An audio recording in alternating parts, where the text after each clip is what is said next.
There is dust in the air.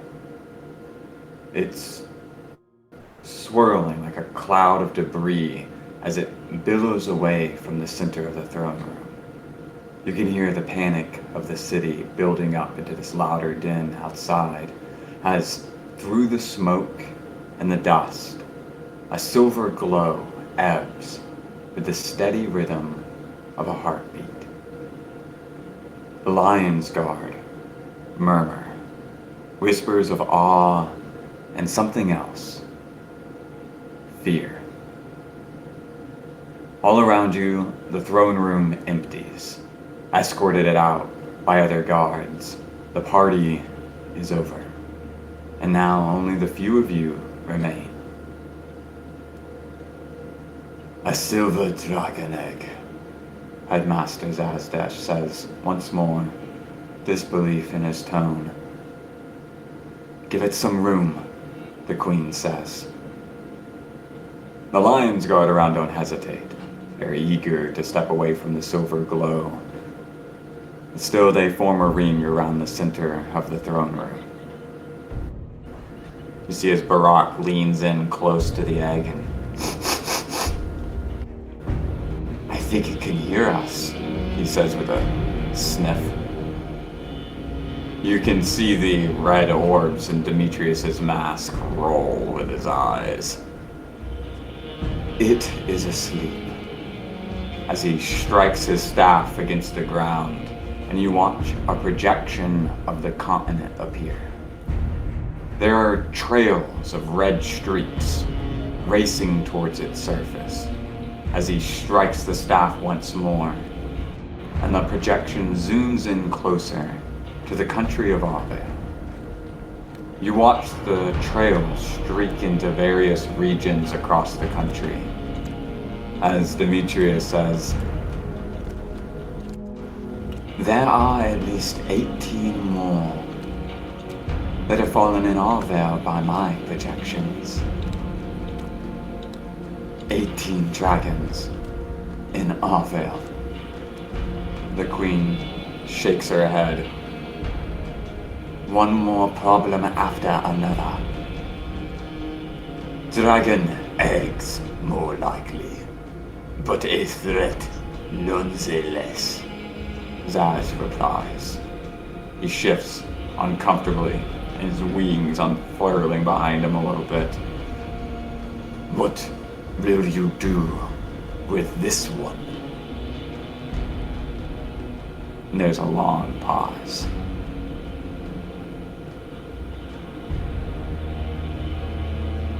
Take it to the secret garden until I have more time to assess the situation. The Queen nods to a nearby servant, and you recognize it as Marcellus in disguise, and he disappears behind one of the statues, as suddenly the entire floor beneath you begins to drop, slowly, which might have surprised you if it hadn't already been revealed that this was in fact an elevator, one you are riding now, as it's lowered down rails into the floor. You all, accompanying the Queen, Brilliant Pillar, and the headmaster of the Arcanum, watch as above you the floor seals shut, so that the only light now comes from arcane sconces embedded into the walls, giving off this soft blue glow. In the center of the platform is the Queen's sword, and next to it, a small crater where the meteor rock encased dragon egg rests. It takes several minutes to reach the bottom. Feel free to soak in the moment. The Queen is with us, correct? There's the Queen, Demetrius, and Barak, and Zaz. Honeywell kind of make a slight wave to the Queen and be like, if I may speak, Your Majesty. Freely. I know not much about dragons, but if this is a clean slate, I feel as though we should not write the history before them as it is now. At least we start a new cycle, as before.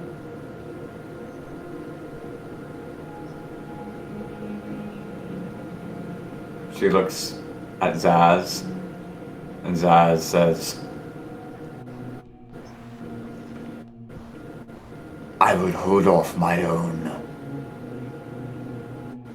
assessment until I know more. But I have a feeling, a bad one, that my hunches will be confirmed soon. And he goes silent. And the queen goes, wonderful. And she seems somewhat irritated, as if a new problem has just been thrust in front of her, and she hasn't figured out what to do with it yet. But she nods to you and says, I will take your counsel in mind.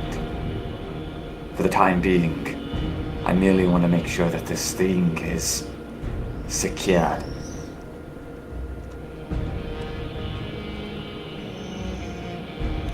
She'll just give a soft nod and a slight bow as she's looked at other Aubelians do and return to contemplation.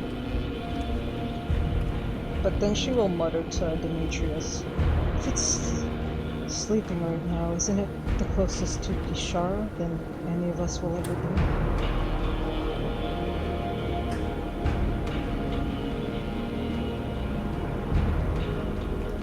Dragons were always favored by Kishara. Though this is not often spoken of, it very likely didn't fit into the narrative the Empire used to wish to sell about them. I will say this, from what I have read, a silver dragon amongst all of them is a noble creature, and might actually prove to be a boon. The queen raises her eyebrow. A dragon can be a noble creature. I've never heard of such a thing. Wasn't there tales of the Akron Peninsula that two dragons helped them out? I didn't pay too much attention most of the time, but I remember that very specifically. This is very true.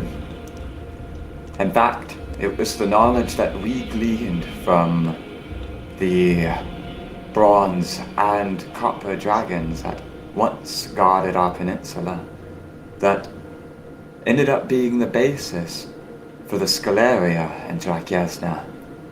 That is, of course, before most of its knowledge was lost to... He glances at Zaz, who you see a bit of fire lick up out of his nostrils, and a smirk goes across Demetrius's face. The whims of history, he says instead. You sense Barack get more obviously uncomfortable, and there's clearly history between these couple. Just jot that down and take a deep breath. Though I am aware that some people do not wish to be judged by the actions of the former generation. It's probably why many seek refuge in the Coterie Coast and in Wilderwood.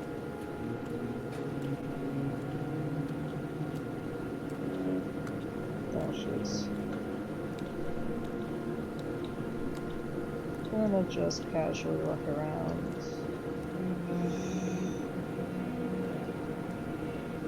You watch as the sconces, the arcane torches embedded in the walls, they they begin to slow in the way that they're passing by you as you come to rest at the bottom in this circular door. It's odd. It looks very, very old.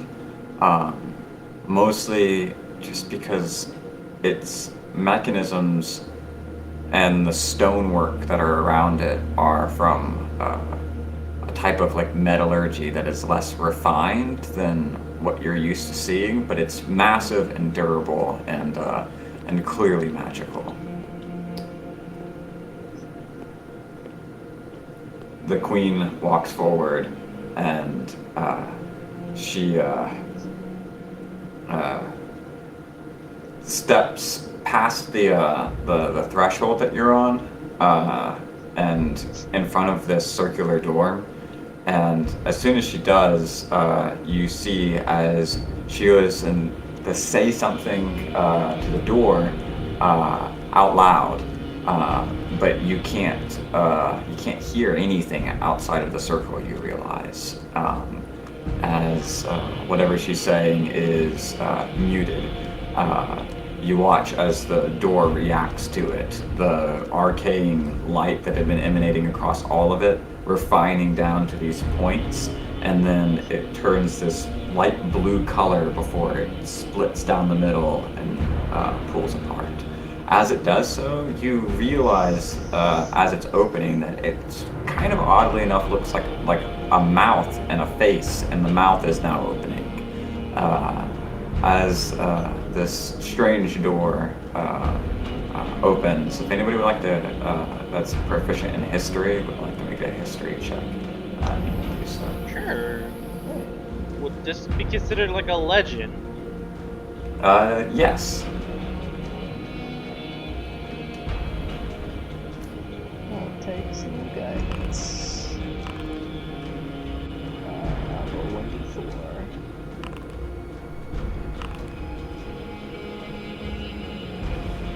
17 from Zale, 19 from Hanu, 24 from Kak. All right, Zale and Hanu, the two of you both know that these are that is a goblin door, and it is a remnant of the old Goblin Empire. Kak, you would know that goblin doors have riddles associated with them, but they're known to be near impossible to solve, and that there is some other element to solving them other than just knowing the answer to the riddle. But you don't know what that is. Evidently, that is a mystery for the most part. Or rather, less of a mystery and more of a closely guarded secret known to mostly guilds associated with treasure hunters.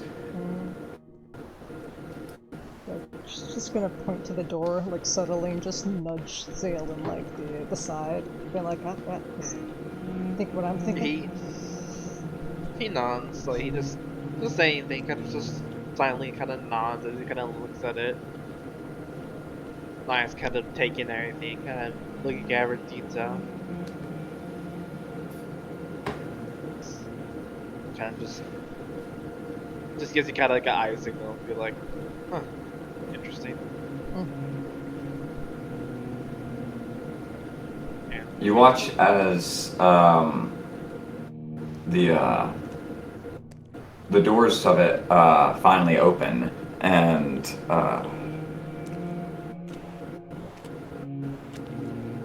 for a moment beyond it, it looks like the only thing you can see is a massive waterfall, actually.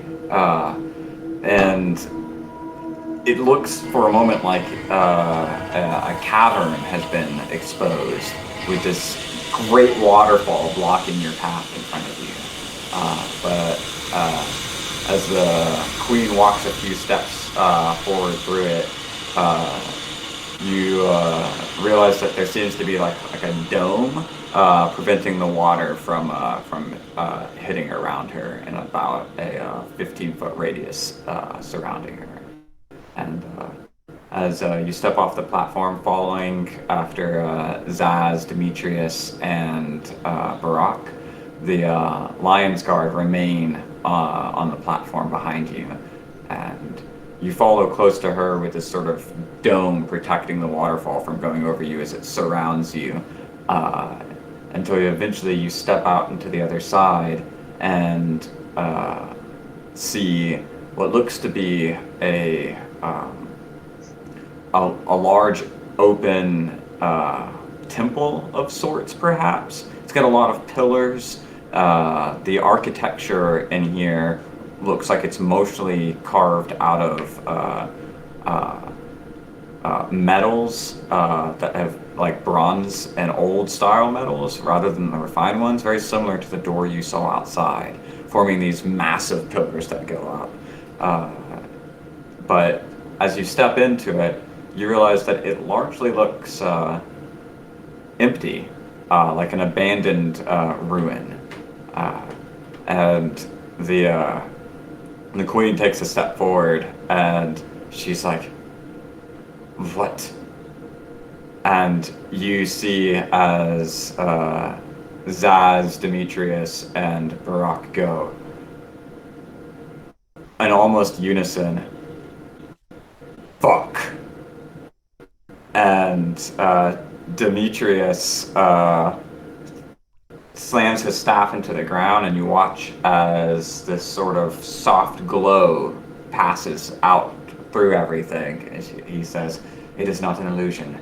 And Zaz goes, "But this place, how?"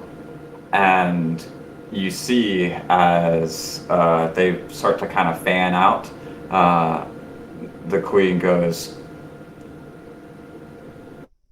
"It's all gone. How could it all be gone?" Barak sets down the dragon egg.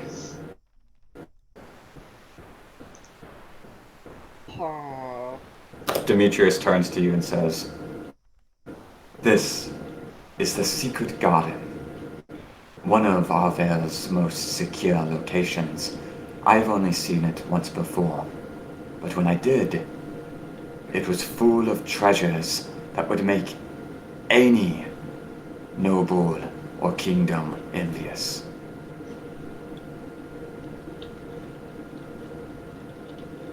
I have a sneaky suspicion of why it might be gone.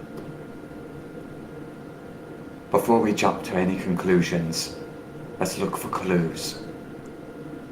Would you aid us? Yeah, I have a feeling I know what we're looking for.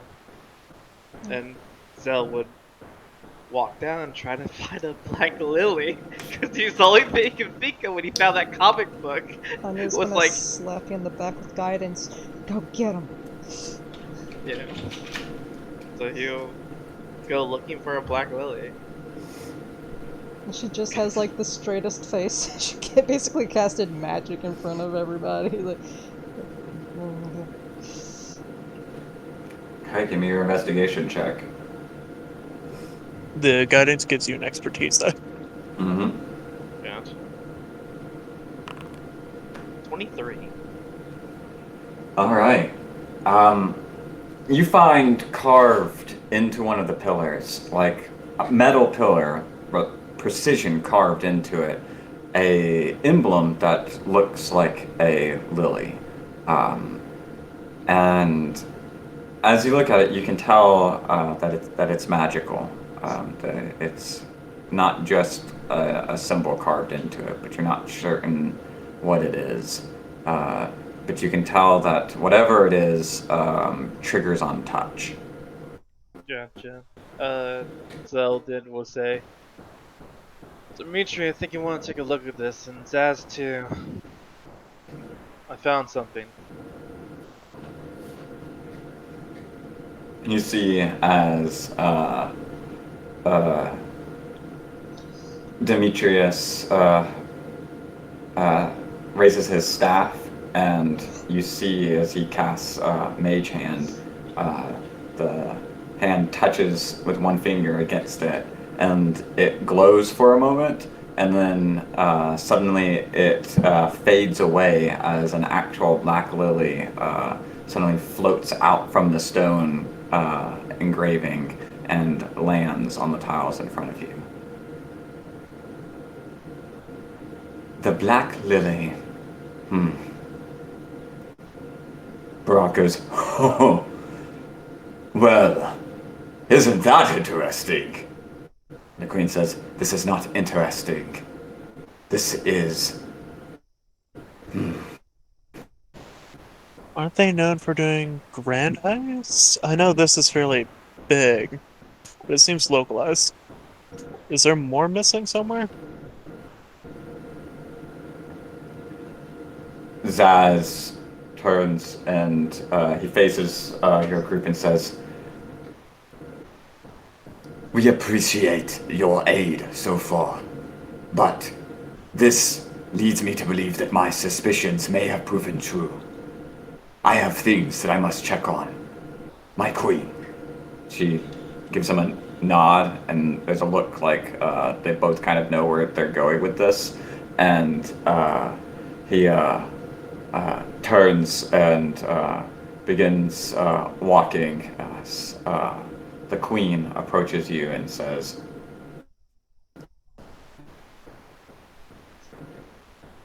we would appreciate if you keep knowledge of this place and what has happened here between us. Understood. You have my word. I have no idea where I am right now. Yeah, she's just glancing around, subtly looking at the Black Lily manga, just flipping through it. Pulls out a comic book. Jesus It's Christ. just peeking, like, seeing if there's anything about a secret garden.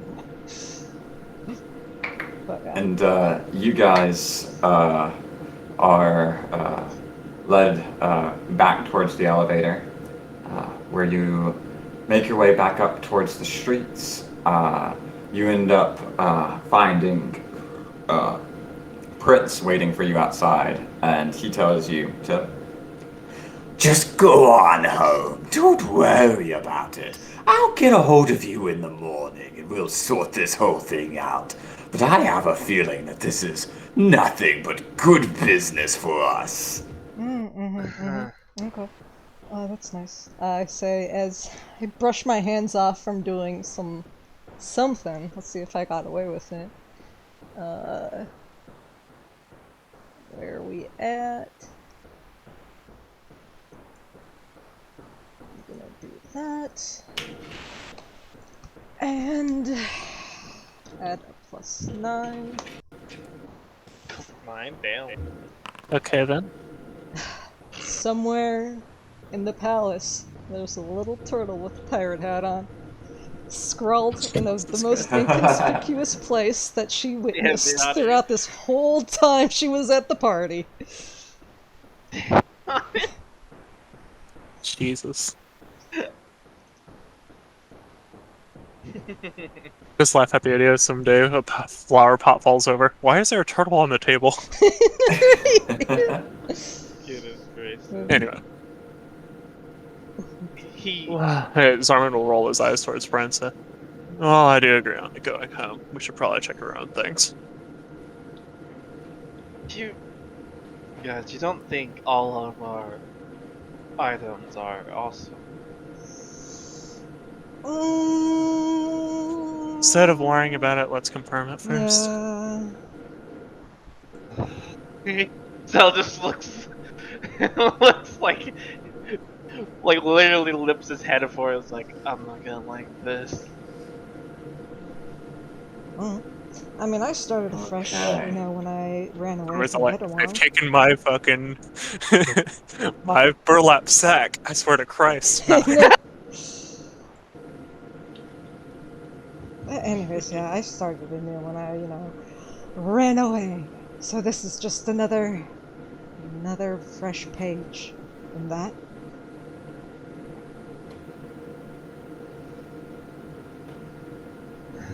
Wait, Yeah. oh no. Okay. I start heading back, and then She just all of a sudden went really deep in thought and starts speed walking.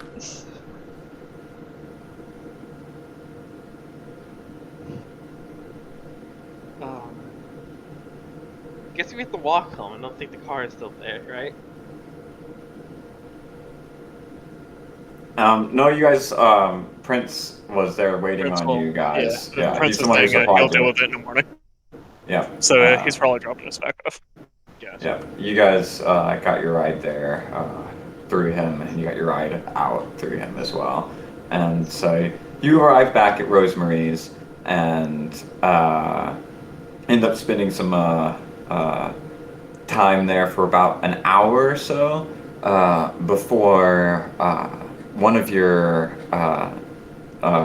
recruits in the guild actually comes to Rosemarie's with a letter that is got official notary from Roxy, and it is detailing bad news. As soon as you open it, Roxy's voice speaks out through the text to deliver the message that is contained inside in much more detail in the numbers, as it's essentially a piece of paper showing all of your assets and your money and showing how you guys got robbed. Your vaults inside of the guild were stolen from, and there was no clues or signs there that that they were able to find. But she suggests that you come by sometime tomorrow to be able to take a look at the place. Maybe you guys could figure out something or see what had been missed. But the night ends up stretching on a little bit longer as a result of this news, as that footpad comes back and you guys end up going over the paperwork, which ended up being a pretty thick pamphlet. As outside you could hear the sounds of fire brigades. Your whole block and everything was well cleared, but you ended up having a couple of you spend some time with your neighbors actually clearing debris and stuff out of the streets. Yeah, especially And, at some newsrooms. I'm gonna move a few boulders real quick. Hold on a minute. So it ended up being a very long night from any way that you looked at it. In the morning, you have two more surprises that end up waiting for you. Another letter. This one was delivered by a owl, actually, that found you right early in the morning when you woke up, and you could see that it was addressed from Headmaster Zazdesh, whose message says that his suspicions were confirmed, and he would like you to accept his invitation to the Arcanum today, preferably. And you got a second surprise in the fact that waiting for you in Rosemarie's kitchen right early in the morning is Marcellus, who is having a very friendly early conversation with Nan, talking about their favorite Avalian ballads and the different writers that and singers that have sung those ballads over time. And as they kind of come in on this very small talky conversation between them, he goes, "Hey, well, look who it is. Haven't seen each other in some time, have we?" And he gives you a wink. Zorma, before asking, if it has time to wait, I can make breakfast. Oh, that sounds perfect. You know what? I was thinking about eating, and then I thought to myself, you know what? maybe if I'm lucky, I'll get to eat some of Zarman's fine cooking. I'm glad I held out. How are you lot doing? I think Zarman would just pull out like one of the pages from the pamphlet we got from our shit with like big red numbers on it, and then just throw it on the table in front of him. And then Zarman will just go. Zell is in his So you glasses. too. He has his glasses on, his hair's a mess, and he has bag under his eyes, and he's been fucking signing all the papers and doing the crunching the numbers late at night. He looks like, I need coffee. Oh, yeah, actually, I can make you some. She takes out her tea set. It just looks like normal. She's like, I am thinking on the bright side right now. There's something to learn from this. Absolutely, and a lot of opportunity for heroic folks like yourselves to do some good. Speaking of which... He takes a sip of his orange juice. Start boiling some coffee. And it's like this, it's not really a coffee pot. I forgot. My grandma used to have these little tiny tin, actually, she's gonna make some Thai tea. So yeah, she has this little tin. She has some cream to the side, and just pouring the hot water on top of the grinds and let it slowly soak through to the cup below.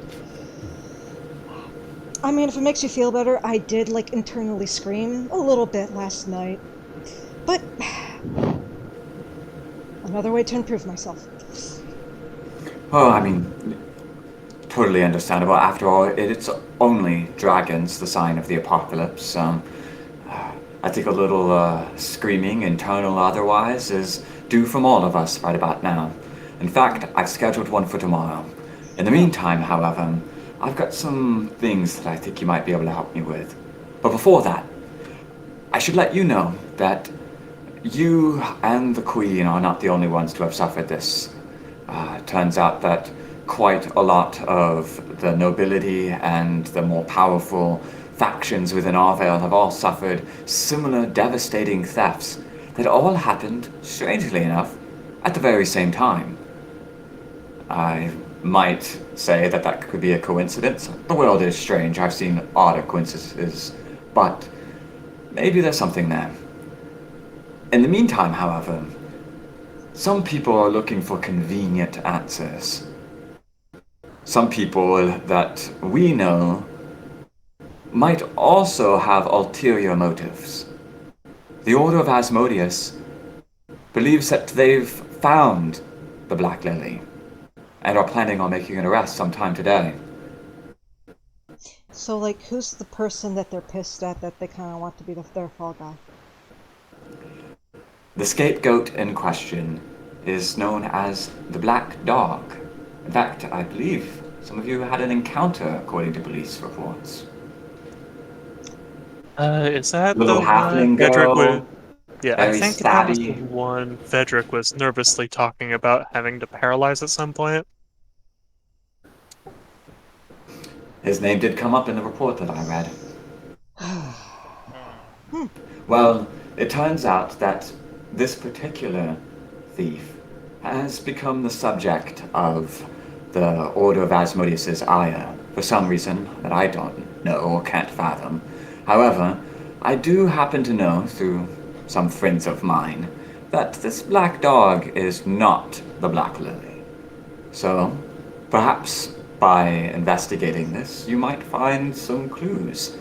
Maybe find out why the Order of Asmodeus has a problem with this person, form an ally even, and maybe get a little bit closer to finding out who the real Black Lily actually is, since you have personal motivations to find them now, after all. She slides the cup of tea to Zale. She's just gonna nod slowly. Of course, that's what the Black Lily would say. She narrows her eyes very comedically at Marcellus. Oh, you've caught me. Oh boy, yeah, you can't go. This whole entire time. Huh, there you go. I'm about to go and retire and have the good life and all of the fortunes I've got from you fools. Just watch me laugh as I make my way down the street. But in the meantime, I'm going to steal some of this breakfast first, so you mind pretending that we haven't found that out until after I've eaten? Then maybe we could have a chase. It could be exciting. Oh, sure, yeah, okay. I'm done. Zarman would put whatever recent local breakfast thing he learned about and then put it out. You guys finish and eat through breakfast. Marcellus would leave as soon as it's done, and wish you good luck, and say that he would really appreciate if you look into this thing with the black dog. He'd hate for the Order of Asmodeus to further any of their plans, even if we don't know what they are. And so, I'm just gonna watch as he closes the door. Slam her palm on the table. Guys, the scones are missing. Where did they go? I think a few of them went into his mouth. Who? As Zarman just like eats another bite of whatever food he made for himself. Tell me who. I'm on the case. So I guess there's an option. I guess we should probably go to our Dazaz first. While we're still investigating the black dog. Yeah, we can see the damage and probably find Mark from the Black Lily in our vault. Or we could also worry about the black dog. I don't care which one of these we do first. We're going to be having a busy day. Honey's going to kind of poke And preferably when we go to do our thing, it would probably be good to bring Prince along anyway. I'm just gonna just poke at Fee and be like, hey, do you sense like any small petty crime that's happening right now?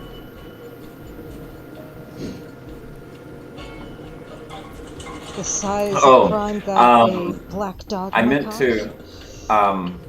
My bad. He would have mentioned before leaving that the Order of Asmodeus were planning on making an arrest. They'd already gotten the warrant to be able to enter the Imperial Graveyard, Oh. which is just north of where your Maelstrom Stadium was made. Like it's that same holy ground that you were kind of trying to create a relationship with when you placed it there. Okay. And Okay, so knowing So- that, she'll be like, so they have reason to believe that that she's there, and they needed a warrant to be able to get in deeper and yeah. take somebody out of it. Yeah, Honey's just tapping her fingers together. Well, that may be the case. I do know professors do have office hours, but I don't know what the hours of falsely arresting somebody are. If we wait longer on that, she would be in their custody. Yeah. So maybe swing by there, and then have a meeting with Professor Zast. So that? She's just thinking like, wait, what's his name? I only know him as Zast. I don't know why. Zarman would be, I think it's Headmaster. Headmaster, sorry. Is he like the Puali Wicca of the Arcanum? Zarman shrugs. Oh, okay.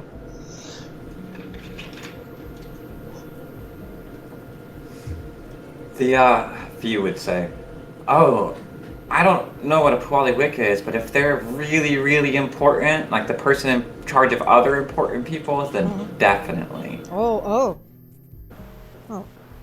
In fact, not only does he choose every teacher in the Arcanum, but he's also pretty much the head judge, since the Arcanum is the one that follows through on all the court hearings and the whole justice system here. Oh. I see these two scenarios can be connected. Okay, good to know.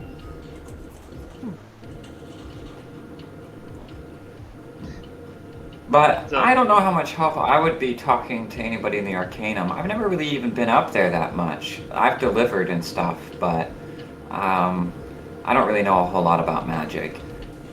I'm only just learning anyways. I think it would be faster to find Zaz if we brought Frederick. And of course with the Black Dog, I think we would need to find people who are really good at investigating things. While Zarman would just like side-eye Arthur. I mean, do you guys want to split up? Or, like, we just ding ding. Makes like a little points to a map and just like Well, jump. I know from previous encounters, and she's seen my face, I should probably not meet her. No, probably not. Just meet her thoughts. It was you, Frederick. Who else was there? I think there was somebody That else. was Eliza. Otherwise. Oh yeah, and she's busy.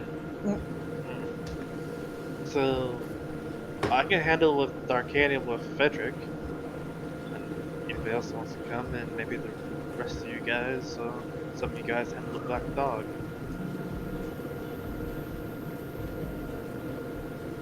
Or what I feel like most likely.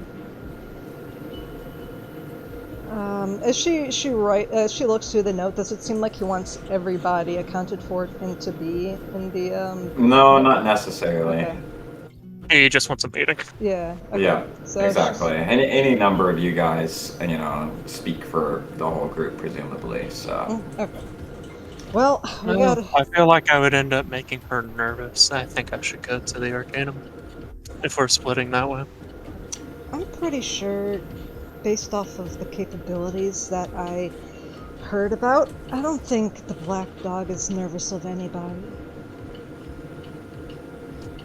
Well, I guess antsy would be the other word. You know, how you just want to have all the energy whenever you see Igor. Meanwhile, Igor's like peeking through the window as Armin's throwing a snack out the window for him. Oh, okay, no, that makes sense. Gotcha. Okay, no, understood. The only thing I want to say, Simon, is that you are quite persuasive. And if the Order of Asmodeus is out there, you might have to persuade some guards to settle down. Well, that's true. Yeah. That's what. The only thing I would throw in there is a suggestion. Even if it's not necessarily to talk to the Black Dog, which honestly, Arthur Well, I would mean, try. they probably know what we all look like. I think they wouldn't fall for thinking I'm part of the local guard here. Oh, I know. I'm saying, but your presence yourself as Zarman, I think, would deteriorate them from acting hastily. Yeah, like not saying arresting us me. for. That makes them act hastier because anybody's there. Zarman just shrugs. I mean, It's a risk. here's the thing. They could say that we are obstructing justice by preventing them from arresting somebody, and then when we arrest them. And you In want that Arthur case, to you handle should, that? and you should have people who move a little quicker and less loud. Even Yeah. though I don't think I also really don't have think any that I'd be a conversation. good fit for dealing with the Order of Asmodeus. That's not exactly my expertise, fighting knights. So if things go bad, it might be a better idea to bring somebody who's a little bit more agile or maybe a little bit heavier. In that I'll case, it's go been with a it minute. if you absolutely feel, but I could think of other things to do in the meantime. I think it's been a minute since we've asked Grayson. Sounds like a pretty good idea. Alright. I'll meet you guys back at the atrium at the end of the day. Zarman will nod. Oh, actually, do you think Toronto want to come instead? as Arthur's just leaving, she just mumbles. I don't think either of those situations she'd care for much. But she's good at crime. Oh, sorry, she's good at pirating. We need some pirate Like expertise. said both of those remarks. She's just like, we need some pirating expertise. Well, So I you would think- recommend just having somebody big and more standing of presence there, I would imagine. I feel like Grayson would be a better fit. Yeah, okay. I guess then that's, I guess me and Zom and Frederick would go to Arcadium. You. Yeah, I don't think we need many more Frederick for directions, and both of us can handle anything along the way, probably. Second. He kind of looks towards Cac. Cac, what do you want to do? You want to stay here?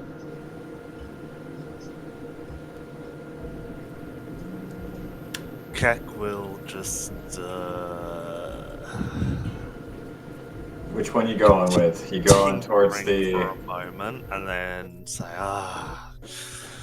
well, I guess exercise is a must. Very well, I'll follow Honu, shall I?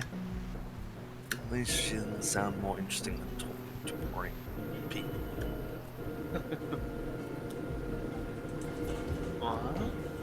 Like I said, kind of cells at the moment. Me and Zombin and Frederick will handle Arcanium, and you, Hanu, and Grayson will handle the Black Dawn. I think the city's making me soft-spoken, Zale. Speak up, city boy.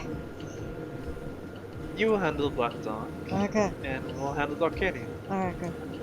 Where would Leaf like to go? Just put Sarah on the spot, don't mind me. I'd imagine Leaf would probably be more interested in Black Dog, though I don't want to answer for her. That was what she would want to do, though. If Sarah's able to type out at something.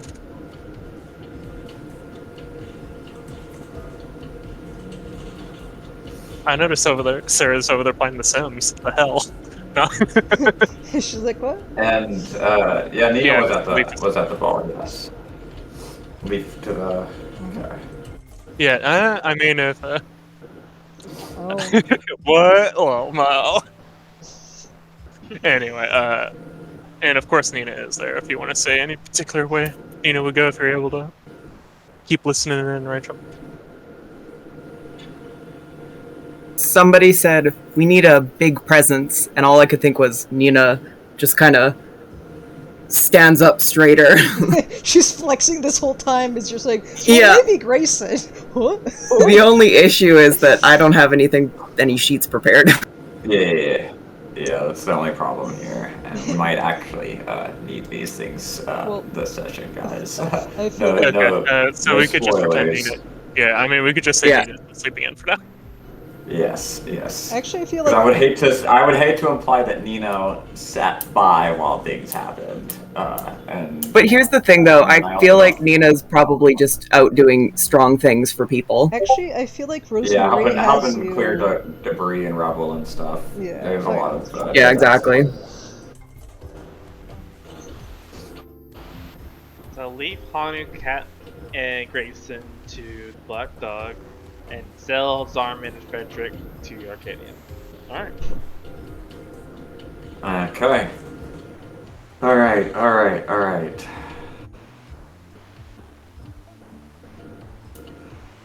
So. Okay. Oh man.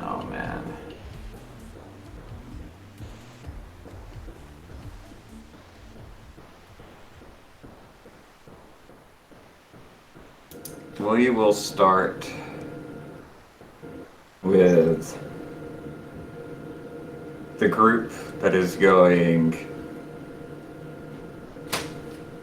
to the graveyard for the Black Dog.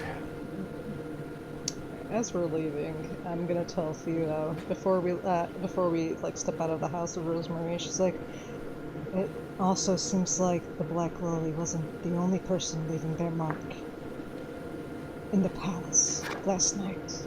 She dramatically looks out the window and leaves. Remembering that, he seemed really excited to do some shenanigans, but she's like, nah, it's okay. Okay. Oh, as that happens, I guess as we leave, let me go do some Oracle shit. Yes. Oh, Yes. right. What is it? I think I just rolled one. Okay, so I'm just gonna pop that up here. Oh, yeah. Do that. Oh, where the fuck did that go? Well, I'll figure that out later. Just once per day I get to, wait, actually once per short rest I get to roll a 1d10. Let's see what happens. Oh, that's, sorry, I meant to do 1d10. Yeah. Alright, I'll take that.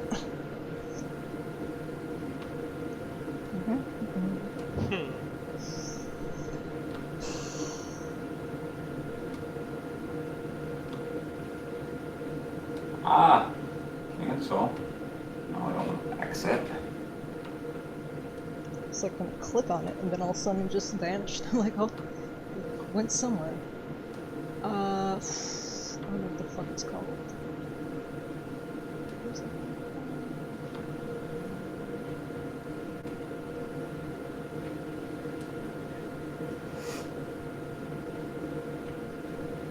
Oh, here we go. There we go.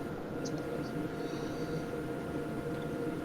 Then have fun with your first actual in-character interaction with Grayson. Yeah. Oh, I'm so excited. She's just gonna immediately mimic Grayson's stance whenever he shows up. Hot thing to do. Maybe someone's stance is more imposing to be Mhm. more imposing. Yeah, she's like, yeah, I'm ready. What up? I got some authority here. Okay. And the ones that were going there are Hanu, Keck, Grayson, and Weave.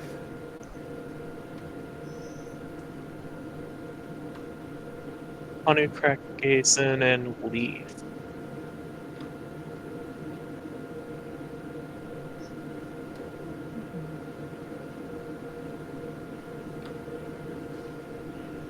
I have to say, this is a big boy map. Alright.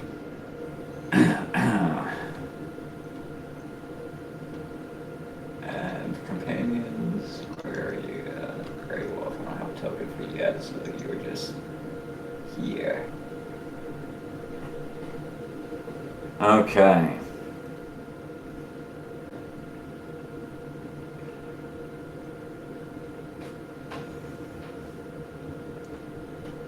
You walk across the snowy ground, hearing it crunch beneath your feet, and you see as you begin approaching, there's something unnaturally quiet.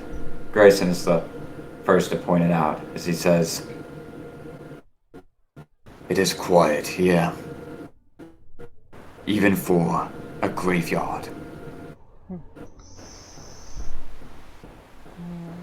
As you approach the fountain, you realize something odd about it. The water in it is boiling at the bottom, steam rising out of it. And you look past and you can hear the sound of a fight, metal against metal, right? And looking past, you can see the staircase leading up towards the top, and a few like flashes of like red flame kind of spurt off from up above, and then you see you hear the sounds of fighting a little bit more, and but before that stairwell, in front of this great statue of what looks to be a winged Ava, actually, sword and shield, and these four great golden wings coming out from behind her. There's a serpentine-like dragon that wraps around her and forms this two-headed dragon snake that sort of wreaths around her body. And you can see in front of a holy text, right in front of it, there is some winged person. You can see these grayish feathered wings coming out of their back, and they're wearing this black plate mail and studying the holy book, while you can see coming out of the statue's eyes that it is crying blood.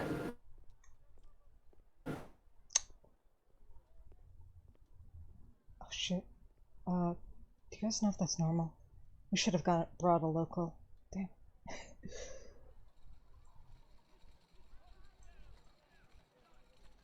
Just gonna. I mean, Kak is So- the history nerd in your group. She's just gonna slowly, like, so she's just gonna soften her steps. I'm gonna see. what's up with that, but I don't know what to roll. I don't know. Where did it cut out? Crying blood. Oh, yes. Grayson says, "Here is the lesson of the day. If a statue of a holy being starts crying blood, what are you fighting?" Something not holy. Getting warmer. I mean, More specific. we're fighting fiends, right? That's the ticket. Mm. Be on guard. Alright. It sounds like there was a fight ahead of us. Damn. And as you walk around the statue, you hear, "There is always a fight. It never ends." And you see as the winged angel turns and looks at you, and you see these blackish eyes. And Grayson says, "That is new." Does she give off the same vibe as the some of the creatures that That you were saw with Belle? you saw one of them, one of these. They look different than the one that you see before you now, but it's clearly the same kind of creature that helped lead a lot of those legions that were with Belle. Mm.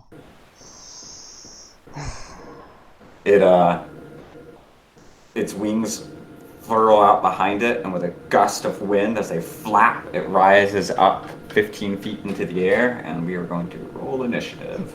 She's just like, okay. Oh shit. Okay. Give me a second. Let me get the initiative thing running. See, it was a good call to bring Grayson. Yeah. I mean, it's also been good for you too, since you're a paladin. I know it would be really good. I mean, it's also one of those situations of, if we were to split, Zarman doesn't want to leave Zale alone. Why? Big bro. I know. You don't trust me. No, I get it. No, that's what I figured. I was like, that was just more thinking of like, he heard graveyard and he was just thinking in his head like, Orda Asmodeus, there might be fiends that show up. Zarman heard a graveyard. He thought ghost, and he said, "I'm good." Exactly. Oh yeah. Yeah. I was gonna say- Trauma. I was gonna mention that, and like, yeah, but I don't think he wants anything to do with it. There's quite a few reasons why. If he's directly confronted on it, he would say it's so he could be with Zale. Reality, he just don't want to. He don't want to see He it. just wants to go. No spooks. No spooks. I love it. Okay. Oh man. And let's see if we can find some. Oh dang! Look how many guards are up there. Yeah. You got 8 guards up there. The Angel Lady and the Black Wolf stuck between 8 guards up there. Good. This is a cool map, man. Yeah, welcome to the first Imperial Graveyard that you visited. There's a few of these spread out along the sovereign states. So cool. Alright. Okay. I had to reload, so let's see if I can create this this encounter now. I like that. Yeah. So 2 rogues, an artificer, a cleric, and a barbarian walk into a bar.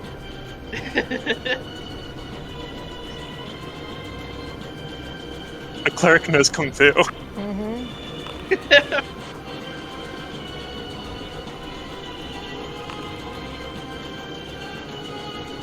Hey, 69. Oh, I haven't even looked at Grayson's sheet. I'd imagine Bashad and I could probably pilot Grayson. Yeah, that'd be amazing. Thank you. Do you want to try Barbarian, or you want me to do it, Bashad? You can do it. What's his stat? Oh, they're not we in there have yet. Here. We should probably see it. Shit.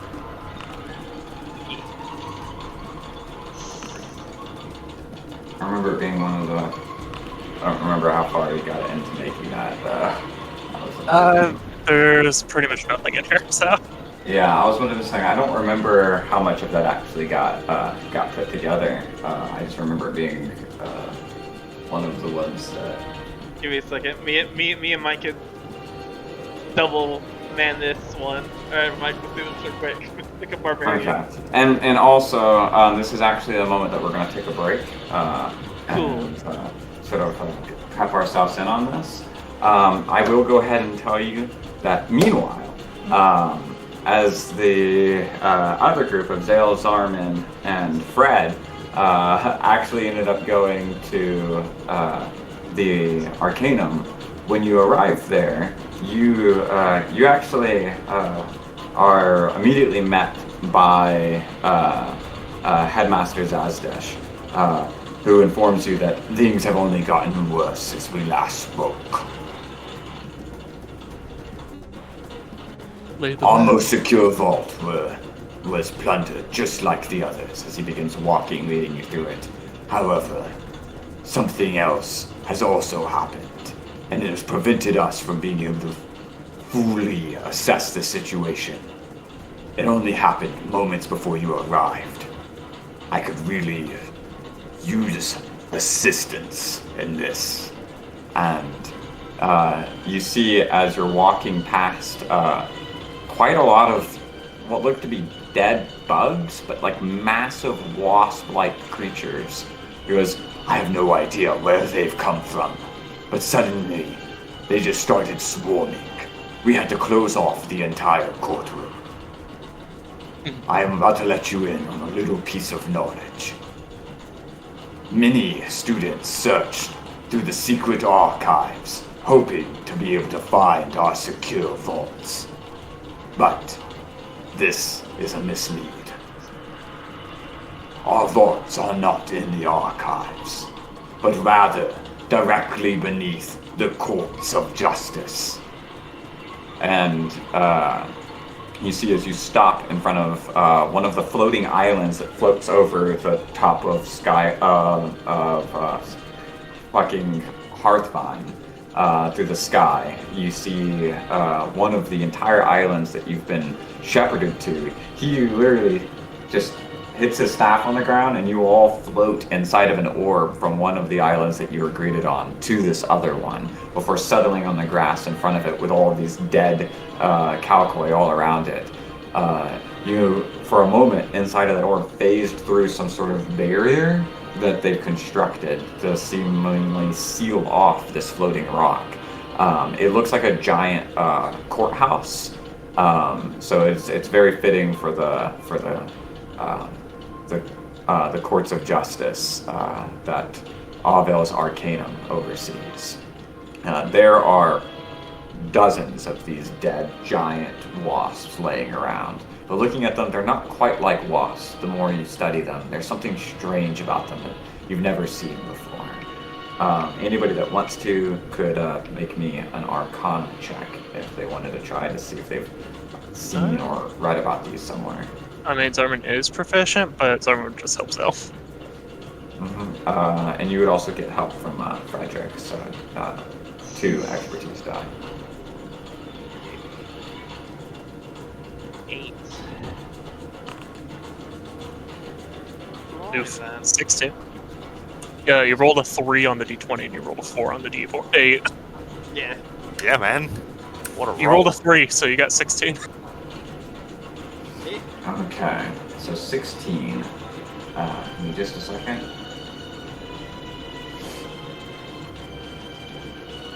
You can see that there's a corpse nearby, that a couple of the dead ones, whose head is exploded.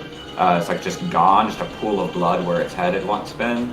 And looking at that and looking at these creatures, you think you might have read about these once in a really old book. It was purportedly written by somebody from another reality, another dimension. And in this book, they described a species of intelligent, wasp-like creatures that parasitically prey on angels, fiends, extraplanar entities, anything that's got like a strong alignment of some kind. They seem to parasitically prey on these somehow, but that's all you know about them. You're not certain what they are called. You couldn't recall the name. This is not good.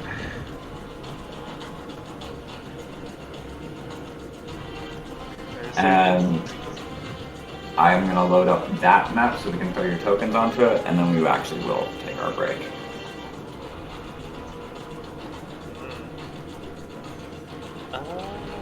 Okay. And something I forgot to ask, we would have gotten equipment at some point, right? Yeah, you would all have your basic equipment for starting it with some, but it's all non-magical, unfortunately, at the moment. But Okay. any sort of base equipment you could buy in a shop, you guys would have access to. So I gotta pick up a rapier. She just has her barnacle shield and barnacle breastplate. She's ready. No! I'm looking so spiffy right now. Because I forgot to set up any sort of equipment on Zarman, because we weren't at that point yet. I didn't. I Yes, forgot to yes. put all her spells in there, so I'm like, I'm casting shit, guys. You're gonna be busy. Left and right. I gotta actually pull up the cleric spell list so I know, like, what would you like?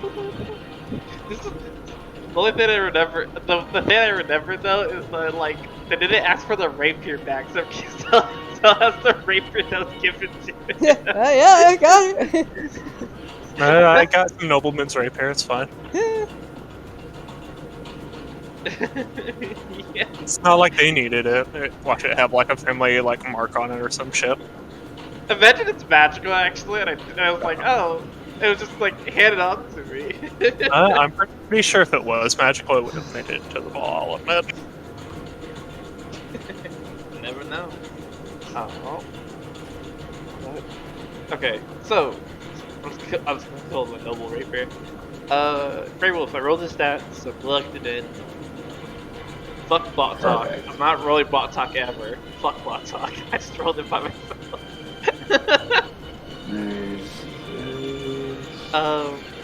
So he's just full barbarian, right? Mm-hmm. Okay, so Mike, if you wanna like write in like start putting his features in and write his like stuff in. Well, I also need to get Zarman's equipment. If we're doing that fight first, I guess I should work on his sheet. yeah, since we're doing that fight first. I think we're both looking at it. When I switch tabs, does it switch what tab you're on? No. Okay, I flipped through a few times, so if it wasn't interrupting you, good. Nope, it didn't ask me. So max XP getting will be D12 plus 4, so 16. And then I'm just gonna roll his HP. So, Okay, features. so 9D12 for the rest of the thing. If you're still there, Rachel, you can start asking your question. Oh yeah, I lost. I don't know. I don't have any of Nina's info. Oh, we'll have to. Yeah. That'll Yeah, we'll have to do Yeah. it. 'Cause I can't launch the other world to check it right now. Oh yeah, no, that's totally fine. I was just letting you know now. Yeah. Do we want to bump up his strength or con? Like, Where's he at on both of those? Probably con. okay, so like con 20 for level 4. Yeah, Okay, bump so- his con and then bump his strength. Unless we have to spend those ASIs on his personal fate line if you have that shit. No, you can't use the ASIs. Okay. Don't use ASIs? Okay. Alright, so Alright, so. So 9 he should times just be at 18. 4 is what, 36? Right. 9 times 4? 9, 18, 27, 36, yeah. Okay. 100. Rolled really well for his HP, what the fuck? Hell yeah. 116 health. Would he have a Juggernaut or Rugged Defense, Chance? in terms of his Oh, he'd defense. have Could he be wearing Juggernaut. Juggernaut? Okay. He wears armor. Yeah. Wow, wow, that was above average roll. What the fuck? There was like Nice. 1 in there, and then a 4, but all of it was 7, 7, 9, 8, 8, and a 12. Damn, Heck yeah. good roll. Disappointed grandpa isn't disappointed in that. Alright, I think I know what I might be doing. He is a half orc, right? He is a hobgoblin. Yeah. Hobgoblin. Yeah, he's a Or is he- hobgoblin. Sorry. Alright. Yeah, my bad. I'm looking and reading other things right now, so. Okay, we got this. And then his culture is soldier, right? Mm-hmm. Soldier. Figured how many rages he has. Level 10. I'll deal with the maneuvers in a minute. Danger sense. His background is soldier. Yeah. His culture would be what?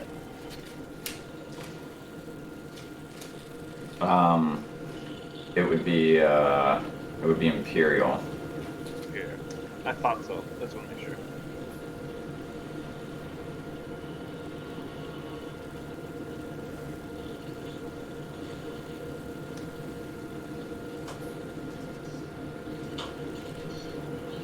Yeah, no, man, that CAC initiative though, I was looking at this shit.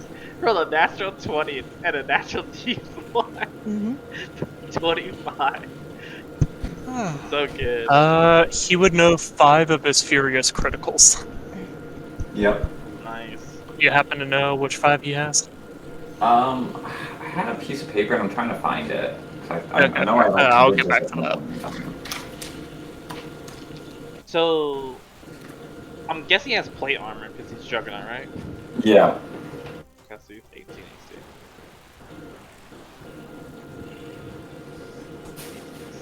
Humanoid, medium, hoggoblin, imperial, soldier, walking.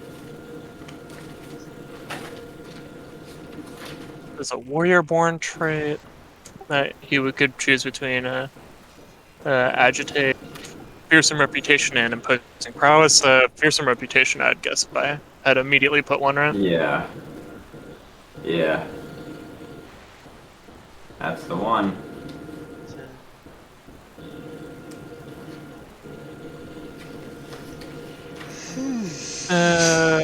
What's his archetype?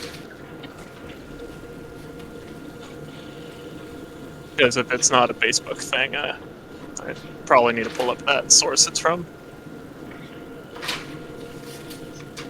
I'm looking. Trying to find it. Yeah, meanwhile, I'll just keep going on this. Crushing blows. Woo! Crits on 19 or 20. Cool. Oh shit. Oh, I think Keck would know what the fuck's up with this chick. With the winged chick, because he's read the Forbidden Yes, Book. he should have an expertise die on because I haven't updated it in the text for it, but it should now be an expertise die when trying to identify like fiends and stuff like that. He's got a little Hell bit yeah, of that forbidden knowledge. Wow. So yes, if CAC would like to make an Arcana check with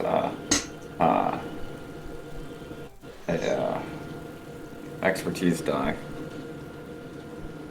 Martial be able to. presence.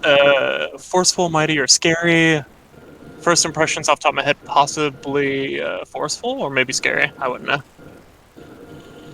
What was this again? Martial presence. It's another choice one, so I'll Which wait one on was that. scary? Oh, shit. Right here. I believe it was scary. Okay. Hi. Like, Hey, Yeah, scary. Allowed to use Constitution when making deception checks. Hell Is yeah. that one? In addition, if when you fail a deception check against a creature, it must make a wisdom saving throw against your passive deception score. On a failure, it thinks twice about your dishonesty, and your deception checks becomes a success. So not only do you make deception checks with your con, if it fails your passive deception, it decides to not think twice about it. That's fucking glorious. That's so cool. I want to use Summon Celestial, but I don't think we have the stats of that because that's a Tasha's thing. So I'm like, okay. It's a lot I would have to do. All the spells are in there. Are all of them? Yeah. I thought they were just Yeah. basic. It is all the base book spells. So, Yeah, this one's Tasha's. which spell? Summon Celestial. Summon Celestial, yeah. Yeah. I want to say they do have a Conjure Celestial, but that's like 7th level. Yeah. Okay, advanced battle defense, enhanced vitality, or preternatural agility. Preternatural agility, you can basically get evasion. Enhanced vitality allows you to, instead of using a dex to do dex save, you can use your constitution saving throw bonus or substitute your armor bonus. Oh, that's handy. Since he's in plate, that would be +8, but I'm pretty sure his con save's higher than 8 at this point. Yeah, it's 8. Oh, it's 8 either way. So instead of having to do a 3, he can do dex saves at 8, or the other feature is he has evasion. That's cool. What do you think? I don't know. I'll just wait for Chance to find his notes on him. He's probably written it down somewhere. Battle Moxie. The only thing I can find is what I picked for the like his knacks and his and I think that I'm pretty sure that this is a list for maneuvers. But Okay, so going back through his talents known. How many talents would he know? You got 5 5. talents written down? yeah, Flock Step, Mark of Wilderness, Autumn Path, Winter, and Summer one as well. Okay, So so I the got autumn Flock one is- Step. What's the second one? Mark of Wilderness.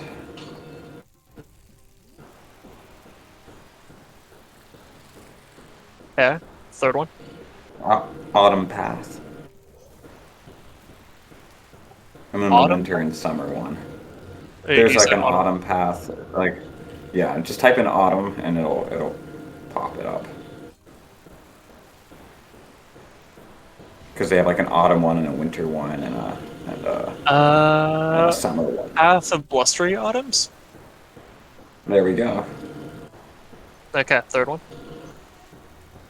And then they have the winter one and the summer one. Okay, Path of Lean Winters. Lean winters. And then yeah. Path of Scorching Summers. Yep. Gotcha. Okay, Is he that con- is Is talents. he considered an orc for his racial shit? For his heritage shit? No, he's a hobgoblin.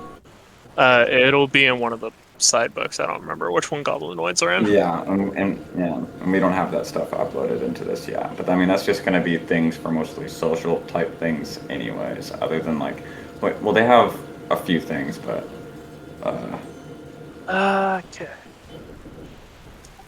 You can go through maneuvers. I'll keep looking for this. So you got the criticals. We're at the Furious criticals as to which ones he would know. Should know 5 of these. We got Blinding I didn't Maneuver, pick any of Dazzling, them, so yeah, pick any of them. Blinding Maneuver, Dazzling Prowess, Deafening Blow, Disorienting Strike, Elemental Wrath, Furious Momentum, Inspiring Flare, Jockeying Blow, Knockdown Strike, Mighty Blow, Overbearing Hit, Pinning Strike, Reckless Attack. Ooh. When you score a crit, you may make an additional weapon attack. If the subsequent attack is also a crit, this feature can be activated again a number of times equal to half your proficiency bonus. No other Furious critical can be activated for these additional attacks. Okay. Terrifying Force, Vitalizing Force. Shit. I just realized something. I swore I looked at it earlier, but it seems... Wait, no, okay, never mind. Oh, thank you, Ace. Actually, no, okay, never mind. I thought I mixed up that whole thing there where my mute is desynced between OBS and Discord, but I think it should be the same. Alright. Okay. Okay, so Tactical Brilliance is the one thing that's I'll put. Thank you, Ace. So he gets to act as proficiency bonus to his initiative. That's fucking dope. Oh, he could add it or subtract it, which is awesome. Okay. So I'll just do So, one for now. Terrifying Force might be a fun one. If you land a crit, they must make a Wisdom saving throw. Every creature within 60 feet of you that can see you must make a Wisdom saving throw is frightened of you for a number of rounds equal to half your proficiency bonus. This effect, the effect of this furious critical, can be combined with any other effects of Terrifying Force. I'd imagine would be one. Yeah, that's a good one. I'll go with that. I mean, that fits his character. Go with that one.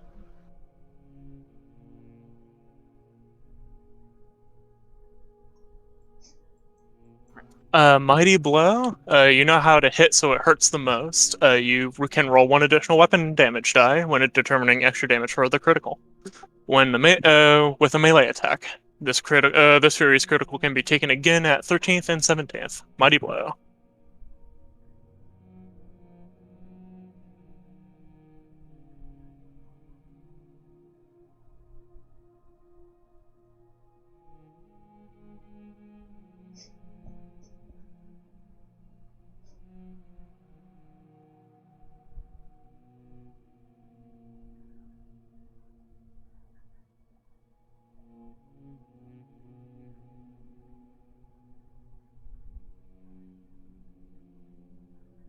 No, actually, it's freaking hover on shit. It's really fucking cool. Fuck.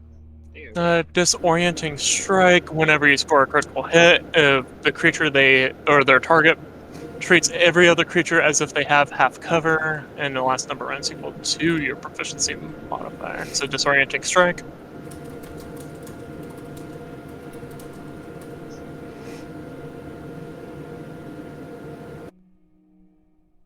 Two more.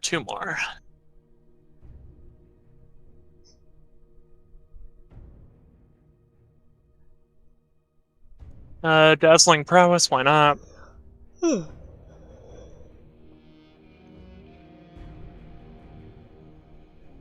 Unmas.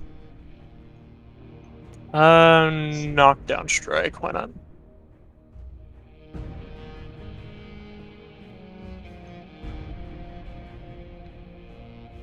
Okay.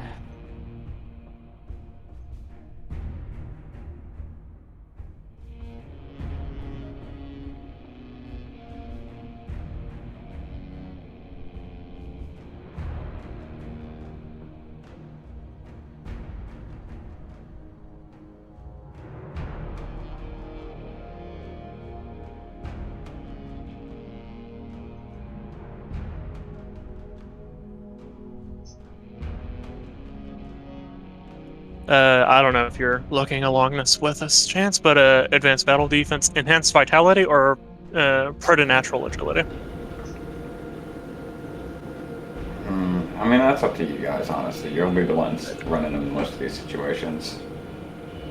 It's only the story stuff. That's why I keep the feats, so that you guys can make these decisions. And Okay, I mean, I do like the idea of him using con for dex saves, so... Yeah, that's a pretty good one. So, There you go. enhanced vitality.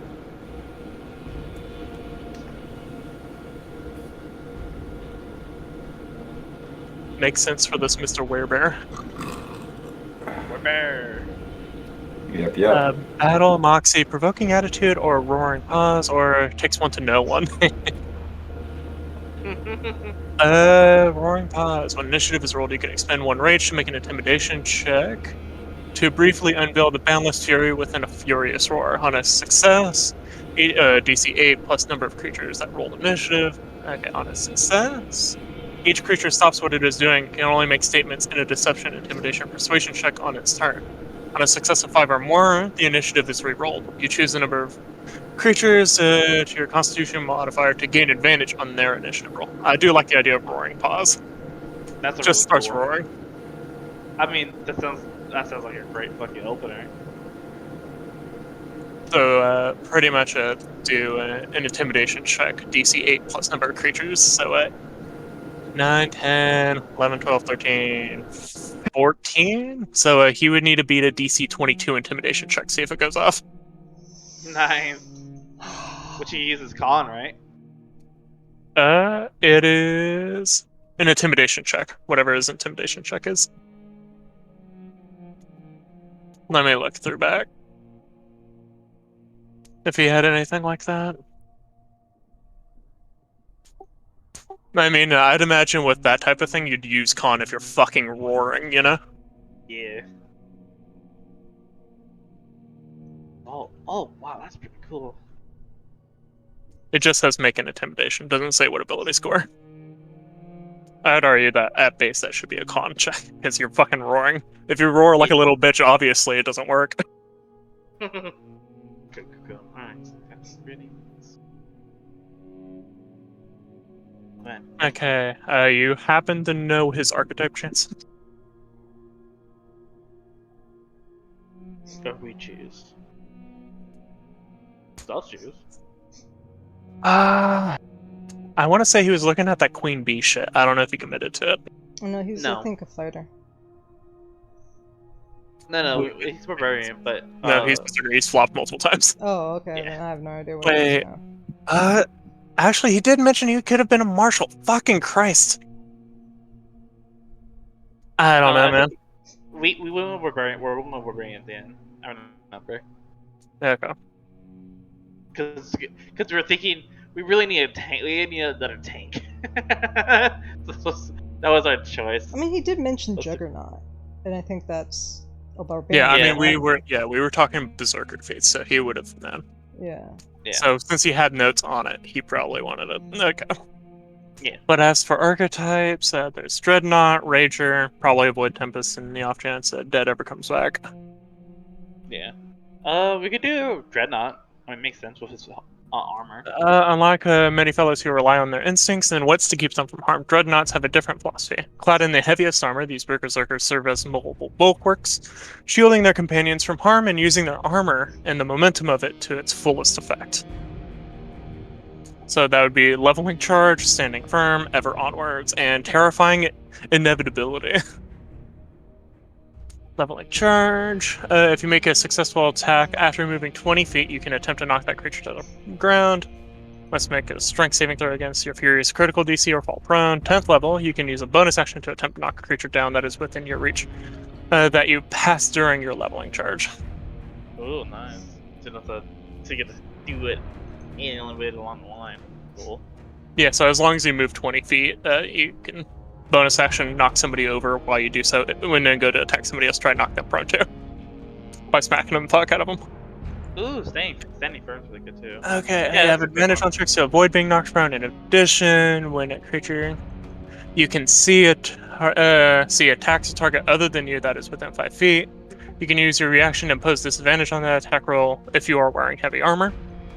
Ever onwards, very little can keep you from your foes. While you are raging, you ignore all movement penalties caused by difficult terrain. In addition, while raging, you gain advantage on saving throws made to resist being charmed or frightened. Yep. Beginning at 10th level, your rage exudes such an intense feeling of determination that it fills nearby foes with dread. This aura extends 10 feet from you in every direction, but not through total cover. While raging, you can use a bonus action to choose one creature you can see in your aura and focus your will on it. If the creature can see or hear you, it must make a wisdom saving throw, a proficiency or in your charisma modifier. So make sure his charisma's not shit. Or be frightened of you until the end of your next turn. On subsequent turns, you can use your bonus action to extend the duration of this effect on the frightened creature until the end of your next turn. This effect, if the creature ends its turn out of line of sight or more than 60 feet away from you, the creature that successfully resists this effect is immune to it for 24 hours. So basically, he could just bonus action frighten somebody who's within 10 feet of him.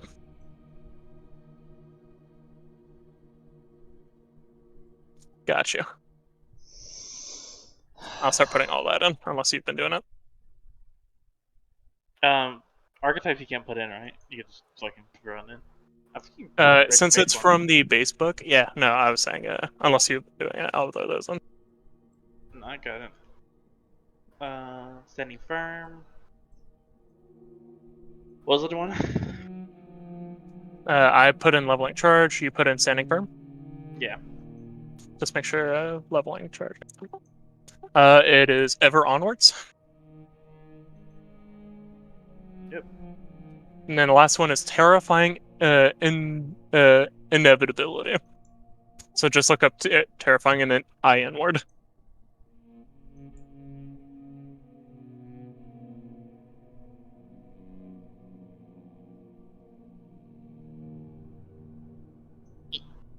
Okay, you got that? Yeah, I got it. Pick up. Then.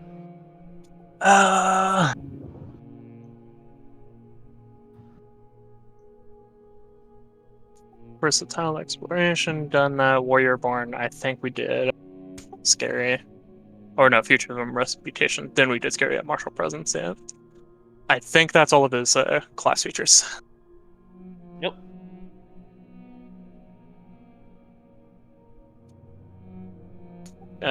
You did his culture, right?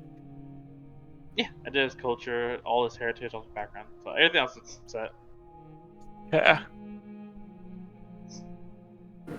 Yeah, the only thing he's lacking on this is his stuff for his werebear stuff, which essentially boils down to he can use his action to turn into a werebear. It gives him resistance to non-magical slashing, bludgeoning, and piercing, and lets him use a bite attack as a bonus action, right? Yeah. He can also, if he hits a medium or smaller creature with a claw attack, he automatically grapples them. But he can't use two-handed weapons when he does that, so he doesn't tend to do that unless the point is to grapple somebody. But it should also be mentioned that he has a climb speed of 30 feet. Okay. Gosh. Sorry, he has a 1d6 bite and claw attack, right? Yeah. That he can use as a bonus action. At the start of combat, if it's he'll activate his feat line. The thing that it's only really different from this that I haven't written in is that it lets him wear his armor while he's in his werebear form, right, and doesn't destroy it. That's like the only thing you really need to worry about right now. So he still wears his armor when he's a werebear versus fucking it up. And yeah, that should be the setup for that. Okay. Do we have his equipment? He's wearing plate mail and he has a great sword. Okay. So. Yeah, I mean, pretty much he's ready. Okay.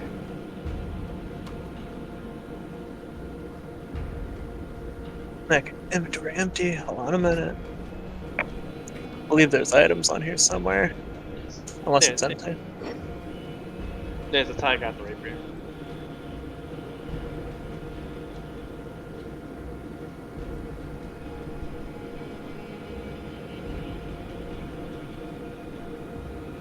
Oh, didn't get in Inventory there on here. that. Alright. Great sword. Okay, you got it. Cool. You're playing him, but I'll just get all the shit for you. Yeah, no, I appreciate it. Full plate right there. For steel. Cool.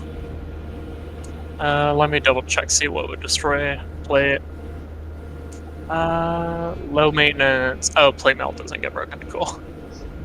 Mm-hmm. By the way, for his initiative, he can, since he probably wants to go forward, he can add a +4 to it for his proficiency bonus. Because tactical brilliance. Yeah, I was about to ask if he had any. Okay, so yeah. So he can make that a 23, Alright. which is fucking awesome.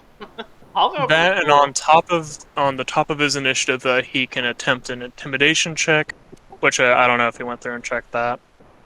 Yeah, we'll put it You on. can attempt an intimidation check to roar, and the DC is 10 plus however many creatures rolled initiative, probably including himself. So, how many creatures is that? 1, 2, 3, 4, 5, 6, 7, 8, 9, 10, 11, 12, 13. So he needs to beat a DC 23 intimidation check, see if the roar does anything. And yes, right. you can use con. Okay. Okay. Did you set up his expertise die, Sean? On any of his features, if he had any? In terms Yeah. of alter and stuff. Yeah, he doesn't have any extra bonuses because it's just 10. But Okay, so he has flat int, so proficiency bonus 4, so he would have 4 of them. yeah, so he would have one of these, which I think it would be ferocity. And I would assume roaring is a ferocious thing to do. Yep, yep. For that. And then athletics, I will just do. He has lifting? Yeah? Hey, the roar goes off. So he just roars, causing everybody to pause for a minute. Let me throw up the feature. Cool. Let's read this. Roaring pause. Do the roar on a success. Each creature stops what it's doing. It can only make statements in a deception check, intimidation, or persuasion check on its turns. On a success of 5 or more, the initiative is re-rolled, and you choose a number of creatures to equal to your Constitution modifier to gain advantage on their initiative roll. DC was 23, 24, 25, 26, 27. He did not beat it. He didn't beat it by 5. But on their turn, we can make a talk for the first round. That's awesome. What the fuck? Yeah, so the first round, everybody talks. It's so good. All right. Okay, yeah, he's done. Kak is the first one up in initiative. 25. What's he doing? Keep in mind, he can only attempt to talk right now Yeah. because the roar. Yeah.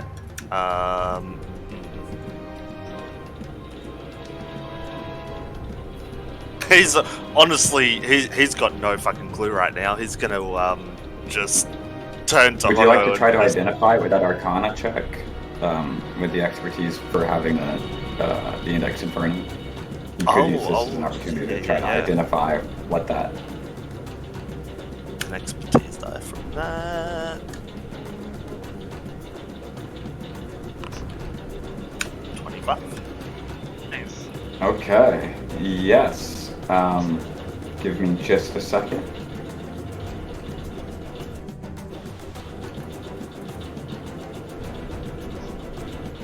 Come on, come on.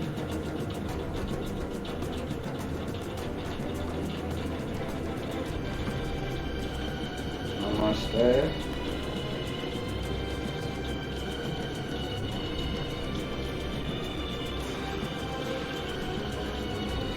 Gotta read this little note. Okay. Well, you know this from Eurasian writings. They've spoken of there being angels that were later on discovered to have actually already lost their grace. They tend to lie about it or be in denial of their lost grace. These former celestials now read as fiends. They are very, very powerful, often leading troops of other fiends in the times that they have been spotted in the past. You also know that they are both equally as dangerous at range as they are up close, and that they have enchanted lassos that they use to ensnare their foes, and that you should avoid being entangled in under any case.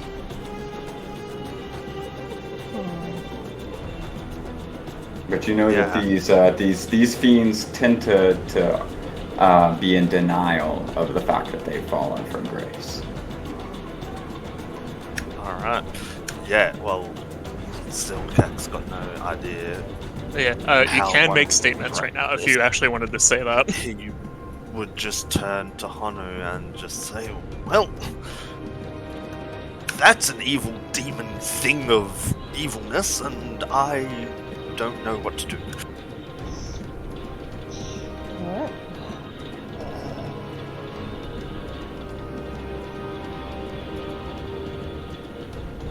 Are we like talking in terms of turn initiative, or can I just freely respond back to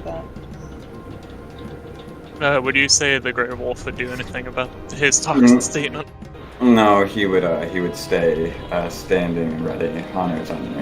Alright, she's just gonna focus, narrow her eyes at the this creature, but then nervously glance up to what she thinks are maybe civilians. They don't seem like they were. But she is also she doesn't know if these guys are fiends yet.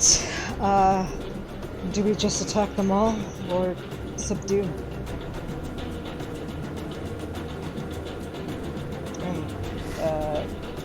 Can she move, or is it just talking? No, it's just the only thing it's is just talking right now. yes. Okay. You can Yeah, you you can stop do anything everything that you would do. boil, Yep. and you can boil it down to something that would be a intimidation, a deception, or a persuasion check. Right? Oh, okay. Make statements and do any sort of talking check. Okay. Shit. The only thing that she's slightly good at is intimidation, but she don't got that high charisma. Depending on how you slander them, it probably won't go off charisma. Alright. Well, alright.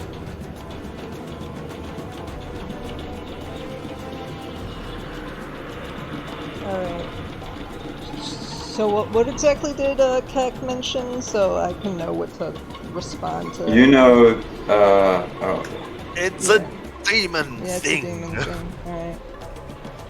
I don't understand the differences. They're all demons to me. Just Alright. What?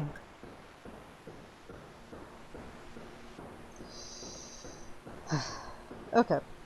She's just gonna, as she's mentioning, like, mumbling that stuff too, I don't know if we should attack them all or subdue and stuff, she's just gonna sigh and speak, like, raise her voice. We all know this is staged. It's false. Just leave. Right now. Intimidation of divine authority? all right. hell yeah. Yeah, it's just 10! Fuck yeah! Damn. Okay. Unless I could go off of wisdom. They, that would help. They oddly enough seem to just kind of stare past you in a way, and when they speak, it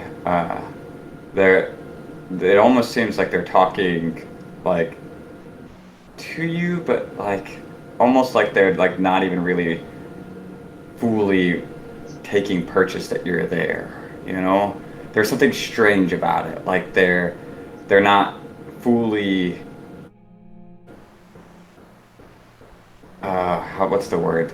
Like they haven't fully accepted that they're even talking to you here actually yet. Okay. And as they stare past you, they say, "Futile. It's all futile." And with that check, we come to the Arinyas, who says, "Mephistopheles has deigned this one as important. Do not get in our way." And with that, it comes to the knights. And you hear up at the top, like, "What? Giving up already? How it's just getting started." And If you want to give up, I wouldn't blame you. She's gonna make an intimidation check against the knights around her. Ah. Damn it.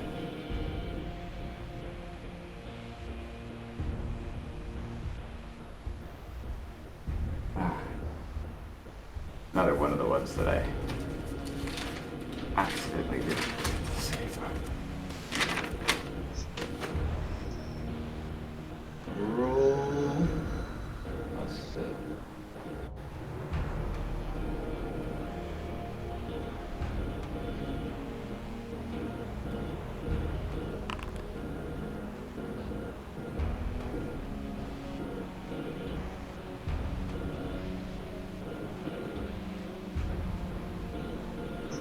Okay.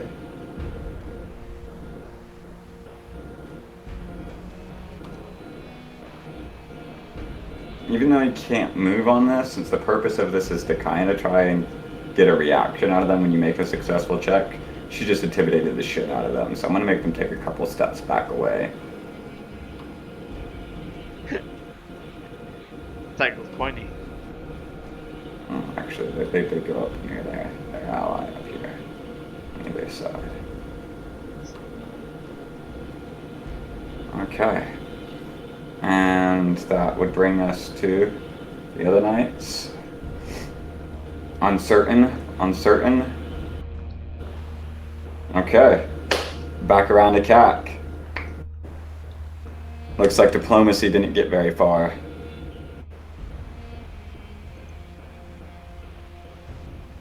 Alright. In that case. Okay. What? Yeah, go. I realized that we got Brooklyn in here. Oh, yeah. And no, Brooklyn, we are not almost done. We are we're like halfway through. What happened is after the dragon egg landed, the queen had you guys accompany her and Brilliant Pillar and Headmaster Zaz, the Dragonborn headmaster of the Arcanum. And you realized that their vaults in the palace had been robbed by the Black Lily. You went back home and you helped, people in the streets clear out the rubble from all the disasters and the debris from the falling dragon egg. And you were approached and got news that you guys had also been robbed. The next morning, you got a letter from the headmaster saying that he would like you guys to visit him today, that his suspicions had been confirmed, right? And the worst has come to pass. And as he sent that invitation, Marcellus, who the group discovered is actually the spy master for Avale, turns out he wasn't full of shit when he said he's the greatest spy in Avale. And Marcellus approached the group in the morning in person to catch up, share some friendly banter, and then say that the Order of Asmodeus had been trying to find a scapegoat, claiming that they'd found the Black Lily, but that he knew through his connections with the Thieves Guild that this person known as the Black Dog, a halfling rogue that the group had actually gotten in a confrontation with at one point, was not the Black Lily and just a scapegoat. And thus, if the Order of Asmodeus was trying to capture her, it must be for some reason. And even if we don't know what it is, it's worth stopping. So the group split up, with half of the party going to the Arcanum in order to be able to meet Headmaster Zazdesh, and the other half going to the Imperial Graveyard to try to prevent the Order of Asmodeus from wrongfully arresting this scapegoat of theirs. The people that went to the Arcanum discovered that some sort of strange infestation, invasion of these odd wasp-like creatures that have a tendency to be parasites against angels and demons, have somehow infected the courtroom and the Arcanum. So Zale, Zarman, and Frederick, who went to the Arcanum, to meet the headmaster are now helping the headmaster fight against these wasp-like creatures to clear them out so that they can investigate the Arcanum's theft. Meanwhile, the other half of the group, with Leaf, Hanu, Kak, and Grayson, another one of your companions, went to the Imperial Graveyard to stop the Order of Asmodeus, and found that the Order of Asmodeus were already in the middle of a fight with this halfling rogue, and that there is an Arinye, a fallen angel, that is leading this Order of Asmodeus. And that's what you've locked in on. Is they've rolled initiative in both of those two places. You could have gone with either one of these groups. But currently there are 4 people doing the whole thing with the graveyard and the halfling, and 3 people doing the college. So if you wanted to try to keep it numbers even, then you could have joined your brothers on their way to the Arcanum. Even it out with bros? Alright, cool. We are currently handling the stuff with the Imperial Garden. Alright. And we've got everybody back up again, and we are now at the top of, well, since the first round of initiative got turned into an attempt at diplomacy, we are now at round 2, starting with Kak. What you doing? Alright, well.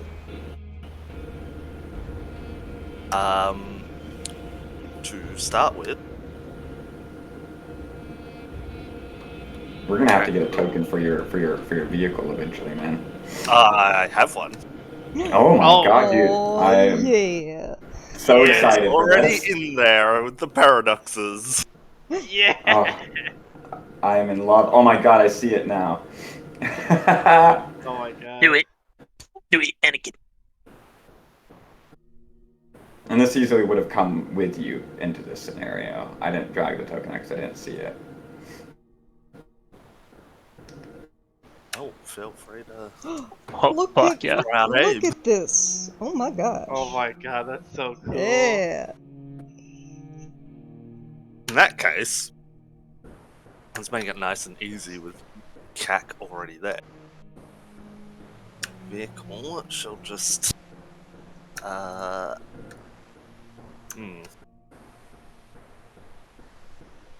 shit. Just need to check something real I think we quickly. need initiative roll for Leaf. Oh, hey, Good point, we do. Leaf. She's so roguish, we didn't even see her. Oh my god. My bad. Gee. All right. Roll. Hey, she There we goes go. 1 higher than the other rogue. That's the important bit. Get the one up the rogue. Yeah, she rolled 13. Black Dart rolled 12. So, all that means is that 2 knights and the fallen angel go before she does, in terms of enemies. My chat just says privately rolled. Am I missing something? Oh, just No, if you go to the second tab right next to the chat, it has the combat tracker, and it has whose turn it is on it. I see. And depending on how big your screen is, you can right-click it, and it'll pop out a little tiny window you can keep within your browser of popping it out, so you can look back at chat and also see the combat tracker if you move it away. I think it might be like, are you under public rule when you look into that? I hit no, that roll, Chance that's rolled why I that was privately. like- Okay. Roll it. Yeah. Yeah. Tells you if it's the game master or not. Oh, okay. Yep. Alright, Yep. so the vehicle will just take the drive action to move half its speed. Don't want to go too quick. Okay. And then Kak, sitting on top, will pull Steve out. Which will then begin to whir, and smoke will disperse from it like crazy before a bolt of fire will shoot out from it, and he will try and cast Firebolt at this demon thing. Actually, it's a cantrip. There's no try. He just will. Pew pew.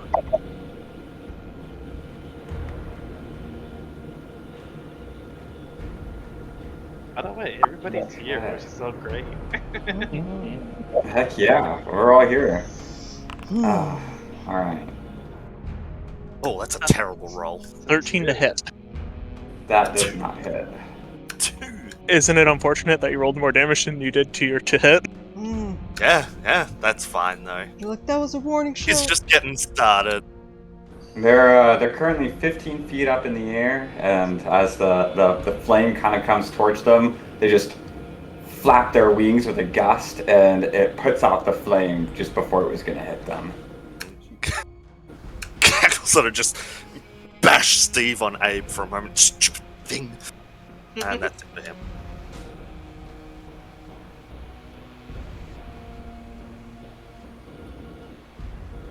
Okay. Then the Grey Wolf is up.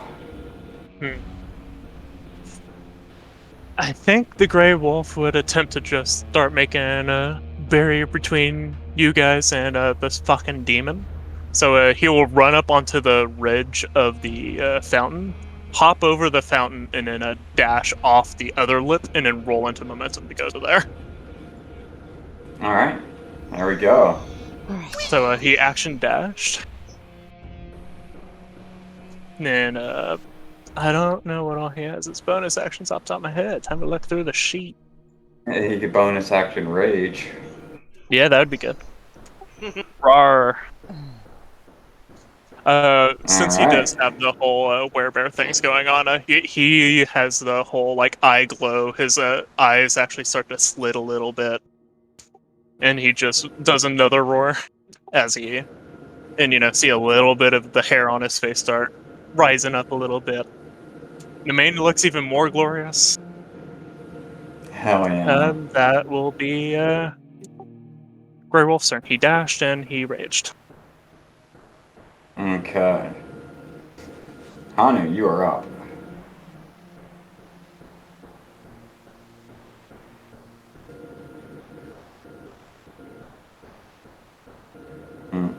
Hanu, you're muted. Uh-oh. Oh no. Sapphire live.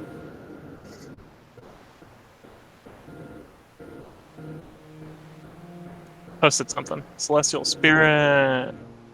Oh, she wants to do the Celestial Spirit summon from the Tasha's book because they don't really have anything like that in Level Up. Okay. Alright. Let's see. I suppose we could throw out a token for this. Celestial verse Fate 2 will win. Let's see. Celestial Spirit.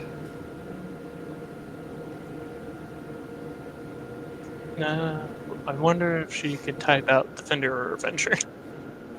Oh. Because I believe she's one. Oh, okay. I didn't know I muted myself. Yeah. Alright, okay. Hey, guys!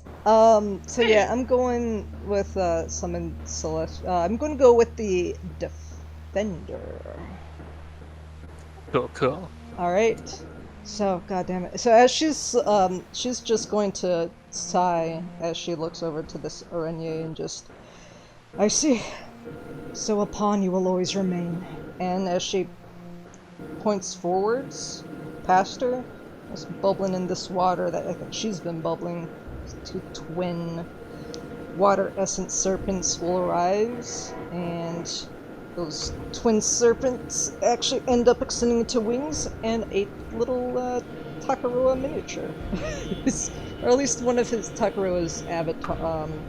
I guess she knows what his kind of warriors will look like. Will appear in front of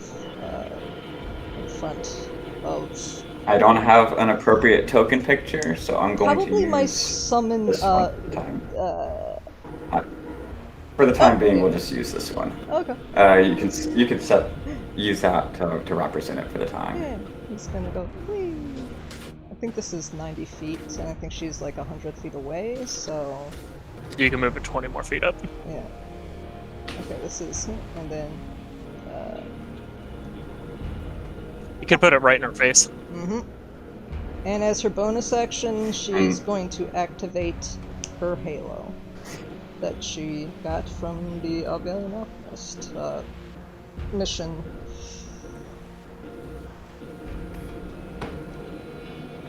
All right. Anything else on your turn? That will be it. Ah, lovely. Here in this Imperial graveyard. And before of this- course, that is her turn. The statue. spirit goes directly after her turn, Mm-hmm. if I remember right. Yes. Yes. Okay. Let me just Bonk. quickly just set some stats maybe and help this shit out. Yeah, 11 plus level spell used, plus 2 more if it's defender, which you said it was.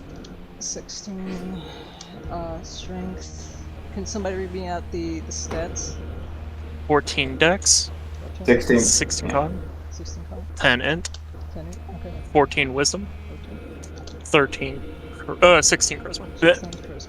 Alright, and then I think the AC would have been 19, right? What level spell? It's 5. So that put you at 16, and since it's 18. defender, he is at 18. Okay. And, oh wait, wasn't it?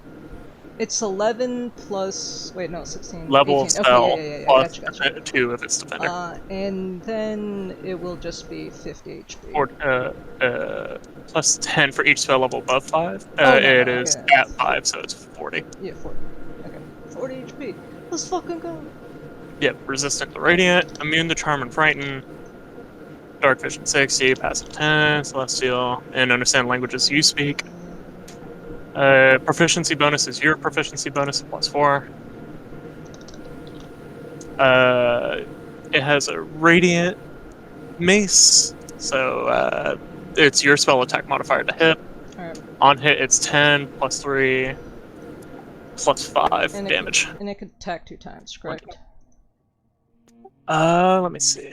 This celestial attacks a number of times equal to half the spell's level, rounded down. Yes, twice. Yeah, okay. Oh no, I'm not doing it. Okay, so I'm gonna pop up my, shit. Oh no. Okay. And I will just use my, my spell. I think. Okay, I'll just use my altered strike 2-hit stuff. Yep. Okay. And then it's a D10 plus 8 if you hit. Just let you know. Okay. Attack. Alright, sorry, I'm disconnected. I am back. Alright. 20 to hit. Alright, I'll see if Ooh. it hits a second time. And 20 does hit, yes. Okay. And I'll So just. D10 plus 8 radiant I damage. just want to. I just want to see how much. Okay. D10 plus 8 radiant. 10 plus 8 radiant. What? You also choose either the creature or another creature within 10 feet of it to give 1d10 temp HP to. Alright, so. Yeah, Um, so you can't- you you can't- could only really do it on yourself. And but even, yeah, you also berserkers can't gain temp HP. They can only gain rage. Oh, Uh, okay. So Good to know. Yeah, definitely not within 10 feet of that thing anyway. Alright. 15? 15 to hit for the second. Oh, that does not hit. okay. Okay, So, yeah, gets roll 10. that D10 for temp HP for the celestial angel. Or for your spirit. Alright. It has 3 temp HP. Alright, good. Do that. The other thing it can do is, as an action, you can heal somebody for 2d8 plus spells level. So it would be 2d8 plus 5, but you can only do that once per day. Yeah, so I'll worry on that. Okay, Yeah, just let you know. so this is right in its face. Don't know what's gonna happen, but we'll see. And of course, that damage that it was done was radiant, if that matters to this feed. I should reload because I'm not seeing the damage. Give me a second. It's all that 11 damage. Damn, that Slow 11 roll. damage. Nice. And it hits it, and it hurts it, but it doesn't seem to do more than you were expecting. Okay. Gotcha.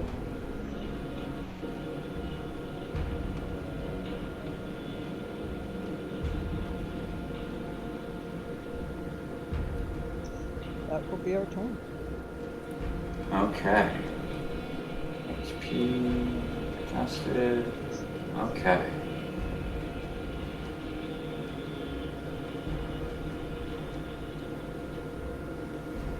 Gonna start off at the top of the Arena's turn, and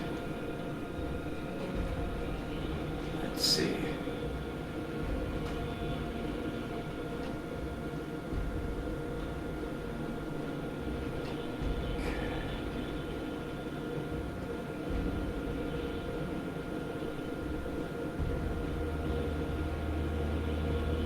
She already knows. She just started There fighting. we go.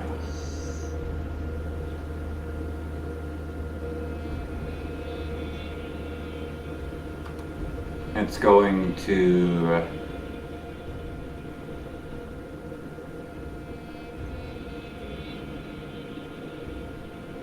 fly up.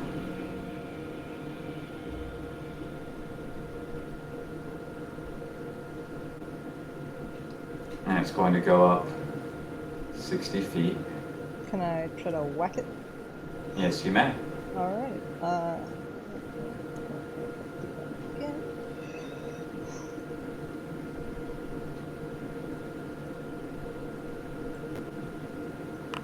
No! And it continues to fly up out of reach. The button I was trying to click. And then it is going, you're going to watch as in its hands a bow manifests out of what looks to be a shaft of light appearing in their hand for a moment. But then as soon as they hold it, it turns black and solidifies. And they draw back this arrow and they fire it directly at Grayson, ignoring the familiar that they just flew up from. And it's a longbow attack.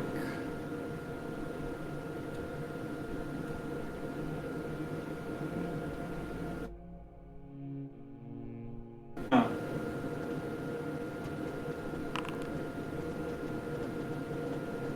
Oop, it rolled something. 25 to hit. Yep. Okay, I need a con saving throw.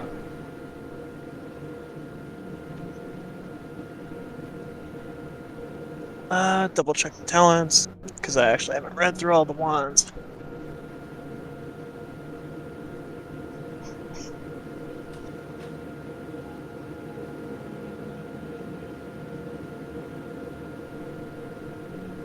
If it's resistant cold weather, it does something. Nah. Hot weather. Okay, I don't see anything that would give him expertise or anything like that. Okay. 11. Alright. They take 6 points of piercing damage, and then they take 15 points of poison damage, and are poisoned for the next 24 hours, or until it's removed by lesser restoration or similar magic. Okay. And so, alright. He's been poisoned. Hit with the bow. Give me just a second. There's 60 feet up in the air. And I'm gonna make another attack against Hanu and another one against Kak. I think it would technically have disadvantage since I have my little halo, but I don't know if that's only for melee. Reread it. Yeah. Let's see. I'll look through it.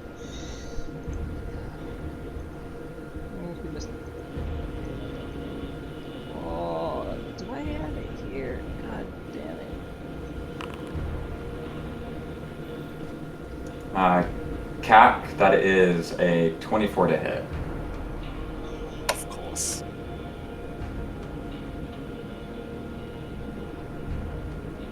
Alright, I'm not gonna spend all this time looking through all this stuff, because I'm pretty sure I might not have switched it over, but what was the book that I had read in the Alvalian Alchemists thing that gave me that?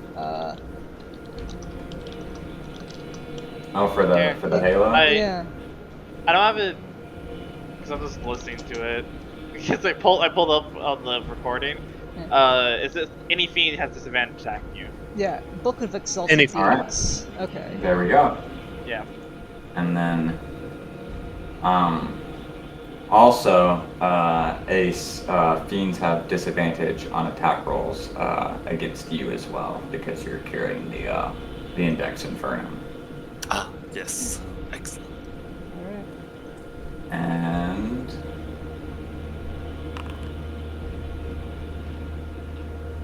so it was a 24 to hit against CAC and a 9 to hit against Hanu.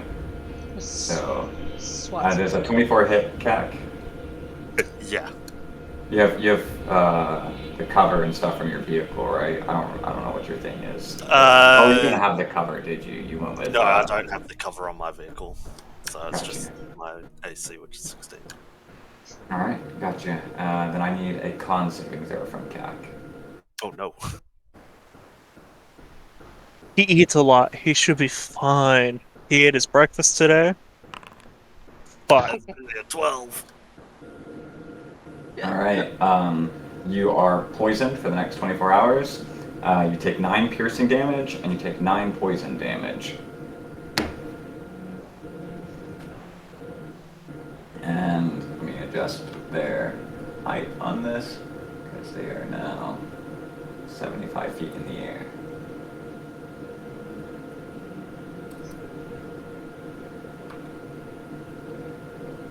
Okay, and that will end the Origne's turn. Let me swap over this. Turn that off and get some battle music going. Alright, and then Music. Snipe.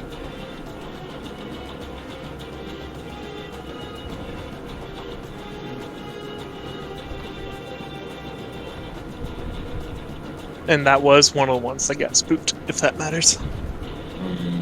Yeah, it does. That's why they had to take a roll to be able to decide to move forward. So that was their action, and now their movement. They have come face forward, and give me a second. They say something in Infernal, and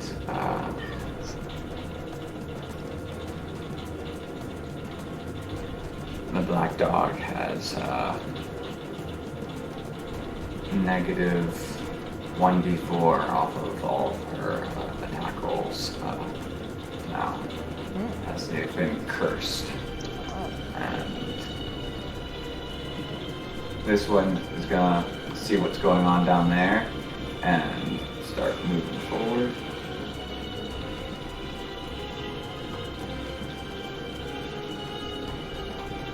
And that is gonna bring us to Leaf.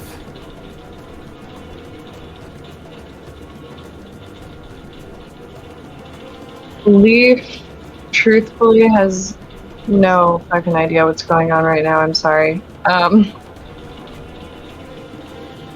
There's a demon flying in the air, and it's just shot at Grayson. It shot at everybody, basically. And then we're trying to help the girl that's up top. Yes. But Okay. between the archer demon and the fuckers on the stairs, it's gonna be hard. Got it. Would me being in the air be a bad idea, or like could I fly up to it? Want to? It's I up mean, to you can try to fly. It is currently 60 feet up in the air. I think I can go 30. You do have cunning action. I believe they still let you bonus action dash. Okay. So yes, you could use your because you have to use your action to start your flying, right? I don't remember how your flight works. Do you have to use a feature to activate it? No, I think it's just well, oh no, it is. Wait.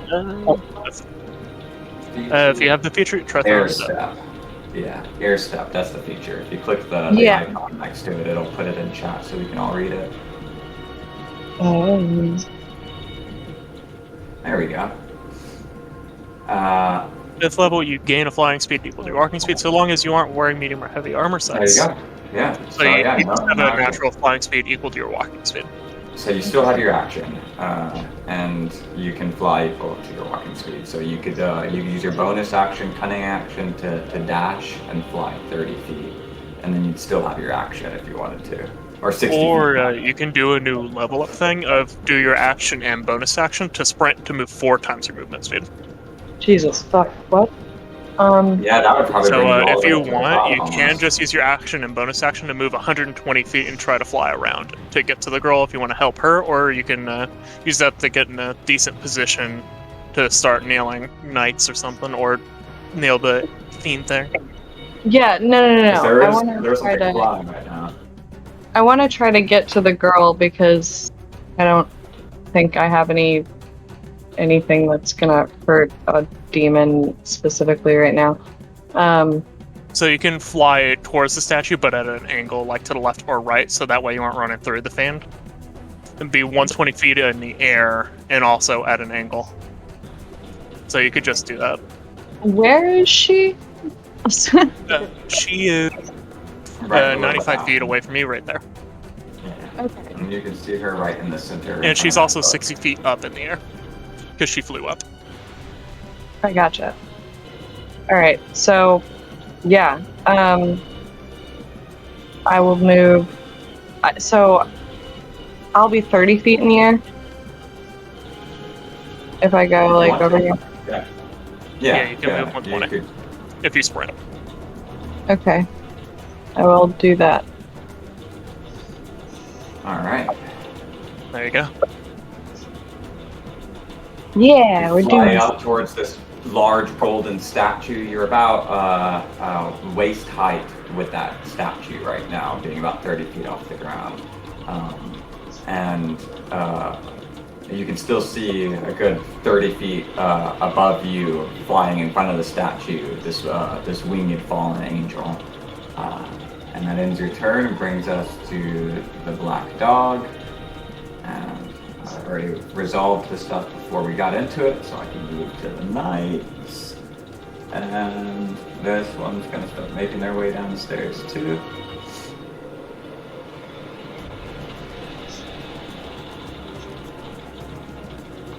This one is gonna come in to this one and make their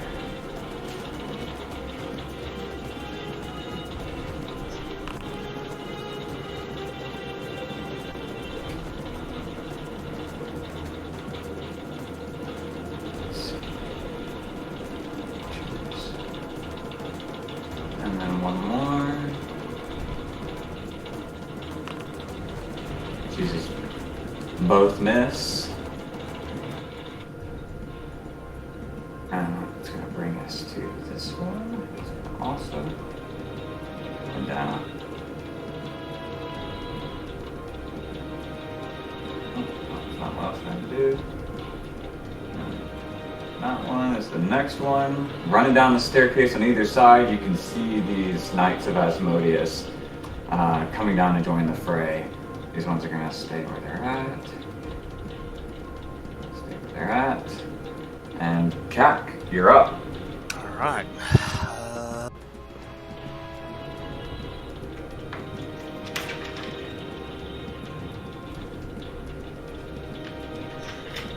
Let us move a little forward. Change angle. And move a little more forward. Keep in mind, she poisons you, so all attack rolls and ability checks are at disadvantage Yeah. if it's the same, or is it a expertise die or something weird here? I imagine No, you have that cheat sheet up. I should more or find it. less the same, but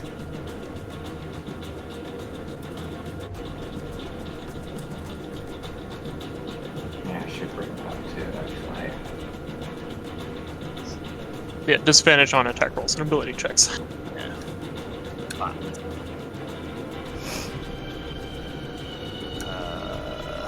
There's the things.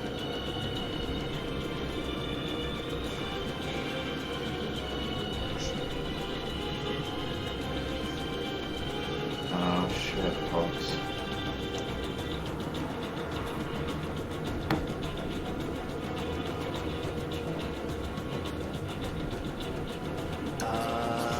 Okay. What's that?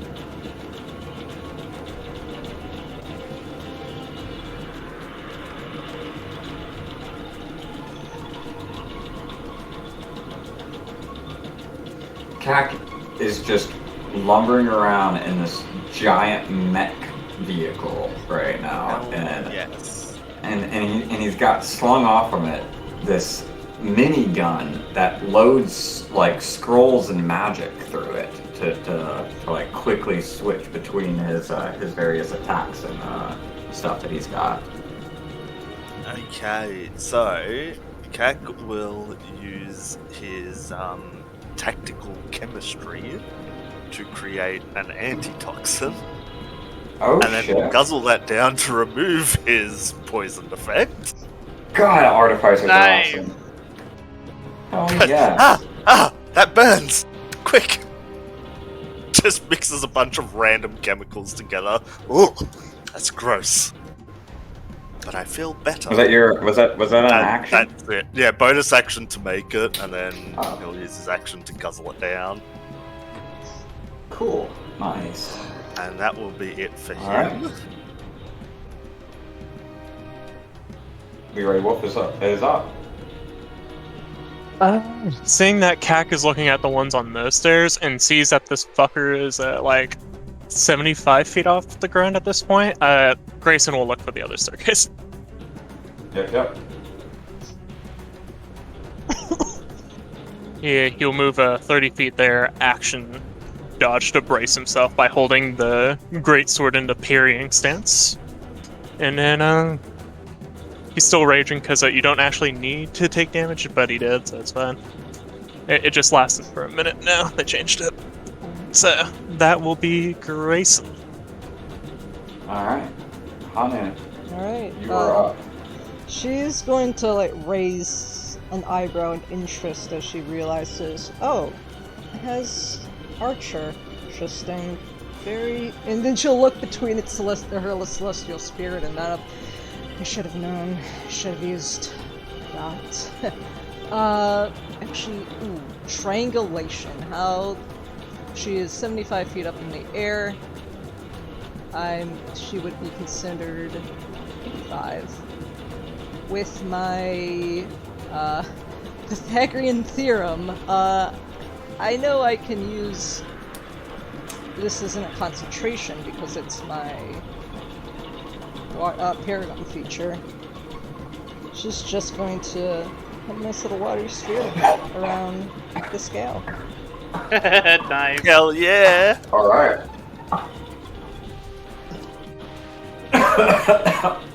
Alright.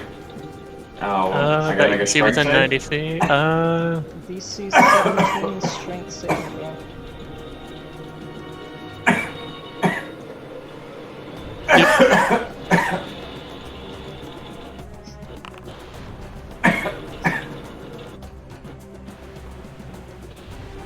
They succeed. Yeah.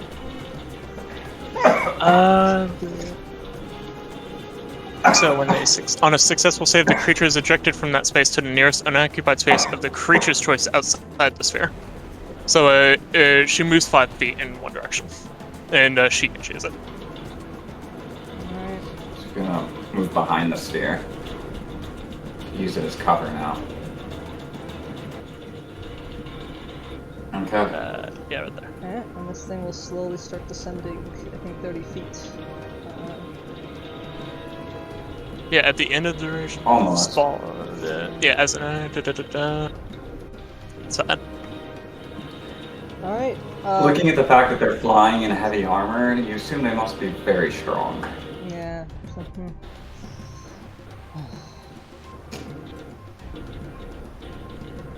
Anything else on your turn? I basically did not.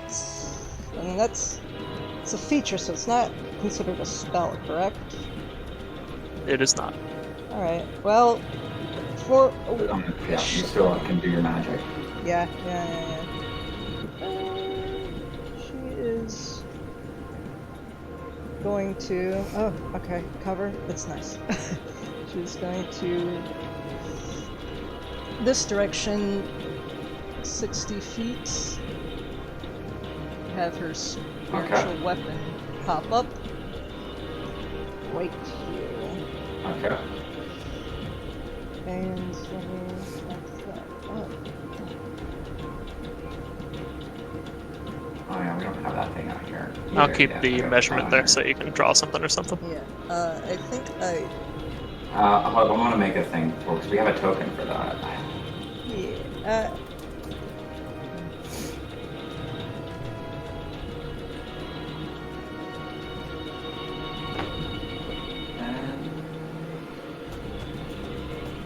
So it was just like a spiritual weapon is what I thought we labeled it as too. Should be easy to find.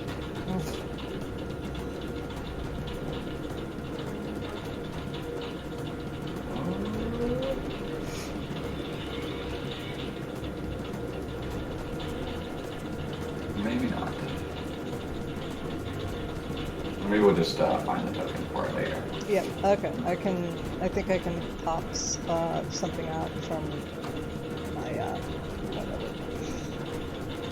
Configure permissions, owner, all save changes. Where? There's a Oh, spiritual weapon thing now. I'm just Yeah, gonna it drag wasn't out within there. engagement range of anything right now. So. I thought I was able to set a token out, but I guess I can't. So there you go. Oh, I might have to just mess with that. He does have a nameless token. My colorblind ass will have a hard time seeing that, but it's not mine, so that's your issue. All right. Yeah, sorry.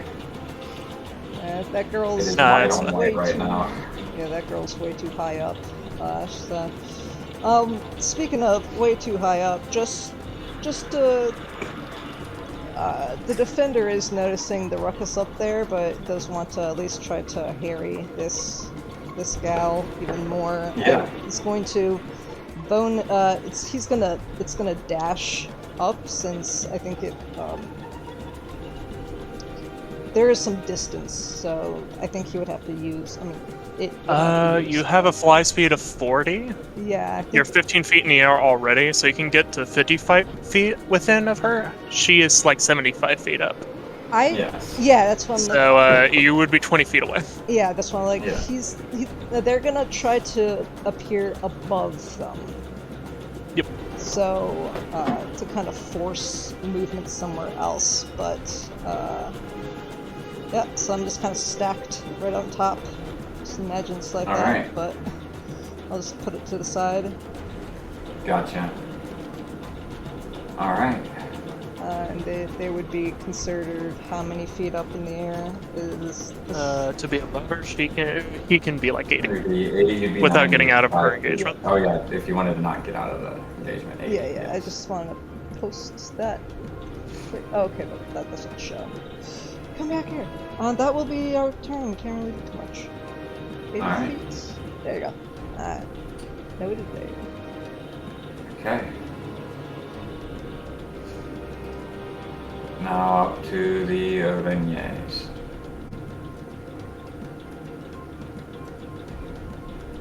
And they are going to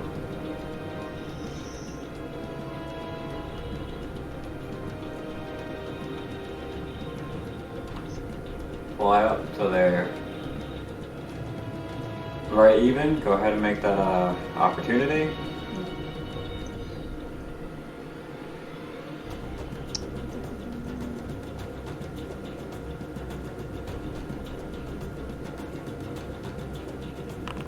Ah, Half. with it. 12 to hit. Yeah, it doesn't hit. And you watch as it's very graceful the way it manages to sort of almost peer away, like a little twist around the celestial spirit that you're trying to use to harry it. It seems very comfortable in the air, and as it gets up towards the top and is stops right up and lands on the shoulder of the statue. You can still see tears of blood coming out of the statue's eyes, and they are going to once more line up 3 shots and fire off in rapid succession. This one going, let's see, one towards Leaf, one towards Grayson, and one towards Hanu.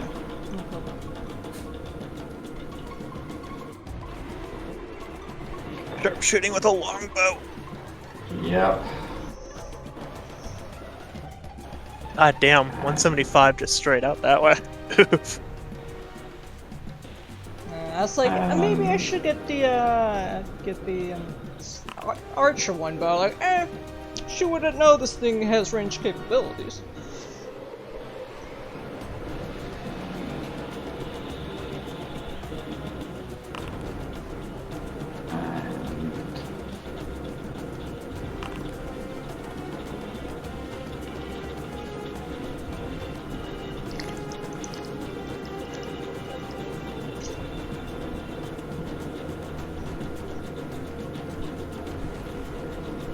The one against Grayson misses, but the one against Leaf and Hanan both hit. I need con saving throws from the both of you. And that one was with disadvantage. Yes. Okay. Well, they had advantage, so they're rolling flat. Okay. Okay, so what was it to hit on Grayson? It was a 28. Yeah. Actually, it was for both of them. Both of them had a 28. Damn, son. We're rolling with disadvantage. No, it is rolling disadvantage against Hanu Okay. because she has a special halo. But since she had advantage in general, it went flat against Hanu, but it had advantage on us. I Fucking tell me. should have been proficient in this. Do that? Okay. That's a con saving throw. And yeah, Grayson didn't need to make one because he Oh, it he's already missed poisoned. him. Oh, it missed him? I thought it was 28 against Yeah, him. it missed him. No, it was 28 against the other two, and it was 12 against him. Okay, he's fine then. Yeah, they're both, but it hit Leaf and Hanu. And Hanu, you're fine. But Leaf, you take 20 points of piercing damage.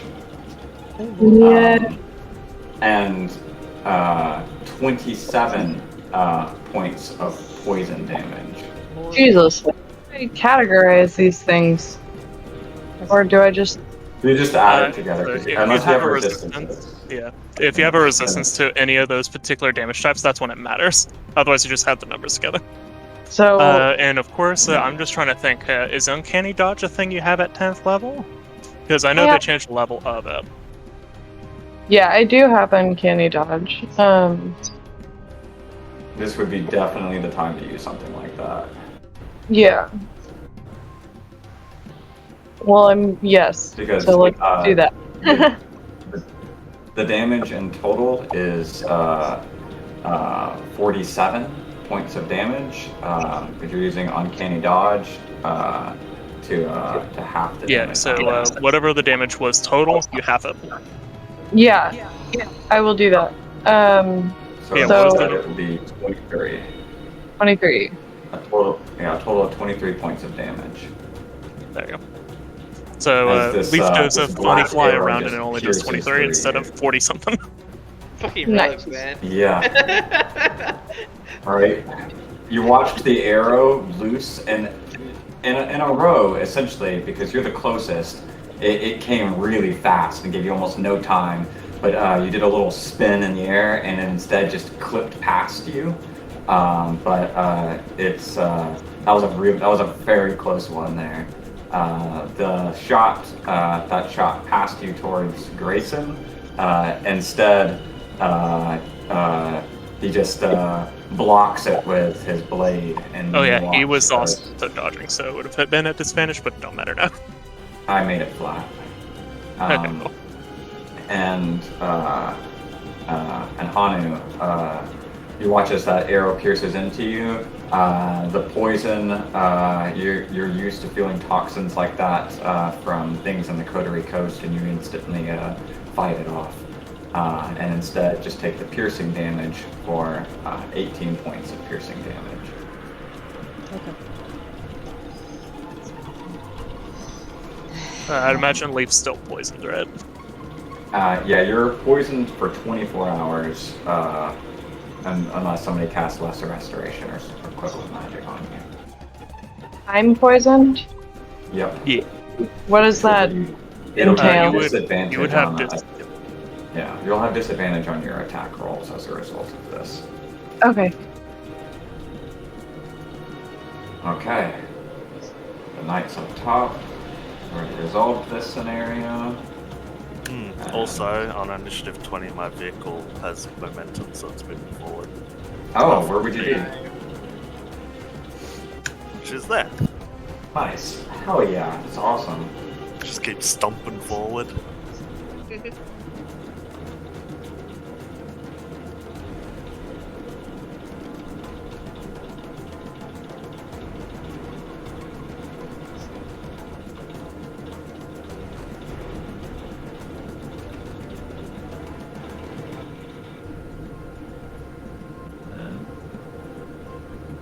Leaf, you are up. You're a good 30 feet in the air. It's about another 90 feet before you reach the top platform. Okay.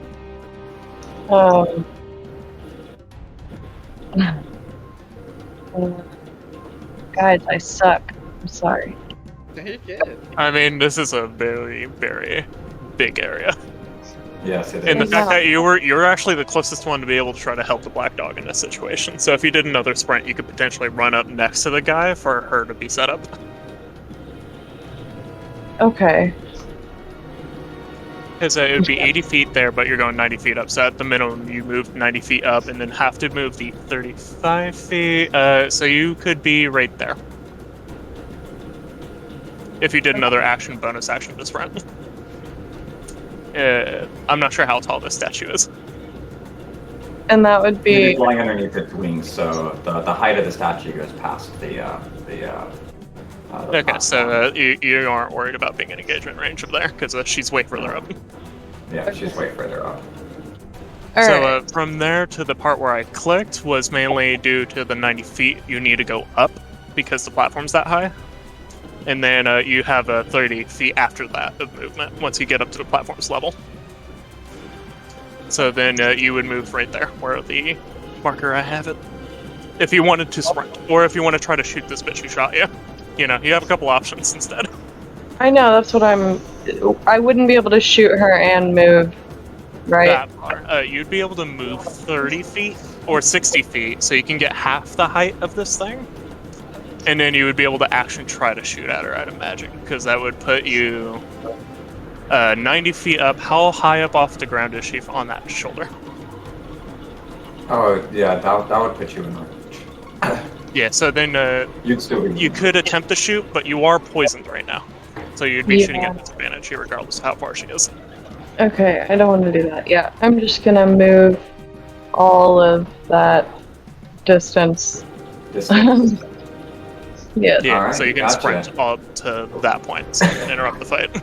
fucking You booking are a leaf on the wind as you're just it. covering so much ground across this huge graveyard. There's this massive 120-foot tall towering statue here, and you fly up underneath its wing to come out underneath the other side of it and onto the platform where you see that there are two knights currently around this halfling girl who's got two daggers in her hands, and honestly, it kind of looks like she's fucking them up a little bit.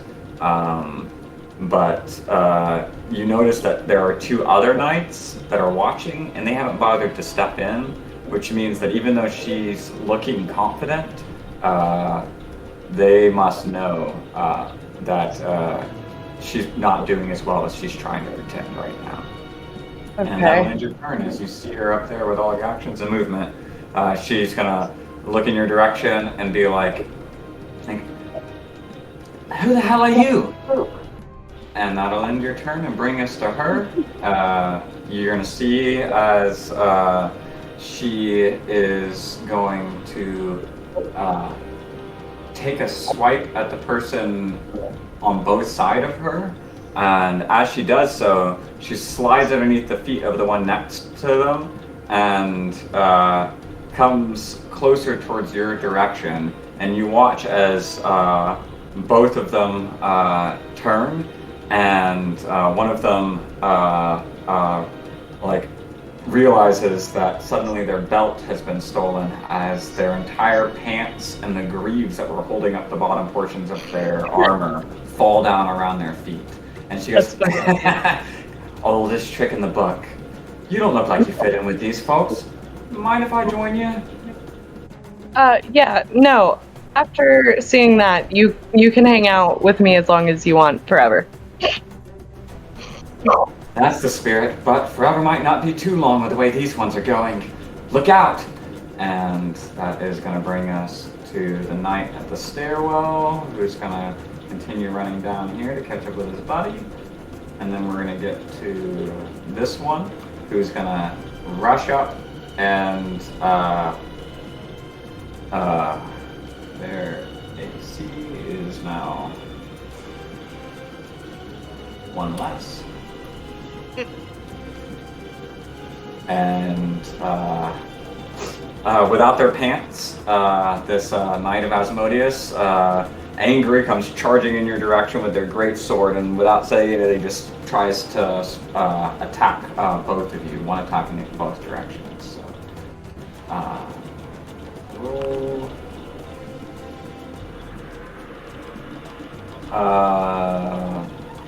What's your AC? Does a 12 hit?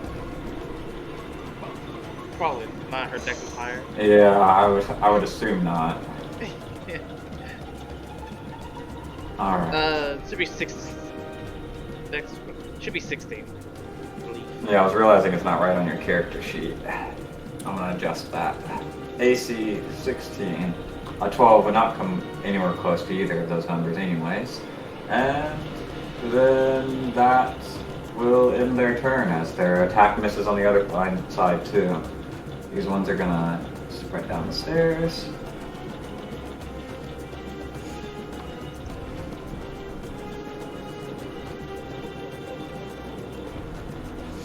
This one's gonna see that somebody else has come in, and you're gonna watch as they make 2 attacks right against you, your group, one against both of you. So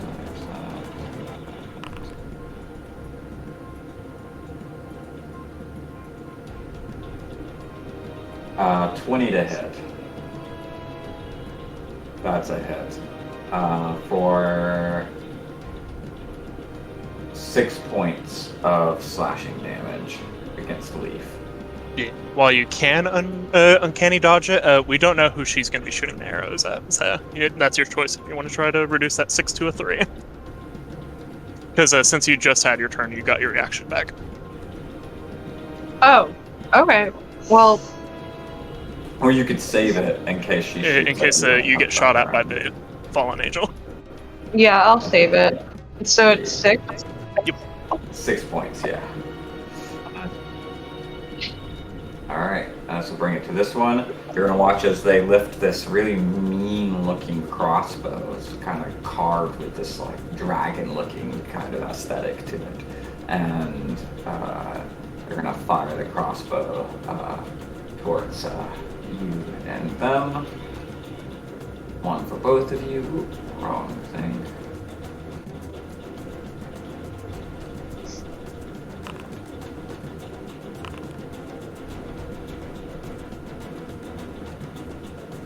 That's a miss, but that's a hit against the black dog. As you see,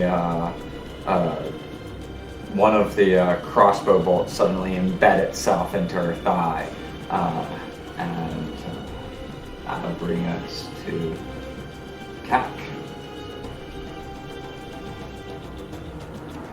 All right.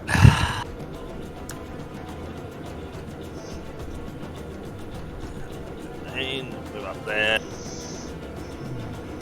Change facing. And then he will just, oh, look at that. He's just going to run over them. Yeah. Alright. Alright. Well, Hack immediately goes to run over some guards. It's fine. Just even- with an evil what laugh. kind of, do I have to make a save for them? okay. Collisions. Vehicle with momentum and enters a space occupied by a creature or object. A collision occurs. Both the vehicle and whatever it impacts takes damage according to the size, which is 4d6. Nope, no save. You're just getting run over. Face. Alright, awesome. Roll that damage. Because it said both the vehicle and the creature you run over, right? Yeah, but my vehicle Yeah, has since you ran over two. takes less damage. Yeah, and you make Yes. two damage rolls, one for each. Yeah, yeah. So the first one is 9, the second one is 12, and for my vehicle it's 9. That's Run funny. over people. Vehicle immediately stops, losing all momentum. If the object or creature impacted is smaller than the vehicle, they are shunted into the closest unoccupied space. Just gonna You put kick them that- up the stairs. Yep, and then the vehicle has its claw, so it's going to try and grab one of them. Oh my god. Okay. Fucking So love this. Alright. let's just go for the one on the left. Okay. And I have to make a... Okay, well, first you I got a just make a- hit. Does a 30 hit? 30 hits, right? Yeah. Okay, they're only taking 2 damage, but they do have to do a DC 22 strength or dex save. Wow. They rolled pretty decent, but still not good enough. Okay, in that case, that one creature is grappled. Alright. Try and put that light on. Amazing. It's the with the car and they grab them with the claw. Just run over them. When they get pushed back, the claw just comes down, picks one up. It's just holding him in the air. And that is it for Cack. Alright.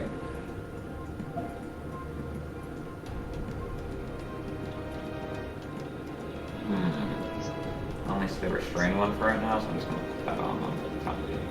Okay. Alright. And that brings us to the Grey Wolf.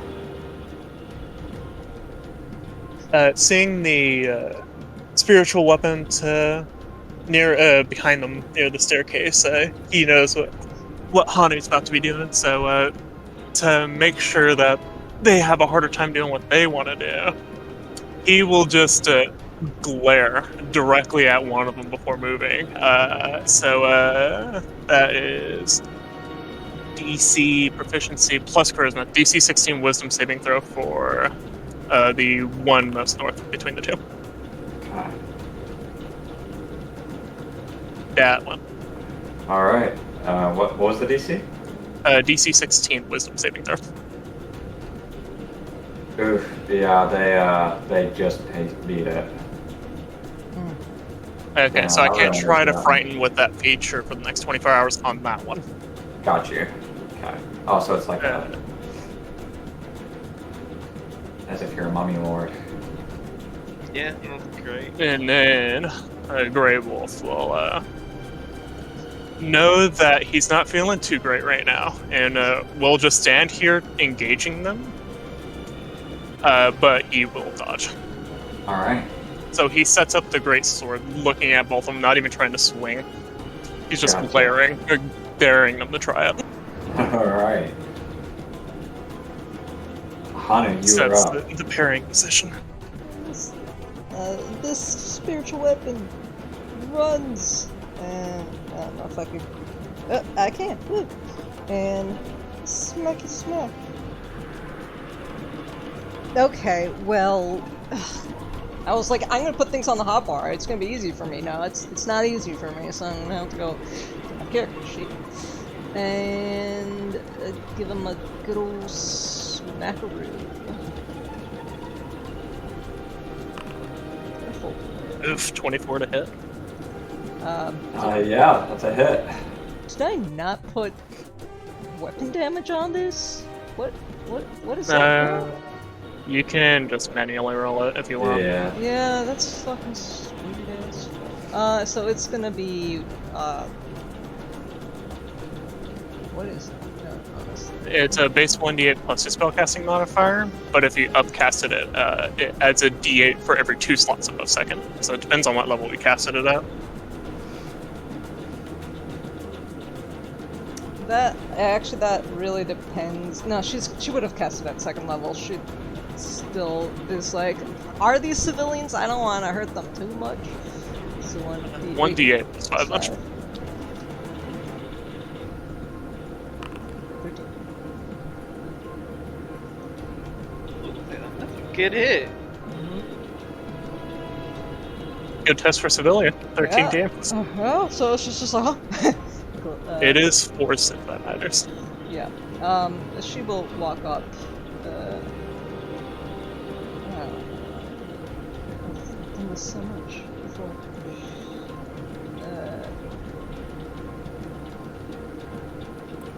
Right over here.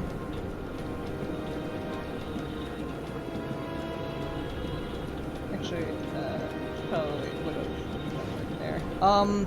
And it wasn't really stated. I know with her watery sphere, that's not concentration. About the other spell that she has with the Call Lightning, just to make it fair, because it can last so long, is that one concentration? It would be like an action to move the orb. No, I'm water talking sphere about anyway. I'm Call Lightning. Shit, the other spell that I chose. It's a little I'm just. To give you access to the spell, right? Yeah, we'll talk about that a little later. But Then- anyways, Yeah, she replaced one of her spells of her racial feature with Call Lightning. yeah. So. Okay, gotcha. So that's why I don't know if I that's. would say it still maintains concentration. Yeah, Gives just you access to the spell. to make it fair. But okay. Other than that, how far away is this demon drill? Is it approximately They 120? are approximately 100 feet in the air That is pretty far away compared from the base of that statue. Alright. So at least 140, or 145 from your position. So That is the case. Basically what she's gonna do is just shrug and just cast a good old Toll the Dead on the one that she just hit. Alright. Delay. So that distant conch shell starts blaring out as the smell of just dead sea creatures on the beach starts wafting in the air, and it's a bunch of night marchers just come out. DC 17. Wisdom. They succeed. Alright, these are some Yeah, wise boys. Yeah. Just like, I hope the guys over there are doing okay. God damn it. Alright. There's a little Anything else on your turn? Nope. But this guy, seeing that that's definitely a freaking lost cause right now, is going to dash to go help and defend. So he's...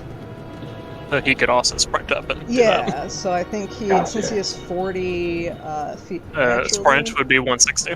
Yeah, so yeah, he probably definitely would have made it at least right up to here. Oh yeah. Oh, Yeah, easily. Oh, there you go. oh, aha! I didn't expect that. Yeah, I guess he'd go right over here. Alright. So how does the Black Wolf react to seeing one of Takaro's angels there? At the moment, they seem to be caught up in the fight that's currently Stabbing going bitches, on. but as soon as Yeah. she goes to turn around to stab that one, she'd be like, what the fuck? Yeah. And this They, the ones down below, went past the spiritual weapon without, like, any regard for it, knowing that it was something that you shouldn't waste time fighting. So Yeah. they seem to be experienced with magic. Alright, and this power sphere just gently floats down another 30 feet. Alright. That'll be my turn. Alright. Oh shit! I took damage. I needed to roll a Constitution saving throw to see if I kept that up. You remember how much? I don't think it was above 20, just DC 10. I was like, fuck. Yeah, just roll, see if it's DC 10. It's not like the angel did anything that would matter if you failed it. Wow. Yeah, I figured you were fine. Thanks for saying that about my angel. Wow. Alright. I meant that turn. She Uh-huh. actually dealt damage. God, Wow. she actually dealt damage. It's fine. Alright, there you go.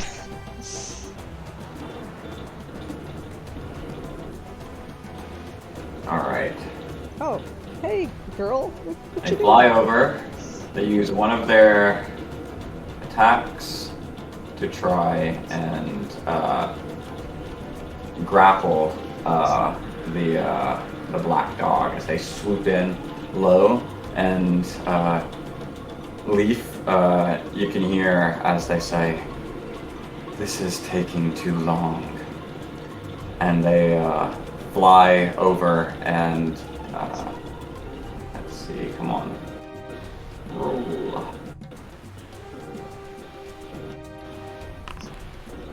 Yeah, it's actually, I forget, they changed how grapple works, don't they? Something. Yeah, they did. It's against I Yeah, like, just- no, I was just not thinking even about- against that's Terminator. why I paused. Yeah, that's why I was rereading it. I was like, oh yeah, wait a second, new thing. Yeah, so strength or dex save versus her maneuver DC. Yep. Make that save, Black Dog.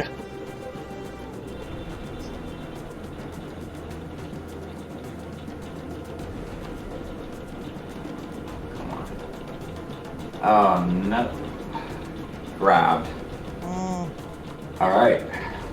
And you Even watch. with a dex save? Oof.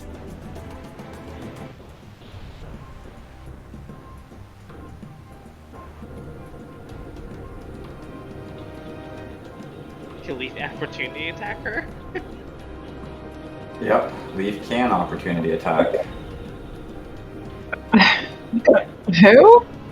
The angel swap. You watch as just the swooped angel down. swooped in and grabbed the halfling that you were that you just met. And as she lifts her up and goes to fly away with her, you can use your reaction to make an opportunity attack. This is the angel thing that shot me. Yeah. Yes. Alright, fuck this bitch. So yeah, I'll do that. What am I'm just like attacking. Disadvantage because you are poisoned, but I would imagine it's whatever Yes. melee weapon you have. And it's with your dagger. Okay. I don't know how to like roll an attack roll on this sheet. You just click on the dagger Oh, icon okay, next got to it, the I got dagger. it. I'm sorry. Oh, you're I've good. been really awfully. That's it. Oh, Okay. Yeah, disadvantage. Sorry. Oh fuck. So do I roll again? Roll against, Uh, and it takes longer yeah. than Yep. two. That's a nice juicy crit and all that. Okay, 17 to hit. That misses. God damn. Okay. As she flies up over the top of it, you hear as the halfling, the black dog, is kicking and kicking, saying, "Let me go! Let me go! Be careful what you wish for." oh And shit. she Yep. lets her go. Oh, can I catch her? Catch me. She's way too far away, and you unfortunately just used your reaction to be able to try to make an opportunity attack, so you can't use your feather fall reaction from your race to try to prevent this. Okay. Can she do arrest an edge trying to grab on the statue someplace lower? Because I'm not sure where she is Oh, verticality. no. She's right over the open portion, right above where that book Okay. was. So there's nothing to grab onto. She flew out Okay. to the open, and you saw her kicking, and you see as she goes and says, "Be careful what you wish for," and drops her. And with that, you watch as they fly up into the air and begin to look like they're flying away. They don't have much movement left, but they begin to ascend a little bit just after they dropped down, and are looking upwards to the sky as they do so, and that will end their turn. And the knight over here says, "Retreat. We're falling back." Oh my god, we Moves back have up a towards chance. this door. These ones are still engaged in the fight. So they are going to take swings.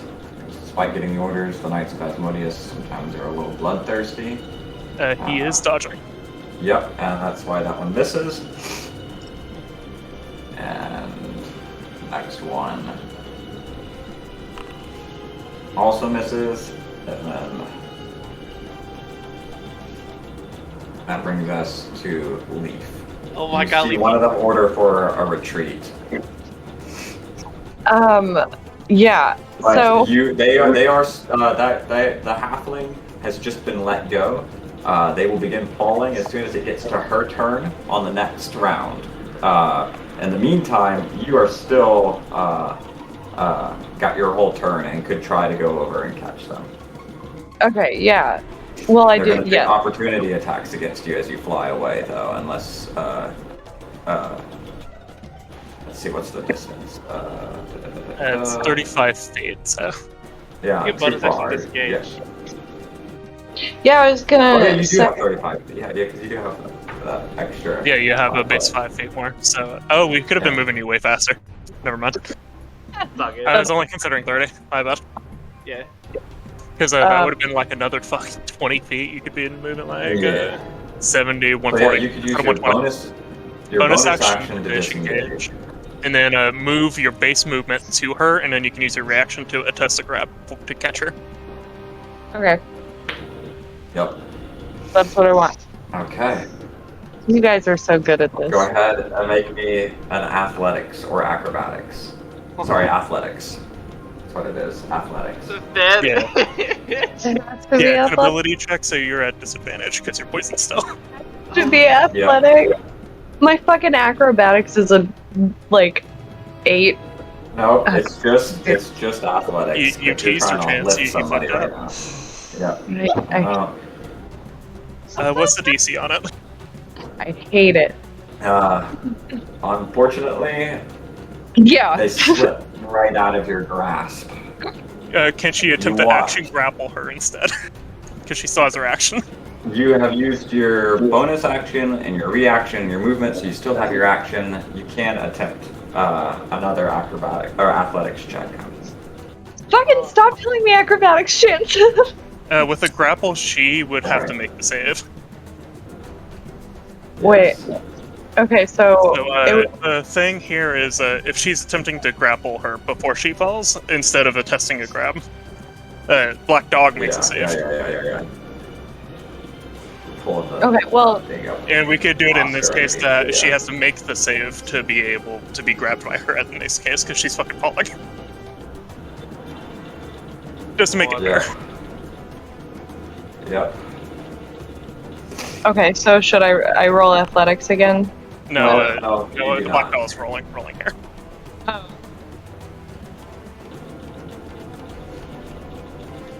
All right. You watch as the black dog, just about to slip out of your grasp, ends up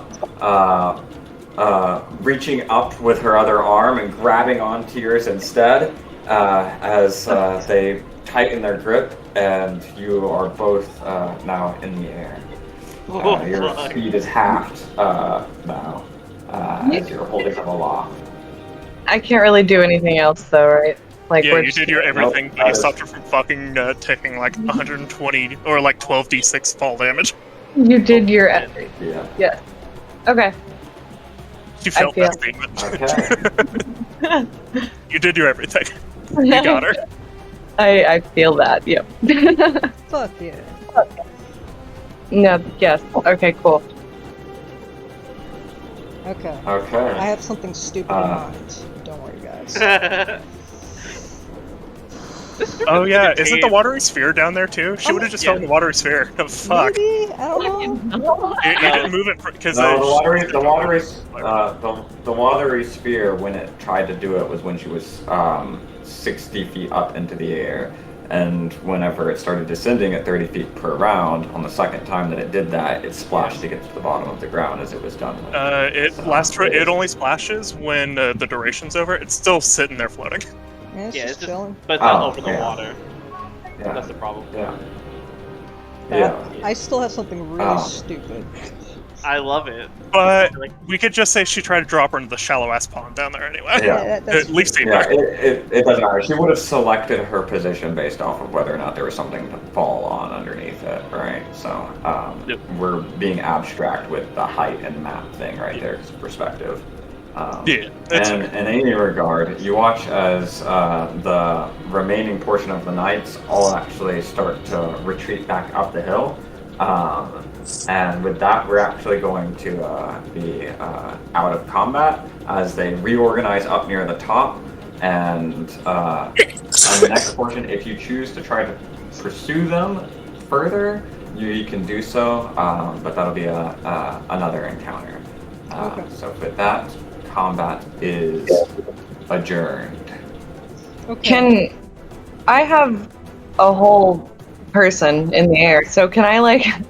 you can bring- slowly hover. Well, I want to be able to like see where they're going, or like, is there any amount of seconds that I can spend looking around and trying to discern what the fuck? Actually, I mean, they're just. You guys are in the middle of a giant graveyard right now, in the middle of the city. The Knights of Asmodeus are like a well-known organization. They're not really trying to hide or skulk. They're retreating back out of the graveyard and probably about to go back to their guild hall, which is like 2 blocks away from yours. So there's very little to see other than watching them retreat Just bail through into this the street. doorway. Yeah, bail into the streets. In the meantime, you managed to lower the very unhappy halfling who's dangling in your arms back down to safety. And as they do so, they're like, well, you guys certainly showed up just in time.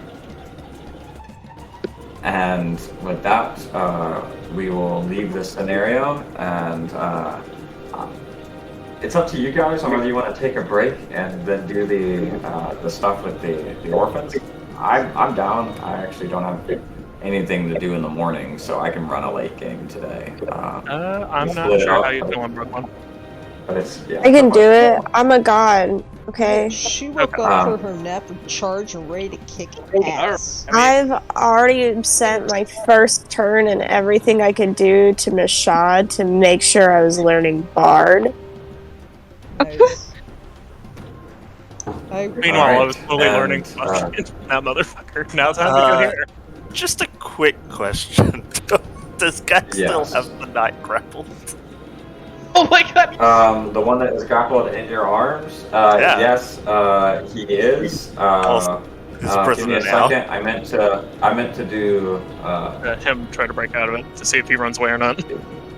the other one is assisting pulling him out of it. I like the idea of the one that's going up to the claw trying to fucking pull it out.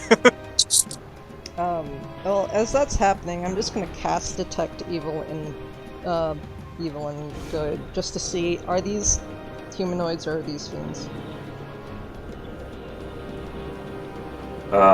They're all humanoid. Okay. She's like, takes a slight breath of relief, like, okay. But I will say, I was planning to be like, to tell the Black Dog, you know, just take a gamble, trust me with this, and banish her if something bad was gonna happen. Oh my god! Like, yeah, I told you it's gonna be something stupid. I'm like, this, I don't know what this fiend's capability is, so maybe they have spell resistance, but I'm like, they probably have high charisma, I won't do it, but if I ask her Hey, to fail, Black Dog could be banished for a bit. Black Dog can be sick.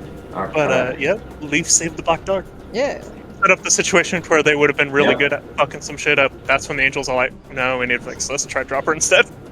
And then, Yeah. by that point, she's like, fuck, we're on a time schedule, we gotta go. Yep. Yep. You guys are just too quick. And we are going to activate the Court of Magic map. What's the guard save? I know. Oh, the guard managed to get out of it and was extricated from it with the help of his ally. They Aw. retreat back up the stairways to join the rest of them. Thanks for reminding me about that, Yeah. because that would have been awesome for you guys to have a fucking Asmodeus hostage, like political warfare and shit. That's what I was hoping for. I know. In the Like- future, there'll probably be plenty more opportunities. They're clearly being a little more bold. Looks Here's like this. we have We're a gonna- lawyer case for Rue. I know. As soon as I heard it, I was like, I'm suing their ass. Wow. Defamation, Yes. wrongful accusations, Uh-huh. abusing the power of the unicorn. Meanwhile, we got bugs. Yep. Alright, I could've breaking fucking this slumped start this this up. Okay. The orphans, man. The orphans and Orphans and one really, really nervous guy. yeah, right. It's okay. I am gonna go, guys. I've been at work all day, and Yeah, Then you can- can always Thanks for joining us. Yeah, take care. but yeah. Have a good night. Bye. Bye. It's the orphans. It's the orphans. The orphans can get too fun. Oh man. Dealing with bugs. Is it a good thing to have a lot of lightning spells? Possibly. It's gonna be a lot of pop. Mashad, how much do you like the idea of running two wizards? I can run two wizards. Okay. It's just more of the savant stuff I gotta run. He's just like, I can play my turn twice? Fuck yeah. Right? I think the Fuck. only thing off of my head is he has is the assess vulnerability. That's important, and then he can shoot his gun at whoever with his intelligence to attack instead. Yeah. So he has a martial way of magic turns I out to be just strong. need to. I just need to give him a gun. Inventory stuff. Yes.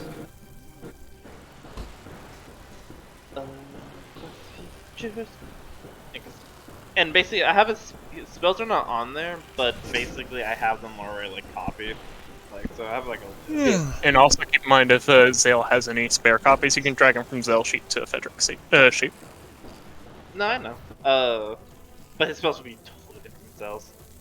Yeah, I'm just letting you know the speed up process a little bit. Because I have to say, that's a lot of bugs. Oh yeah. See, here's the thing. He's gonna be a lot more fire based. Because remember those fireballs.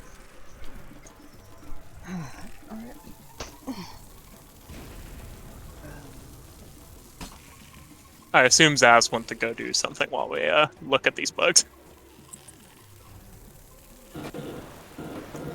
Yes, Zaz, unfortunately, said that in a very brusque and unexplaining sort of way that he had other things to handle. Zaz is a wizard's wizard, okay? I should make that very clear. Like, he comes and he goes, he arrives precisely when he needs to, okay? But never when you really want him to be there.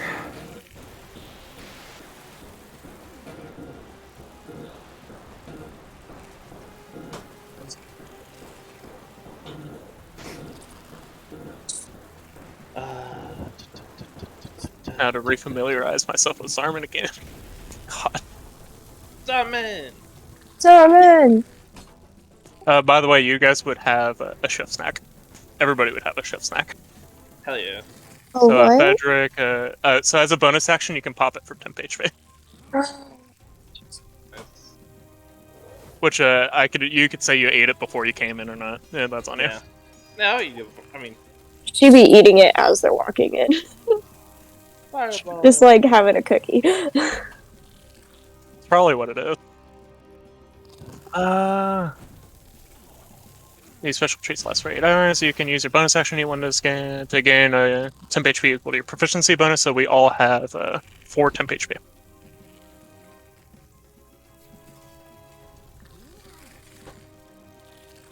I'll just mark it on Fedric's sheet for you, Bishop. Yeah. Adding some spells in. Yeah, I'm just letting you know. I just got all of my spells put in while they were in that fight. So I have some spells.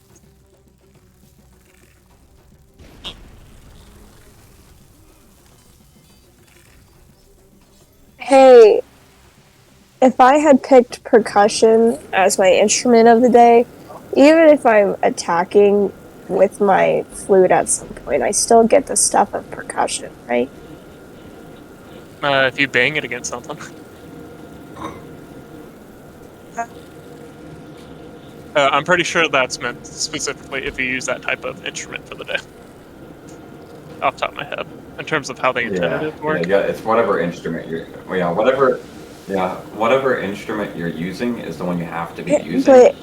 But unless I you mean, chose your art specialization, which always applies no matter what instrument you're using. yeah, no. So That's what my you picked art when you- specialization, things that apply I when already using have other that picked. instruments. I already have Yeah, my art what you- specialization pick. It's voice no matter what, so I get advantage on the concentration checks. But at some point, I'm gonna use my flute. But if that's only if I'm using the thing of my flute, not necessarily for other things throughout this fight. Like I could go to percussion if I wasn't using the effect of my flute for just my first. Yes. Yeah, exactly. You can do percussion. You can do any of them at any point in time. It's just if you're using specific, items, then that is implied that when you're using those, you're using. Yeah, I'm not worried about it for the items. I'm worried about it for any other subsequent turn I have. I would be just using What does the percussion. flute do? I don't remember what the flute does. This You'd have to- magical fife can be played as an instrument or wielded as a deadly weapon. You are proficient with the Fife of Dragons as both instrument and blowgun while you're attuned to it.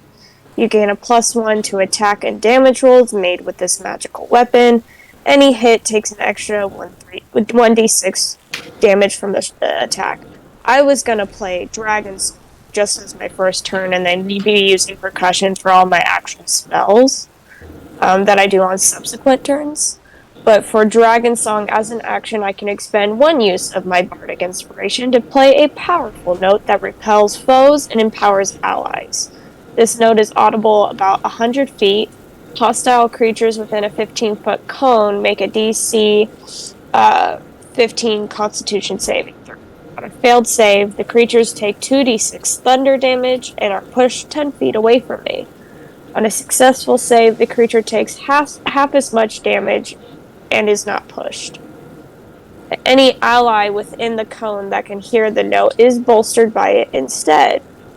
A friendly creature affected by the note has its speed increased by 10 feet until the end of its next turn and gains 2d6 temporary hit points that last for 10 minutes.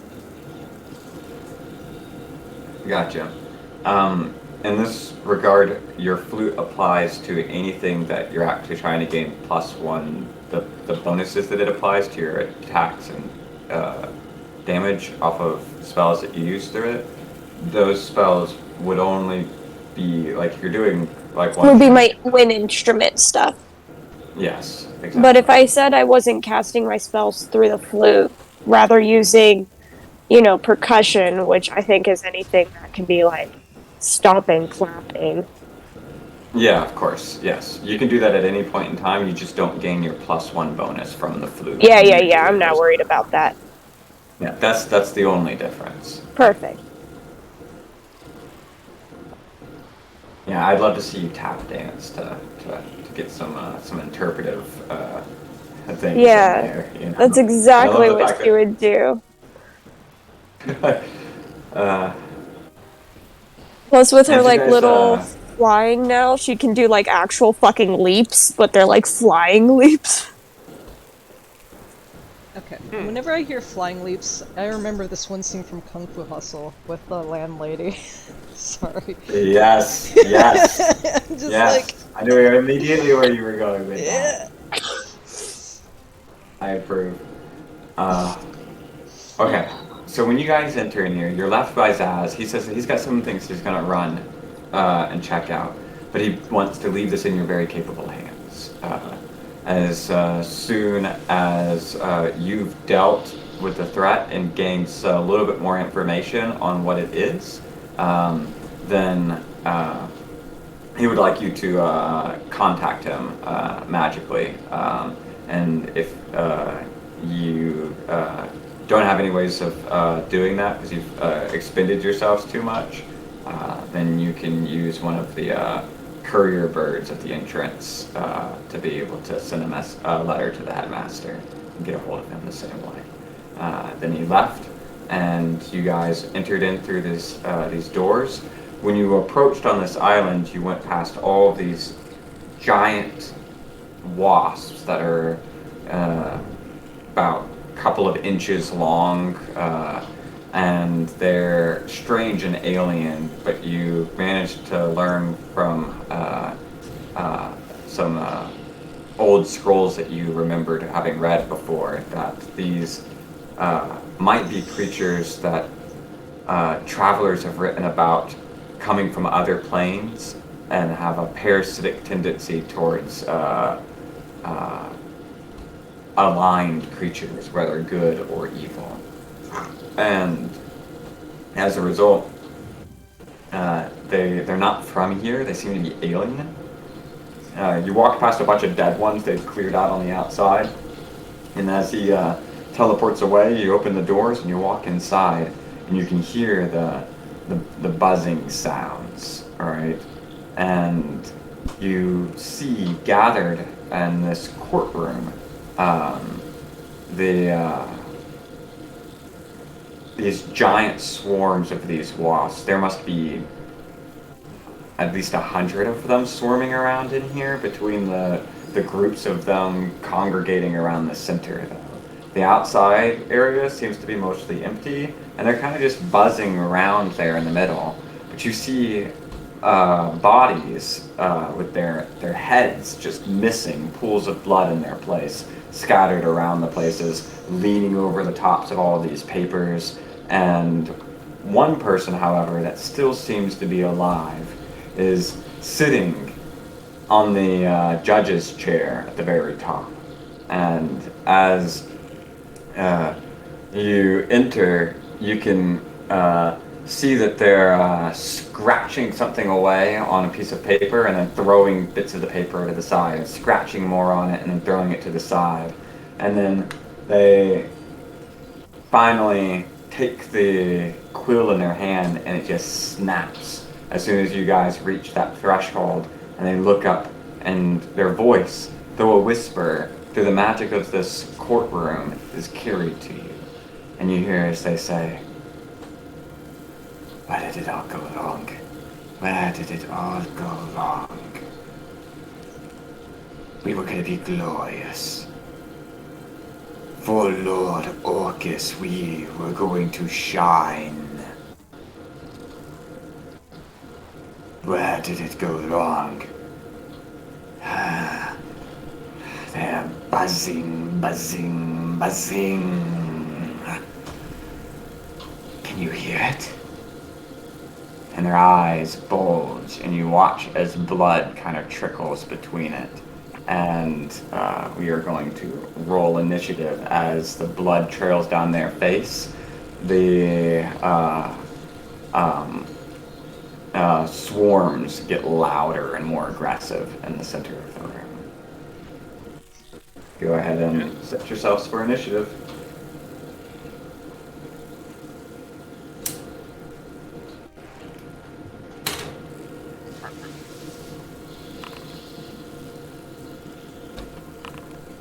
Three.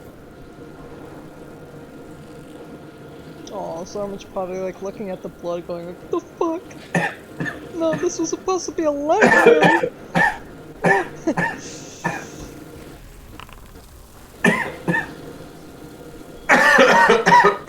Frederick. Okay. Frederick?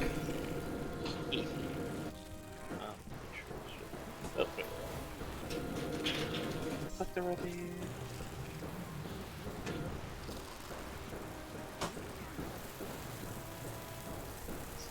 Oh wait, he said the talismans are all too. Add that real quick. I believe when you click the roll initiative, you can change the base stat to intelligence. Yeah, I got it, because he can Yeah. savant shit. He gets to add that. Let's roll. Yeah, Frederick! That's a top initiative roll. He gets added his intelligence modifier to his fucking initiative as well. He's always on edge, man. He's so paranoid. Whew. Yep. Yep. Alright. As it starts, he goes, I have studied here before. I must say that it feels about the same. And with that,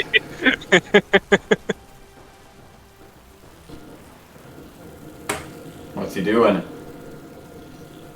There's a guy up there, right? Mm-hmm. Do. He gets the cover right there.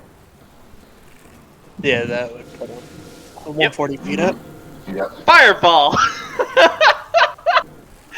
Right on him. Such a wizard thing to do. It's a wizard thing to do. Fireball, ask questions later, Mr. fucking Orcus worshipper. Yeah, right. God.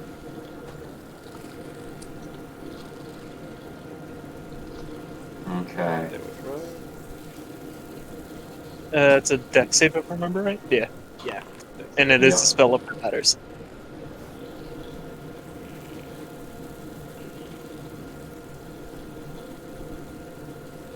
Damage right now, it does affect you.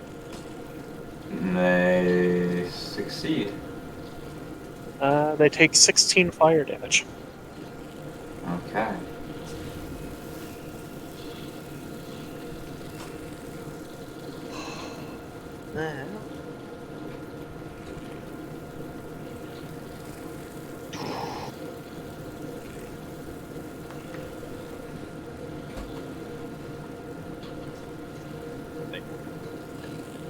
Anything else for this turn?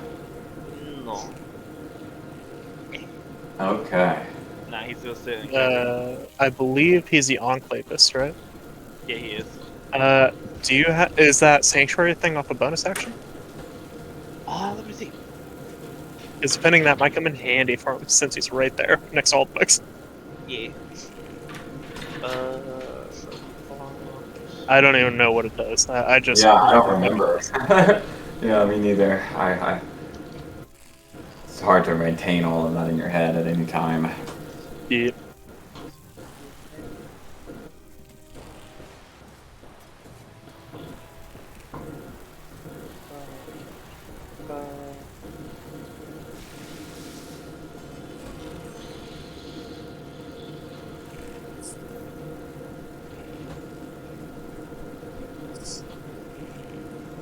What color would you say Bedrick's Flame is by the time while he's looking for that feature? Oh, I'm gonna bonus action. I'll pop his mystical demons, and so Just say it's domain. Domain. If Yeah, that works. that's how it's pronounced. That's how it's pronounced, anyways. Domain. gotcha.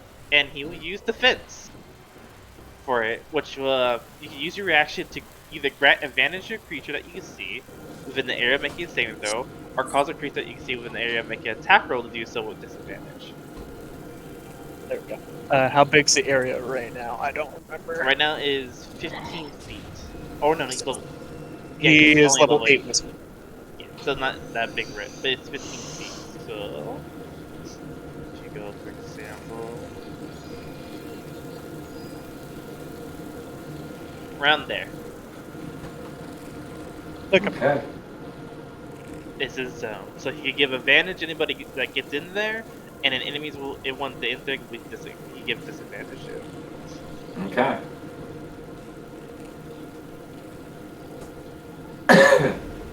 Cover behind that shit. With its revolver out. Yep. There we go. Okay. The first swam of Calca spawn. We're gonna move on up here. It is a swarm, so would they need to be within the tile or the ranch?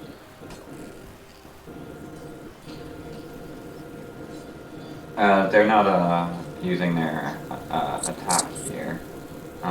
They are instead going to watch as this kind of mist emanates from around them and 10 feet in all directions around them. I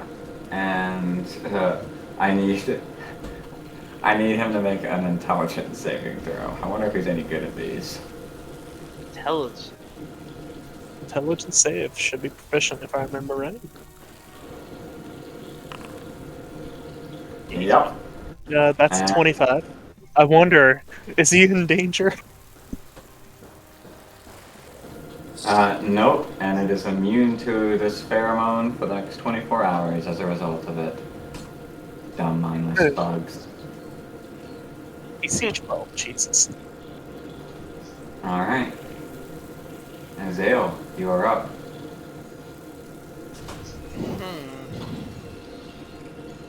Bigger on top. Lots of insects.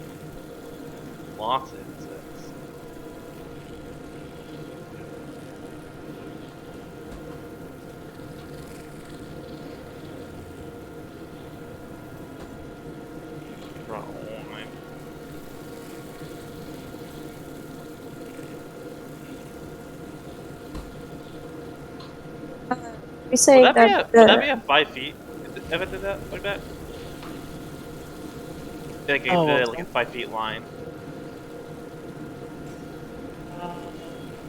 If it's a line, you just draw with the ruler. Any tile that's glowing would be hit by a line spell. Gotcha. So you could potentially hit 3, maybe? You might be only able to hit 2. Depends. Yeah, I got this one. You can do that to hit those 2. If you're trying to hit all 3, you would end up missing one of them, sadly.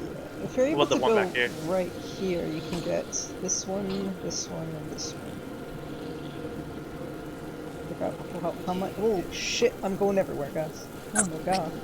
Yeah, right there. But I don't know. what your With movement that, is. that's still 2. Or is that 3? That looks like 3 What? from where Sapphire's on it. Yeah. Ah. Yeah, right here. Okay.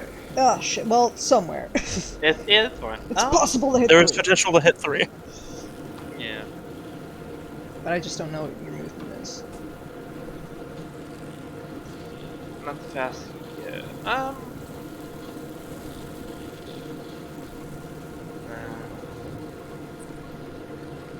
Found a line that could hit 3. Yeah. Just the balance. Yeah. Okay. If that helps you. I'll hold it Yeah. very painfully. Go quickly, my index finger's getting tired. No? Nah, I'm not gonna do that just yet. Okay, as soon as you said I'm not gonna, I let it go. Yeah, let's go. I'm gonna cast haste on me. So that activates my blade chanting and everything.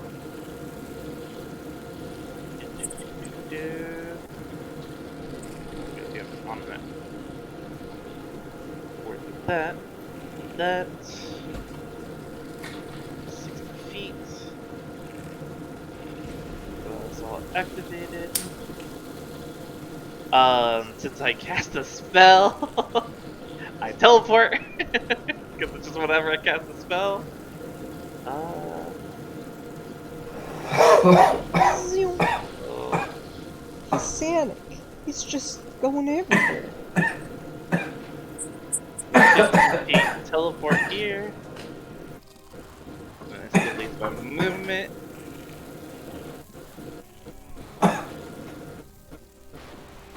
Which I'll move over here.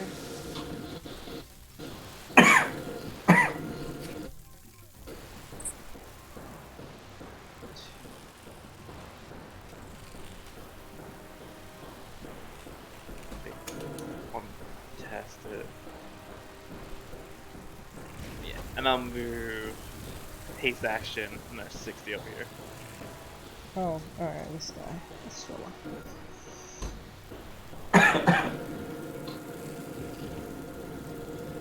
And yeah, and that will be my turn.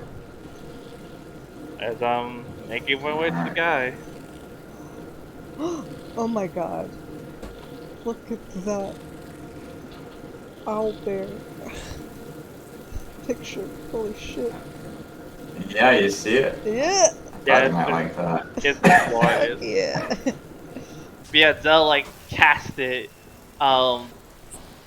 Lightning kind of goes around her for a second as he teleports forward, and it zooms, jumping over the desk and everything, and getting just to like the top of this. Like, I would say he's not like top of the stairs. He's kind of like climbing up it, so he still has a little bit cover. Using the cover of that. Yeah. Alright. That'd be his turn. And then that brings us to the next swam of Calco spawn. Swam.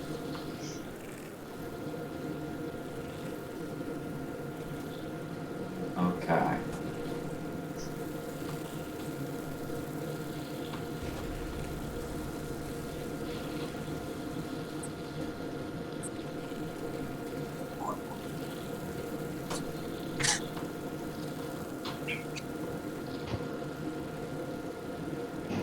Fucking Zell's movement. 135 feet.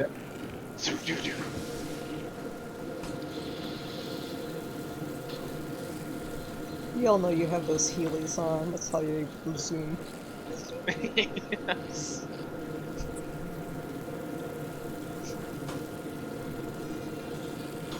Oh man, the fucking insect sounds, man. Ugh.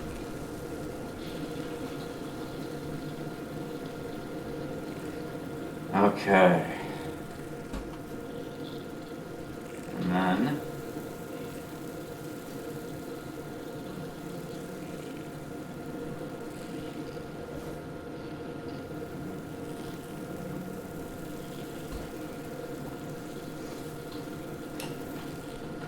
it's all coming apart. It's all coming apart. And now, the insolence! And you're gonna see as he points a finger towards you, and I need you to make a... Counter spell. Alright. If it is this, Pop it. Pop it. throw it out there. Yeah.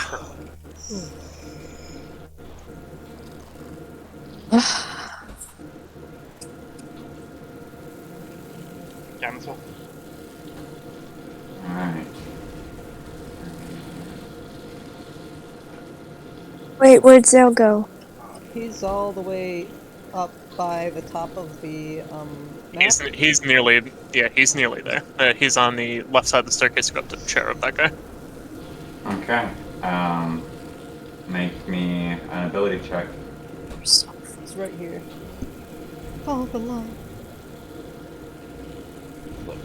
Yeah, he's like 130 feet out from Rhea right now. 15. So, anything 5th level.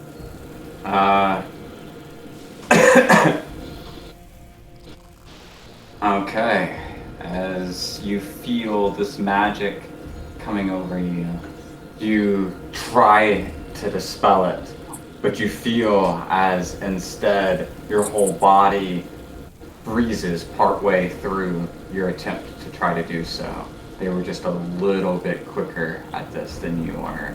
And before you were able to fully identify that they were casting Hold Person, it was already taking effect on you. And you are paralyzed. And give me a second. Oh, is that how that works? You make an intelligence saving throw versus DC 10 plus the spell slot level of the spell. They just cast. Do you need to identify it to try to counterspell it? No, that's just flavor of you doing this. I mean, it's always implied that when you're casting a counter spell that you're. Are you able to add your proficiency bonus to your counter spells right now? Not yet. Oh, not yet. Okay, that was a future plan you were talking about. Gotcha. Yeah, 15. So they cast it with with their 6th level spell slot or one of their 6th level spell slots, and he did a 6th level Hold Person. Yeah, he wanted to make sure this fast boy did not divide up. I don't think he you can just target. sped all the way. There's nobody else within range, but you just sped across this super quickly. Did I still make a save? Insolence. Yeah, you still make a Wisdom saving throw.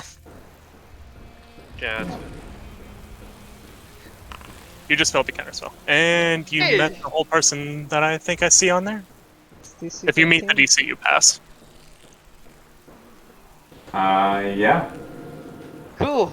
So he's like, And just as that goes over you, you break through the spell by sheer will, and that is their turn, I believe. Just I like how you both casted a spell and neither of them worked. Yeah, there we go. Wizard battles. We're just like, Hanu's done this to me Okay. before. Fuck. Damn it, not this again. It's just a Spider-Man name.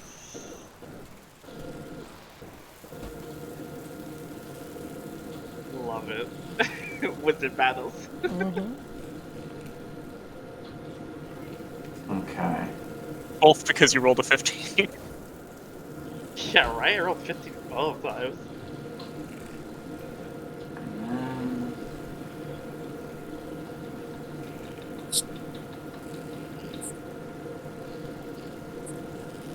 Oh wait! I cast a spell! I teleport 15 feet! Yeah, you counterspell. Yeah. That's how that That's happens. true. Fuck yeah. I gotta Oh, remember yeah. that. Every Good time turn. I cast a spell, I just teleport closer. Nice. Heck yes. Okay.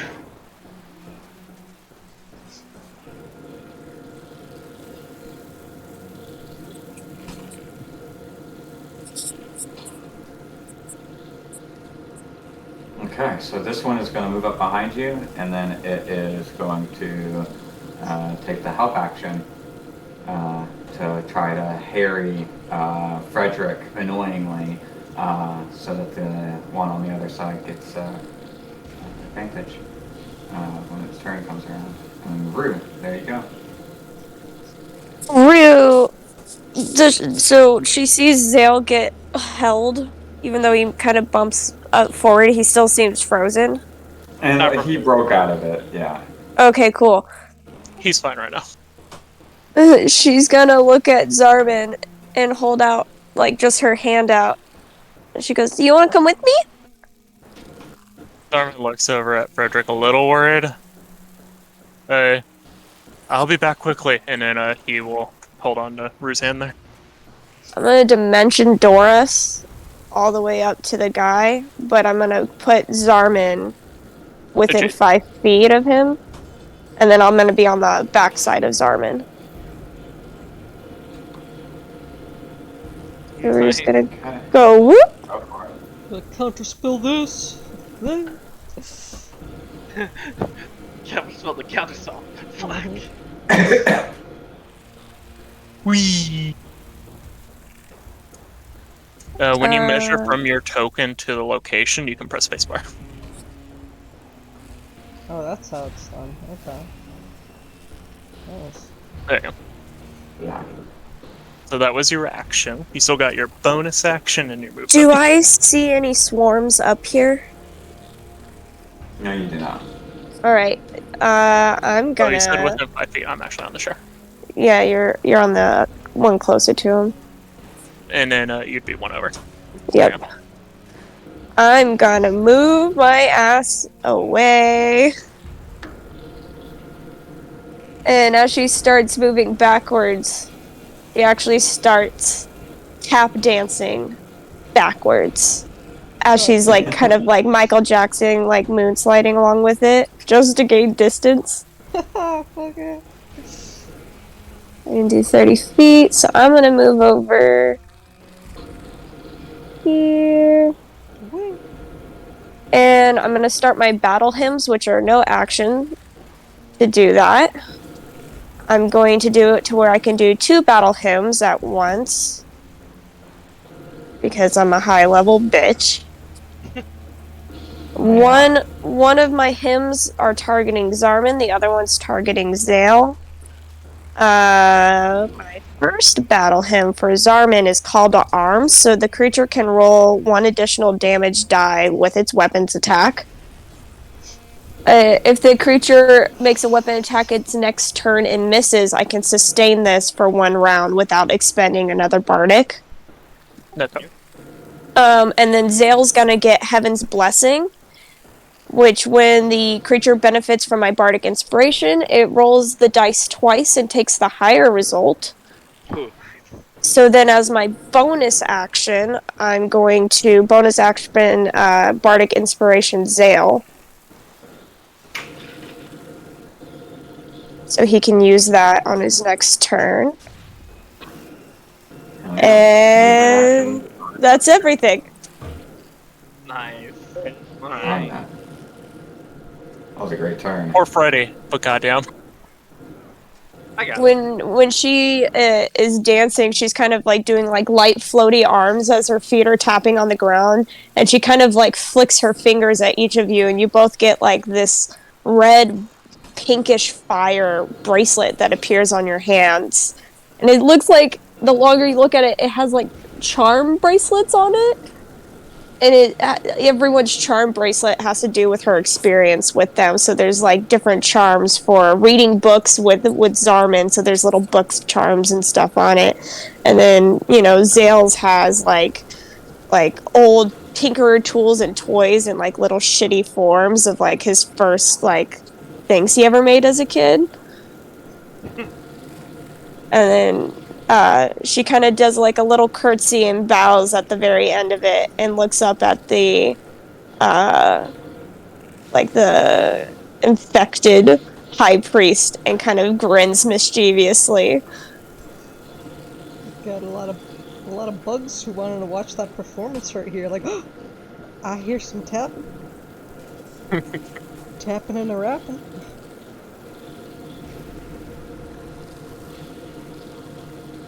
Alright. Meanwhile, bugs are immediately flanking me. Jesus.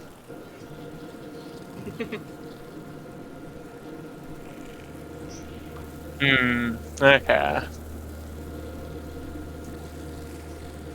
So, I'm just trying to see what I got here. Because I got some stuff.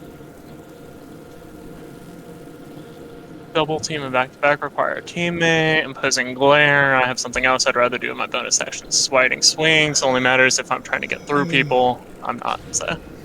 Don't care about maneuvers, so I'm not burning a spell slot for exertion. Man. I will be action attacking the priest. Alright. Okay. And I have a great sword on. So I will attempt to swipe number 1. 20 to hit. That's a hit. 1 extra die because of that effect, and I imagine it's for 1 attack, right? Yeah, one time. Okay. On its The weapon bracelet kind attack. of releases off of your arm and wraps around your weapon when you can attack sustain with this it. Battle, yeah, you can sustain this battle hymn for 1 round, so it's for every attack I make within this round. It's only if you miss. Yeah, if you miss, it goes That's 1 more, what that but I means. did not miss, so. Okay, good. So this round I still have the extra d6 on all of it. So the first thing I'm doing on that first attack is smiting the motherfucker. Give me that smite. I believe it's 2d8. Yeah, 2d8. Let me see which empowered smite I want to do on this fucker. All the features. The numbers, Mason. Man, all the orphans here, man, have combos. I know how to help my brothers. Yeah. I might not support what they do all the time, but I'm not gonna just let them Okay. die. So it's 6 more fire damage, and then and the target must make a Constitution saving throw at the start of each of its turns, or take another d6 fire damage. On a successful save, no more damage in the fire extinguished. The fire can also be put out as an action. So I hit him, and he just lit on like a bright blue flame. Okay. And So how the much first attack. So it was 16 from the sword, plus 6 more fire, so that would be 22 total from the first attack. Okay. That is 1 use of smite and my free use of empowered smite. Yeah. God damn it! I keep doing the thing where I accidentally double click the number and it makes it drop to the bottom of my feature list. No. Okay. Okay. So I still have 3 more smites, and I have 1 more attack right now. 14 to hit. That does not hit. I will look through my spells real quick.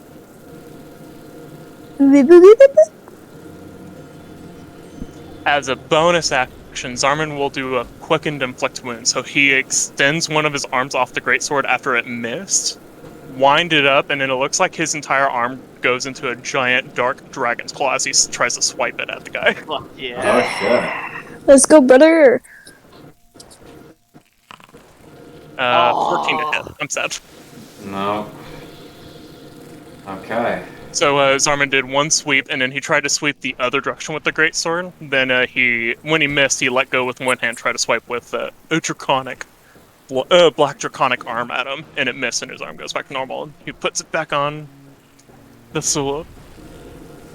That is his action, bonus action. He's sitting pretty right now. That'll be his turn. Okay.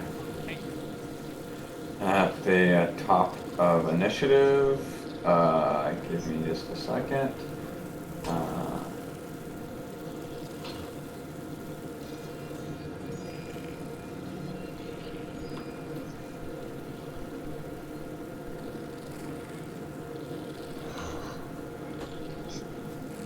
You watch as the courtroom's throne suddenly lights up, and that initiative is reset.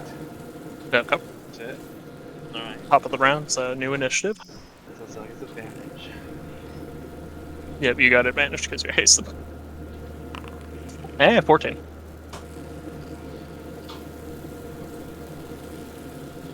Want me to just roll Fredericks for you? No, I got it. I got Okay. it. I'm just pulling up both my sheets at the same time, so I'll just have it on the same time. You could also just look at turn initiative, and there's a die there. Yeah. Yeah. Ah, that's right. Let's get rid of it. What I usually do is I just right click it, so then it's out, or you can make it a pop out. Put that on the side. Oh, this poor priest. Damn, at advantage, you only rolled 12? Oof. 5 and 2. Do I need to reroll mine? Yeah, everybody does. Okay. You can just look at the second tab. Oh, You can God. click the die next to it. There you go. This guy's just like, I got you, and then he's bottom of the initiative. Yeah, he rolled one. Never mind. Alright.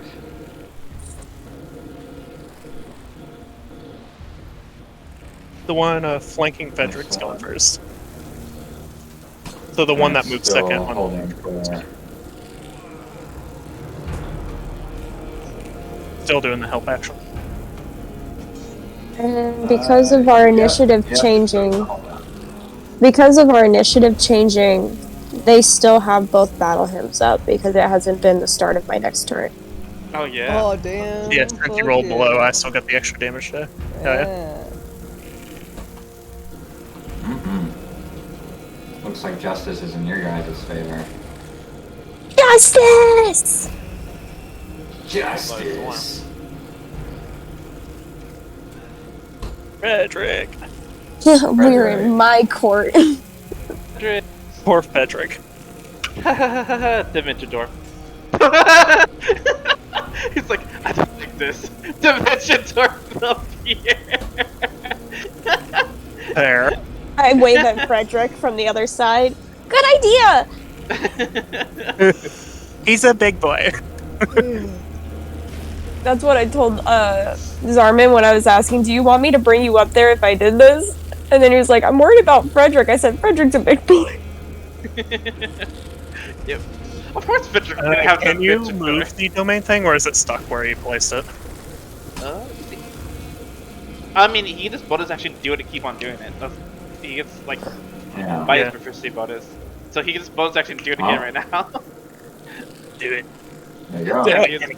He just bonus actually do it again right on top of him because you do it 3 times. Because he's level 10. So he's level 8, but he Level still 8. do like half. Yeah, half his proficiency, right? Yeah, it's a level 10. So he would have one more use. Yep. So you can use his last use there. Yep, that's good. That's a good spot. The bugs were helping trying to smack Frederick, and then he's just out. He's like, nah. Yep.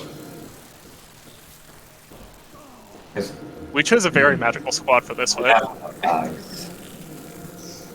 Clever bugs, but can you do this? And then teleports. Yes. There you go. That's Frederick's field. Alright, that's the end of his turn, right? Anything else? Yeah, All he has is movement. I was just thinking he'll move a little bit closer so you get that guy at his range. Cause I think, yeah, he could fit it. I gotta remember that he can just move it. Yeah, he can still move, so you could have dropped that somewhere else. Yeah, so that's what I'm gonna do. Yeah. Get used to Yeah, it. so you move 15. You can move like one more tile if you really wanted, then just center that on top of Zarman and the priest and the 2 swarms on Zarman. And Yeah. he would still be in it. Yep. So you can move that circle if you can. Ba-da! Cover everybody. Yeah, so that circle's good. Yeah. Oh, there we go. Perfect. Again. Okay. And that brings us to this one. Just gonna go right here. And I think This turn. This one. Gonna go here. This one. That's about to be a third one on Zarman, ain't it? Gonna Yeah, Like it is. right above you, Zarman? It's like right above your head. Yep. Okay. 1 bug, 2 bug, 3 bug. No.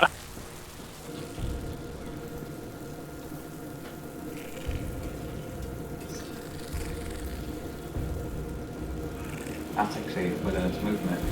This one is going to release its pheromone. And so I need an intelligence saving throw from you, Zarman. Today is also a good day to mention that I have the Aura of Resistance. I should have mentioned that before the fight. So I add my charisma to all my saves. It's the Aura Protection. That's the one I went with for today. Oh, yeah. Lanny. Nice. That's a success.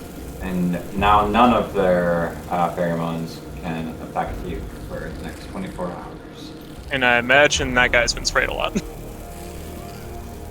Well, when you put it that way. It's like a cat. Zarman, you are up.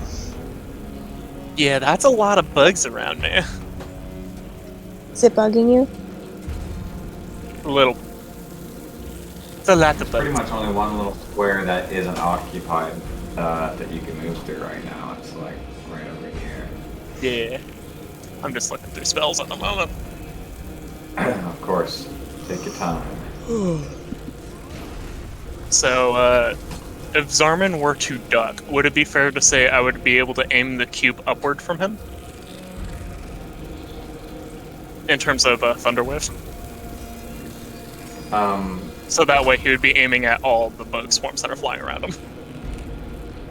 Oh yeah. He wouldn't be able to hit the priest unless I duck low enough, but since we're on the same level, I would imagine it's not fair to say it hits him too. No, you won't hit the one that's just directly below him either, but you could hit these three. Yeah, because if I were to aim it upward, it would be a 15-foot cube, and I could center it on myself. Or center it in my location. So I'd be able to affect that area with a Thunder Wave if I aimed it upward. Yes, this priest would just not get hit. Yeah, and since I was crouching, he's not even halfway in the spell effect area, so it wouldn't affect him. Since how the cube effect works is it's a center of one side of the cube, I'm just crouching and aiming it upward. Gotcha. So as a bonus action, I quicken Thunder Wave, which will be my last 2 sorcery points to attempt to Thunder Wave them bitches. Alright. Saving throws con? Or is it? I believe so.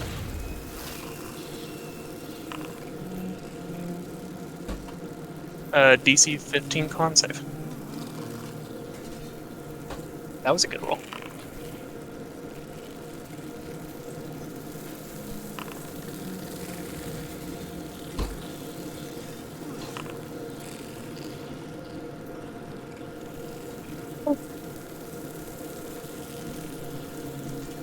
Um, 2 succeed, 2 fail.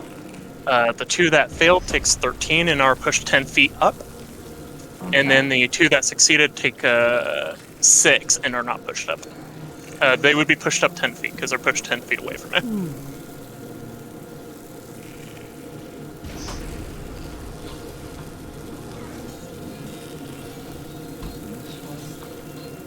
Oh, they would be 10 feet more into the air because it pushes them away from where I cast them. Yeah. So I don't know if the leverage thing works on this particular boundary. If you right-click the token, you should have the whole thing here to put leverage. Yeah. Like that. Yeah. I've been putting it there. It just keeps editing it off of it, but it doesn't Oh, really yeah. matter. I've got it. I've noticed that, so. Those 10 feet so- above you. Yeah, I Yeah. got This it. one. That one. Okay. And then, as an action, he will make 2 swipes towards the priest again. Okay. And 22 to hit. hit. I will smite on it. And you get your extra die, by the way. Oh, Yeah, I will. okay. There we go. And then I think I could burn a spell slot to make it an empowered smite if I wanted to. Let me reread the feature.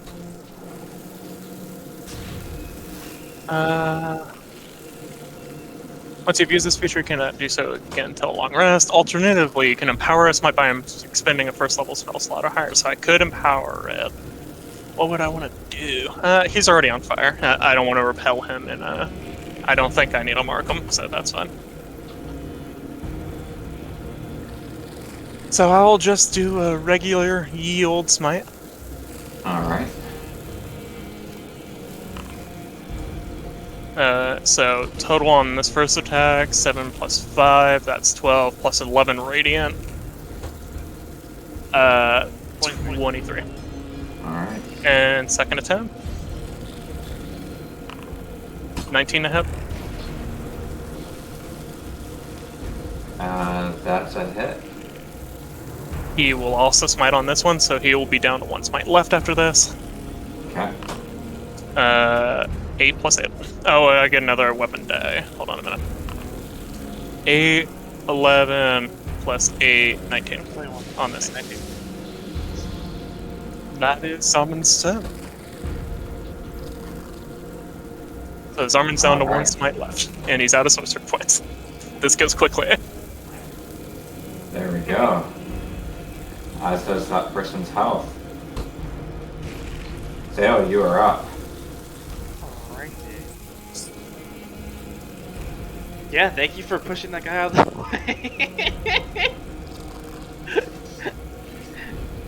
That's perfect.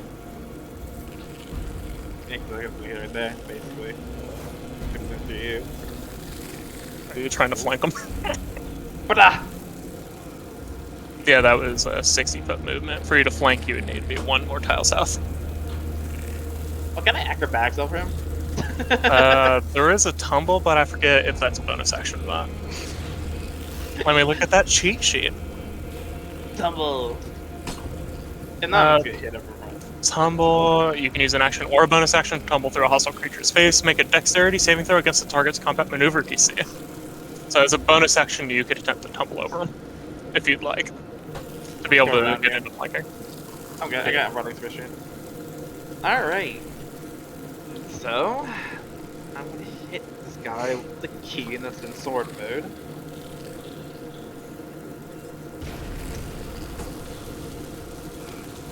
Roll 22. And I will use a reaction to do a spell in that for Thunder Punch at 2nd level, because the automatic hits is 48. Yeah, because you're doing the one feature from that blade dancing thing. Yeah. So that's your reaction. So He didn't need to hit with it because it counts as part of his blade attack. He Yeah, does another yeah. 17 on top of the base hit. Yep. So that doesn't have to do a 2nd level because it's a 1st level spell. So Yeah, that's so 7 force, and then 21 thunder. So you did 28 total. Yep. Alright. First hit. I teleport 15. I'm gonna teleport there. Up to 15, so now you're in flank. Hit it with the key again. And now you have flanking, so you get an expertise there. 16. Does not hit. Bardic Inspiration. Oh, Bardic. Yes, You Bardic. can roll twice and take the higher. What is it? Is it D10 now for you? Yes.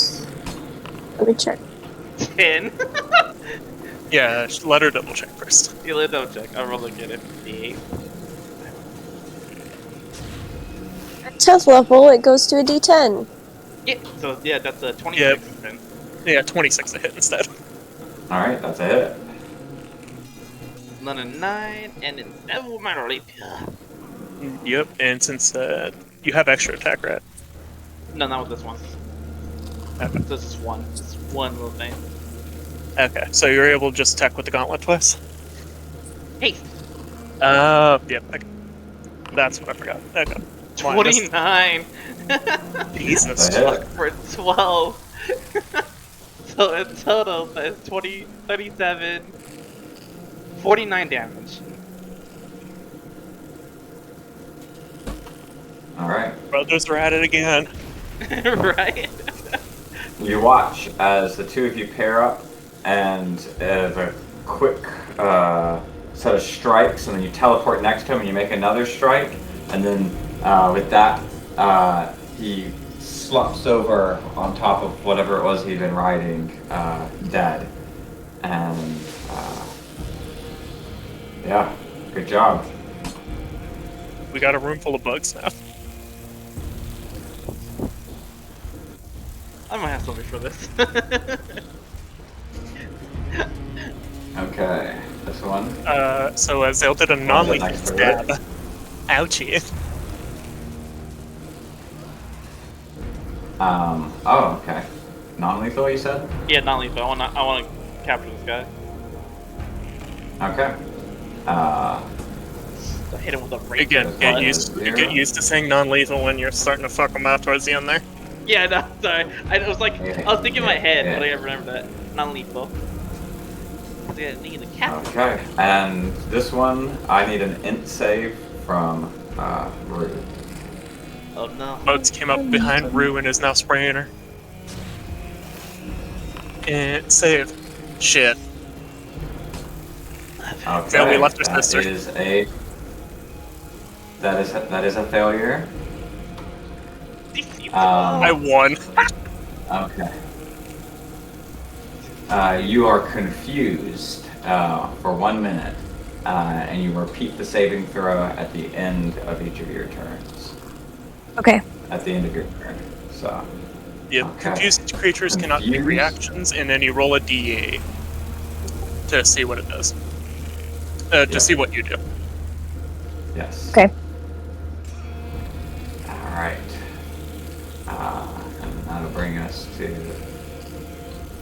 this one, which is going to. Guys, the bugs are looking really cute. Oh no. Rue, at the end of your turn, go ahead. Okay, yeah, and- on its turn, a confused creature rolls a d8 to determine what it does. Yes. I rolled a 1. Uh-oh. The effect does nothing. The creature uses all of its movement to move in a random direction. No, we're talking about the confused condition and level up. So Oh, on its turn, a Yes. confused creature to determine what it does. You rolled a 1, so it does nothing. Yeah, It so you says do nothing this turn. So you do nothing this turn. okay. Yeah. And so, as you kind of stand there in confusion, as this They're sort of so like cute. pheromone effect takes over on you, yeah. Go ahead and make your int save again. Guys, can we keep some? I don't know. Maybe Fee might like them. They would eat her plants. There you go. Hey, You're like, oh Hey. shit, you You don't know that.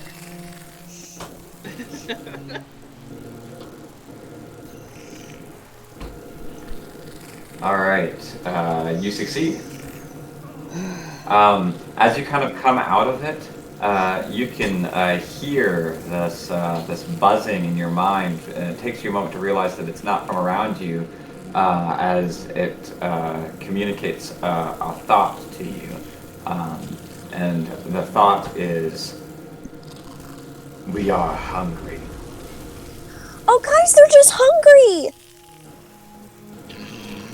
Zerman, you- give them a cookie. we all ate the cookies. Oh god. You don't have any cookies left. No, I can only make so many. They're so hungry. You see hit like the lips of his snout kind of like raise, like ew.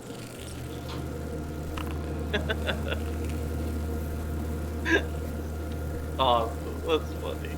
Love it. It's okay, Buggies. We'll find you some food. Okay.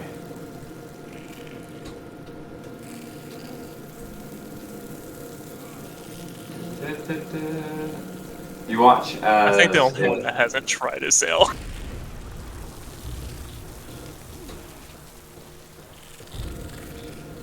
Oh god, Okay. that set of bugs on Zalman. I know, I was about to help with that. But then the bugs were really cute. A an attack towards you. What's your AC again? 18, but I can also shield it. It doesn't hit. As you watch its stinger kind of just dent against your armor, we come to the priest at 0, who suddenly goes, so close. That motherfucker. Did you hear him? I heard they're hungry. All I hear is the buzz.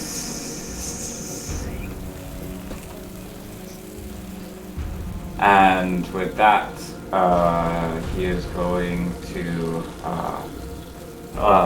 you're gonna watch as he does the buzzing. His eyes roll around in different directions in his head, independently from each other. Ew. But at one point, look at each of you as he casts another spell. I think Frederick is within counterspell if he has that spell. He does. So 2 attempts. I think it's a Frederick's turn to try to counterspell this fucker if you want to try it. Yeah. Frederick the counterspell. Okay. Alright, Frederick. Come on, buddy. D20 plus 5. 14. Nope. Damn it. Not against the 6th level hold person that he just cast. We're gonna need wisdom saving throws from all of you. Yeah. I want to counterspell. I got 1 slot lot, guys. Rue is 30 feet, 5 feet out. It could only be within 30 feet of the Oh, target, so yeah. who's the first target? Yeah, I thought she was a little. Back the the first fuck target is going to be Zarman, and then from there he kind of. Yeah, so you'd be able to affect Zale and Frederick with it. Okay, so And no. Zarman also affects aura resistance onto Zale, so you can add 3 to your wisdom save. Okay. Hell yes. And, I think that should be next. That's a success. And Frederick is. Just Frederick's so you not know, with he's. advantage. Frederick's gonna give advantage to Zell for his roll for his save because he's insane. It's a cool ass effect. So I roll with advantage to the Frederick. Yeah, he is in the domain. It's just so cool. Okay, Zale at advantage and plus 3. 25. Now Frederick. Nice. This is the one I was a little bit more worried about. Come on, Frederick. Yeah. Frederick is fucking mine.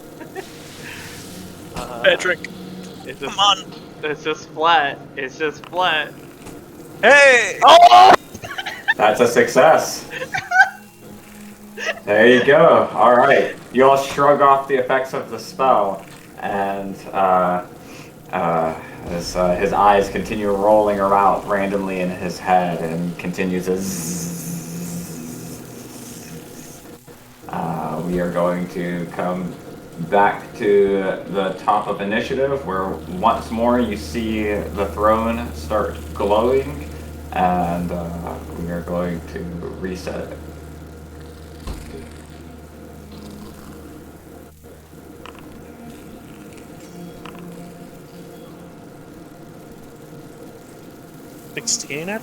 At advantage? Ew.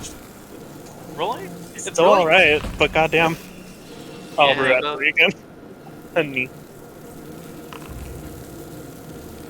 I thought I could be helpful.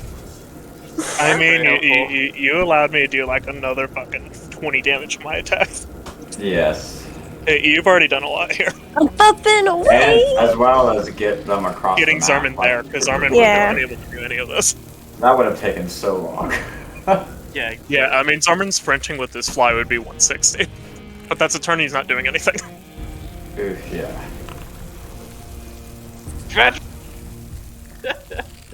Now you're left dead. Damn it, Patrick. The High Priest is actually gone before we do. Okay. Oh no. The law's not in our favor. We should have killed, apparently. The law didn't like we didn't kill. Fuck.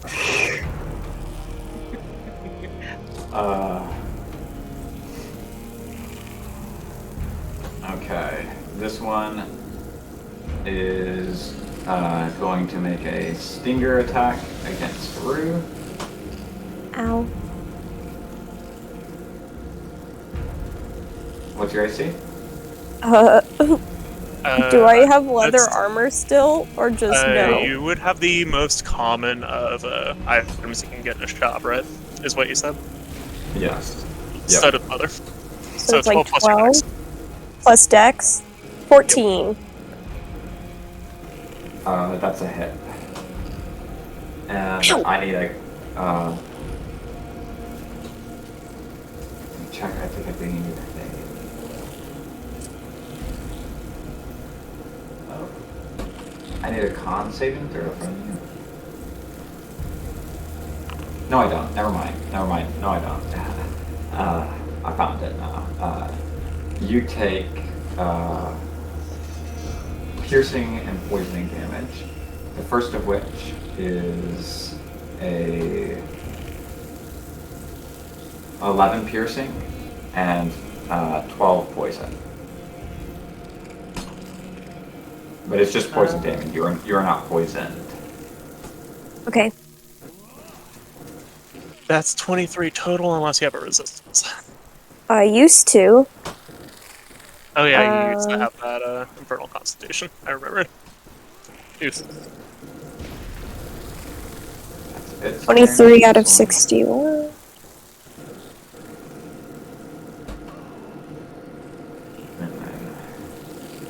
You'd be at 38. Yep. Yeah, I'm afraid that we've left our sister alone with the bugs. Sale. But they're cute! Oh god, they're going again.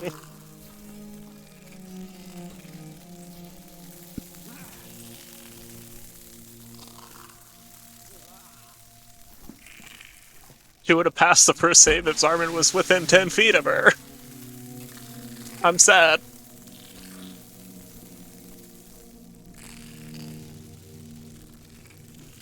It's fine. I don't know, Chance has been hovering over that attack roll he rolled already. I don't like it. Fine.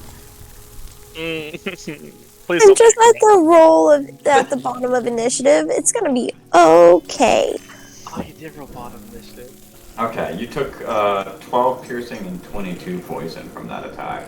Oh my god, she's down. No, honey. Is she down now or are you still up? I mean, She only had 38. Really? At her HP? At the Yeah. Yeah, she has like a 60. I have She gets back. 57, and then I had +4 from the cookie. There. Oof. So Okay. Rue's down. Rue is down. And then that brings us to... That gives you a level of fatigue now, too, if I remember right. Yes, you have a level of fatigue now. Is it level of fatigue as well as level of strafe, or is that something? This fatigue. Just fatigue? I don't Okay. remember. Okay. This fatigue. We'll have to, I'll recheck. Remind me when we're what done that with does. this, but Let me see. it's on Have my the cheat cheat sheet, sheet I You're believe. just one tired little gal. That's what. Yeah, let me see. Fatigue. Gotta First level, you cannot sprint anymore. Good, I wasn't gonna anyways. Yeah, you're fine for now until they start coup de grace because they're hungry. Help! I need somebody. Help! I decided to switch off my headphones and onto my phone. Yeah, that's it. Okay. Alright.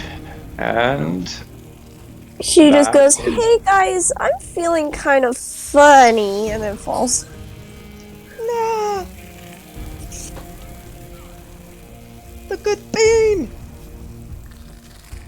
On the ground, fucking going crazy. I really don't. I knew this was part of the consequence of getting him up there, but I was like, can't hurt. I really don't want to know what happens when a creature is down with these bugs. I don't like that phrasal word, I'll admit. Okay. I need a dex save from Zarmin.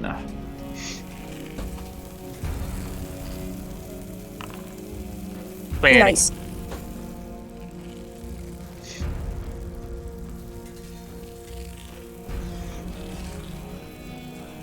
Alright, yeah, that's a success.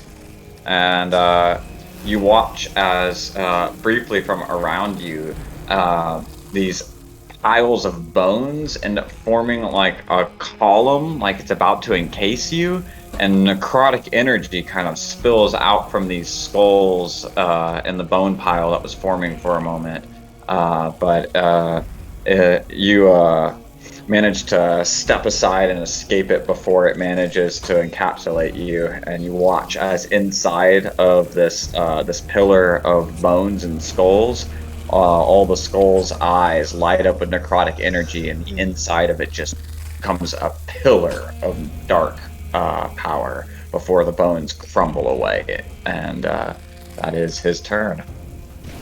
Let me check this real quick and make sure it's not half damage. It is half damage. Got you. So let me roll that.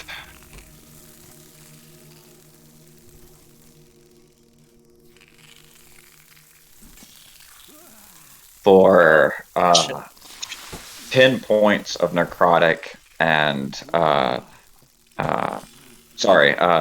21 halved, it would be 10 points of fire, and then necrotic 7 halved is, yeah, you got it. Okay. So 10 of necrotic. Alright. Oh god, I'm making your mistake. 10 of fire. Do that first. Yep. 6 because of the cookie.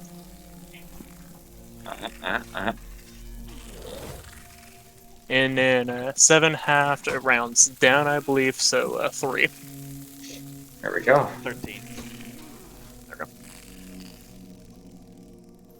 I took the flank strike. And that brings us to Zale. Zell's pissed. Just saw Ryugo down with fucking bug.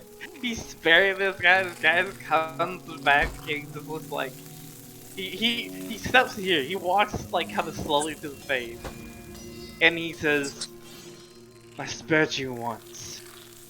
I won't spare you again." And I'm gonna cast lightning bolt in his face. Basically, grab his face and lightning bolt. Cause I'm done with his shit. How far does lightning bolt go? Very far. You'd probably be only hitting that swarm anyway, but it's funny. It goes 300 feet.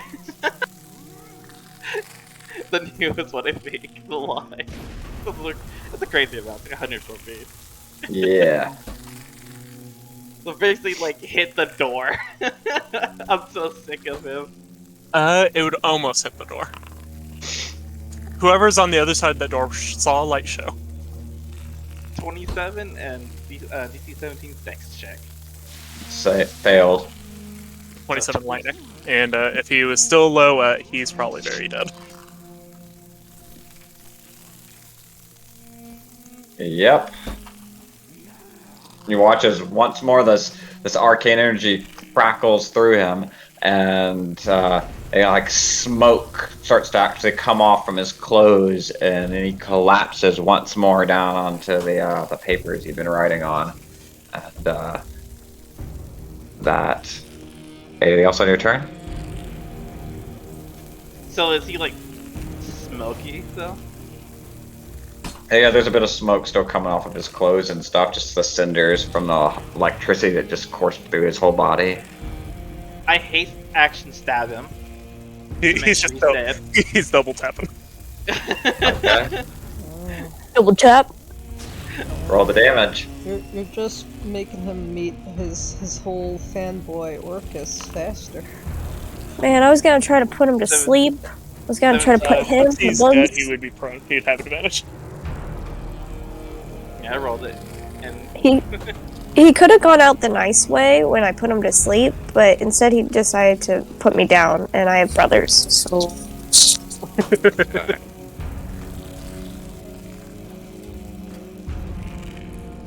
yep, I stab him to him. But make sure he's fucking dead. For a total of 6.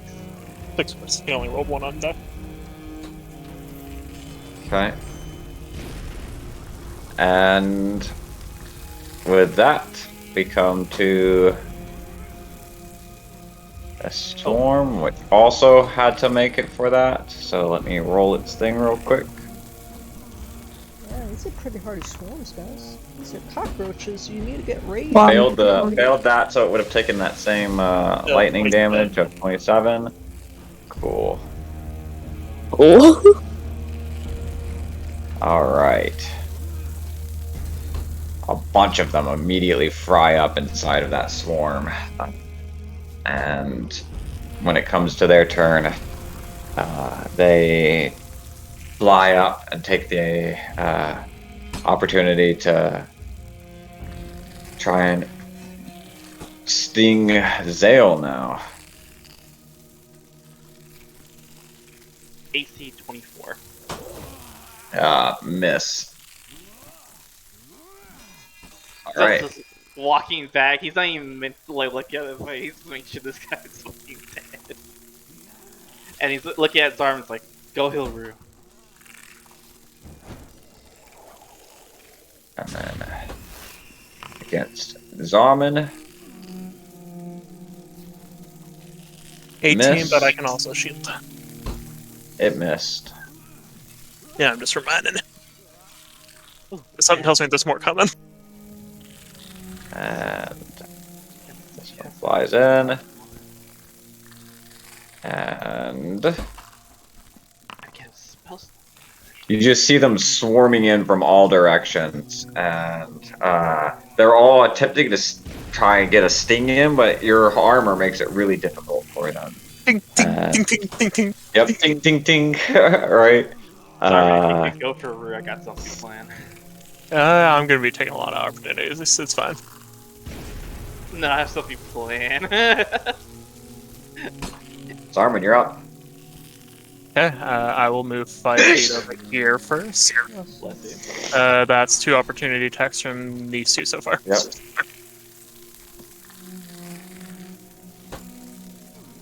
Okay.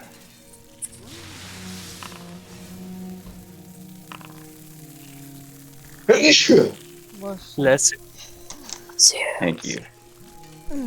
Alright. Both miss. 5 feet again, so now that one. Okay.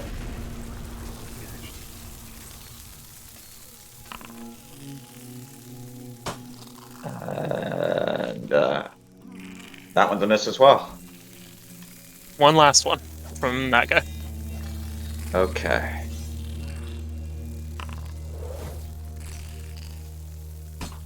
There's a hit.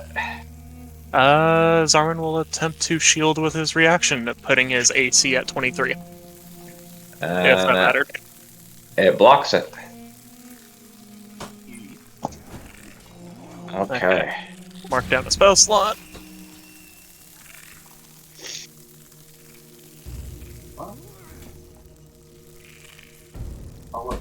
There we go.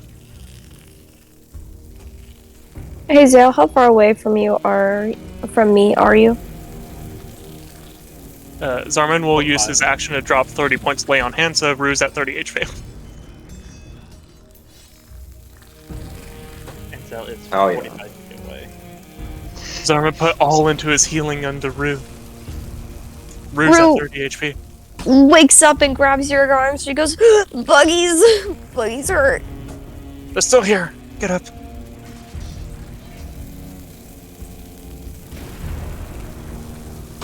That will be Zarman's action. Reaction. The movement he was going to take. Zarman will use his last first level spell slot to cast Shield of Faith at... Hold on a minute. Let me see how high I have to cast this. Where is you, Shield of Faith? Increases for every 3 slots but first. So I will use my only 4th level spell slot to do Shield of Faith at 4th level on the Rue, which will raise her AC by 3. 9. You knocked out 17. Yeah. Oh yeah. You feel like a bunch of frost come up onto your things, but it doesn't actually feel cold on you. It kind of looks like dry ice covered you. Oh, that's so cool! I mean, in a lot of ways.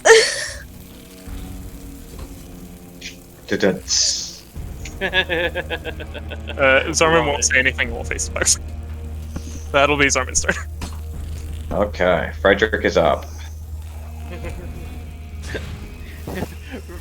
I bet Frederick knows exactly what he's gonna say to himself. Duck.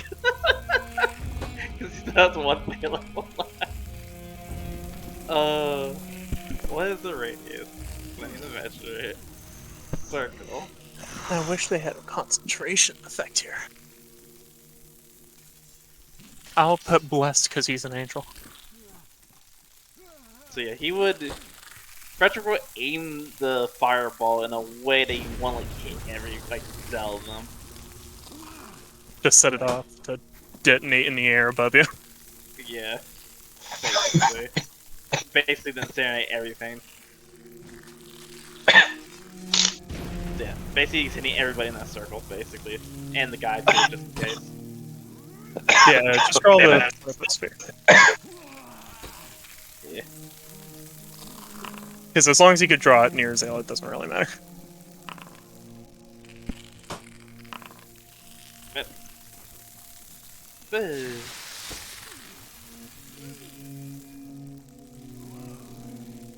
How much damage have you done to these little bugs? That'll They be seem to be another very advantage. tough. They are very hungry. Oh wow. I'm Okay. extremely apprehensive that this guy isn't going to be down until these bugs are handled. Well, I fireballed him and I around mean, him. I'm feeling that this guy is associated with Orcus, who's the domain of death. I don't know. Yeah. Well, I mean, it'll be really hard. He'll just feel like all the burns everywhere. Feel the burn. He would Okay. be really enjoying it. Probably. 26 fire damage, Jesus Christ, on a failure. DC Okay. 17 dex. Can I ask? They all fail. Oh my god. And what was that question? Sorry. I just want to know how rough everyone looks with my allies in terms of their health. It seems like it barely got scratched, but you know, it's there. Zell's perfectly fine. Okay. Fedric, Just I'm not seems sure. pissed.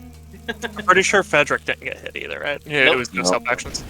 So Zella and Fedric are pristine. Zarman barely got hurt. You're the only one heavily wounded right now. All right. Cool. I don't care about me.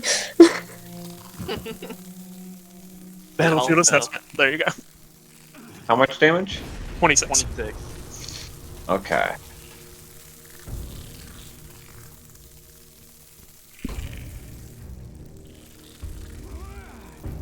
Sorry, painting. You need a burn so we can live.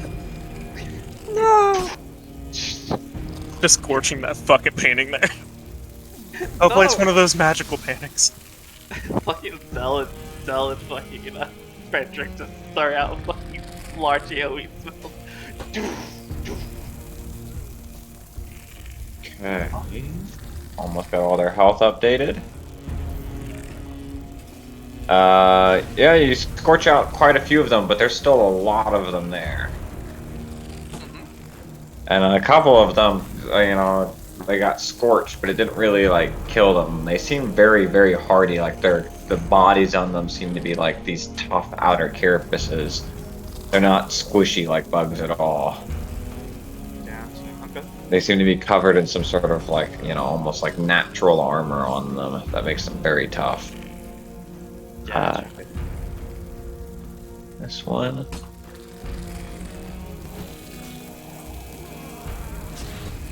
Ooh, one of them's closer now. How many times do we gotta kill this fucking priest? He's still dead from before. He's just now scorched. He got electrocuted, and now he's been incinerated. If he's not ashes on the chair by now, and then he comes back up as a dust monster. Anything else on Frederick's turn? I think he can bonus action assess vulnerability, but I think that only works on single targets since these are swarms that wouldn't work. yeah. He already is. Fireball. Yeah, I was talking bonus action because of the prep a trick. It's bonus action. Yeah. I'm prep it, just in case, if I need to target this guy, if he gets the fuck back out for transform. I like the idea. He fireballs it and he's assessing the dead body of this fucker. Yeah. It's a very Frederick thing to do. You saw him get up from a pretty clean hit from Zell.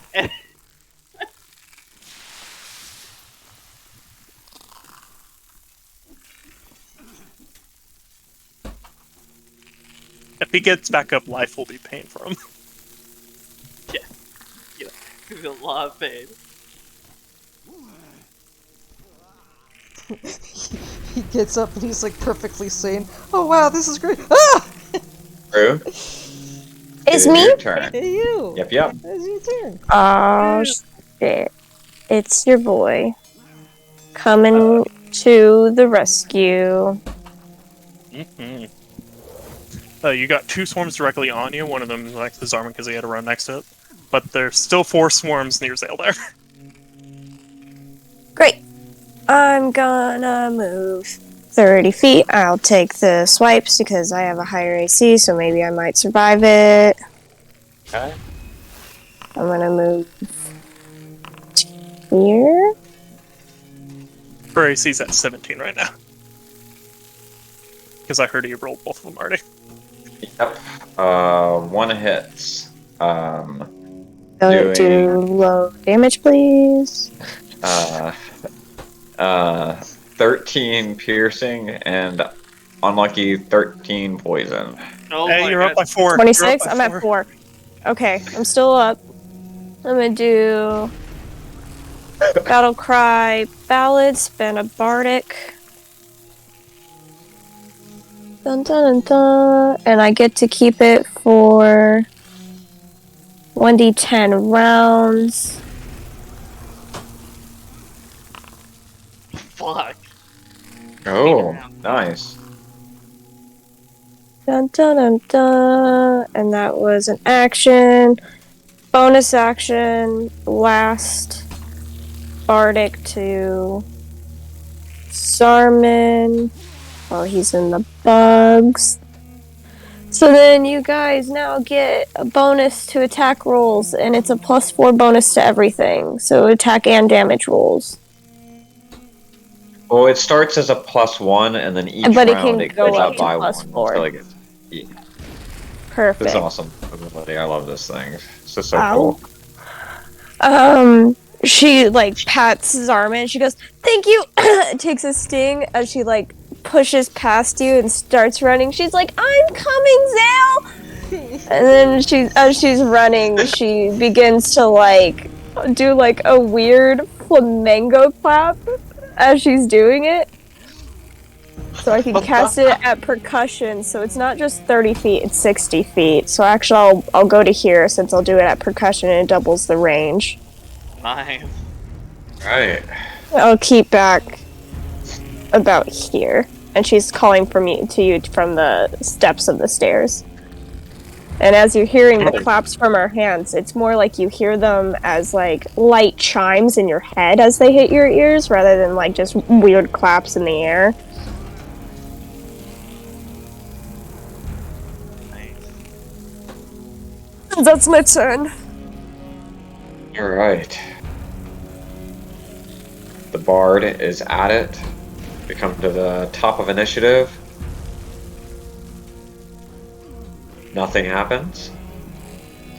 Oh, thank God. Please go get the fuck back up, I Damn swear. buggies. The swarm is going to come up behind Zarman and give him a little sting.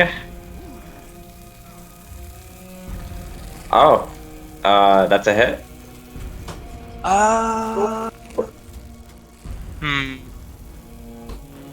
I may not barely been hit, but I still have this first level spell slot. I would like to shield and put me at 23. Oh wait, no, I was still affected by shield when I got opportunity. Yeah, that's what I'm saying. Yeah, I was gonna say, like, you're still under shield, and it's still a hit with a 24. Okay, go for it. You take 15 piercing and 19 poison damage. So 15 piercing puts me at 70. And then 19 poison? Yep. Zarman's filling it now. And then Oh, that's what happens when they make it in the armor. they hurt. You realize how why, much damage why was they've that? been having Hit? Um, 32. I would need to beat a 16 con save. Okay. Shield of Fate's still up. there you go. Oh yeah.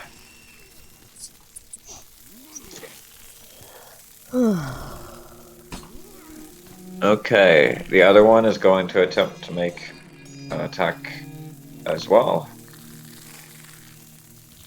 What? Wow.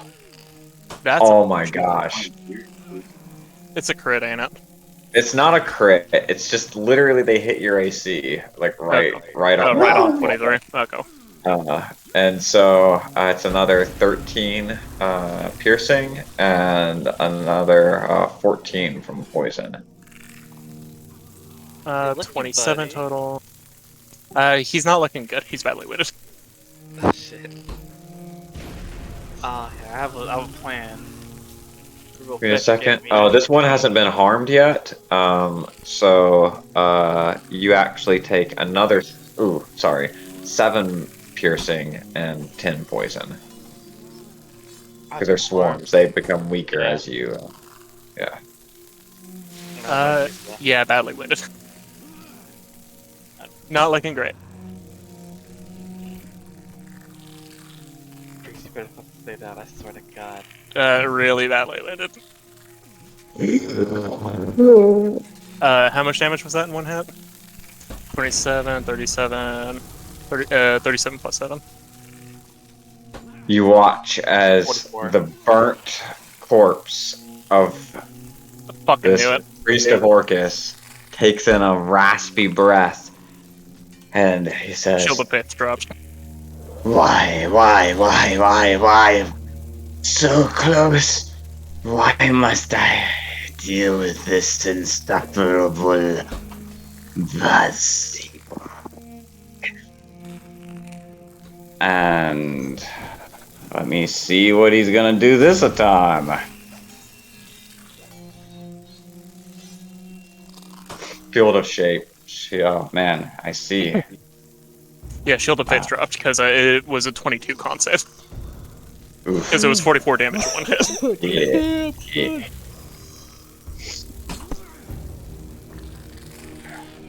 So Rue's AC is back down to 14. Okay.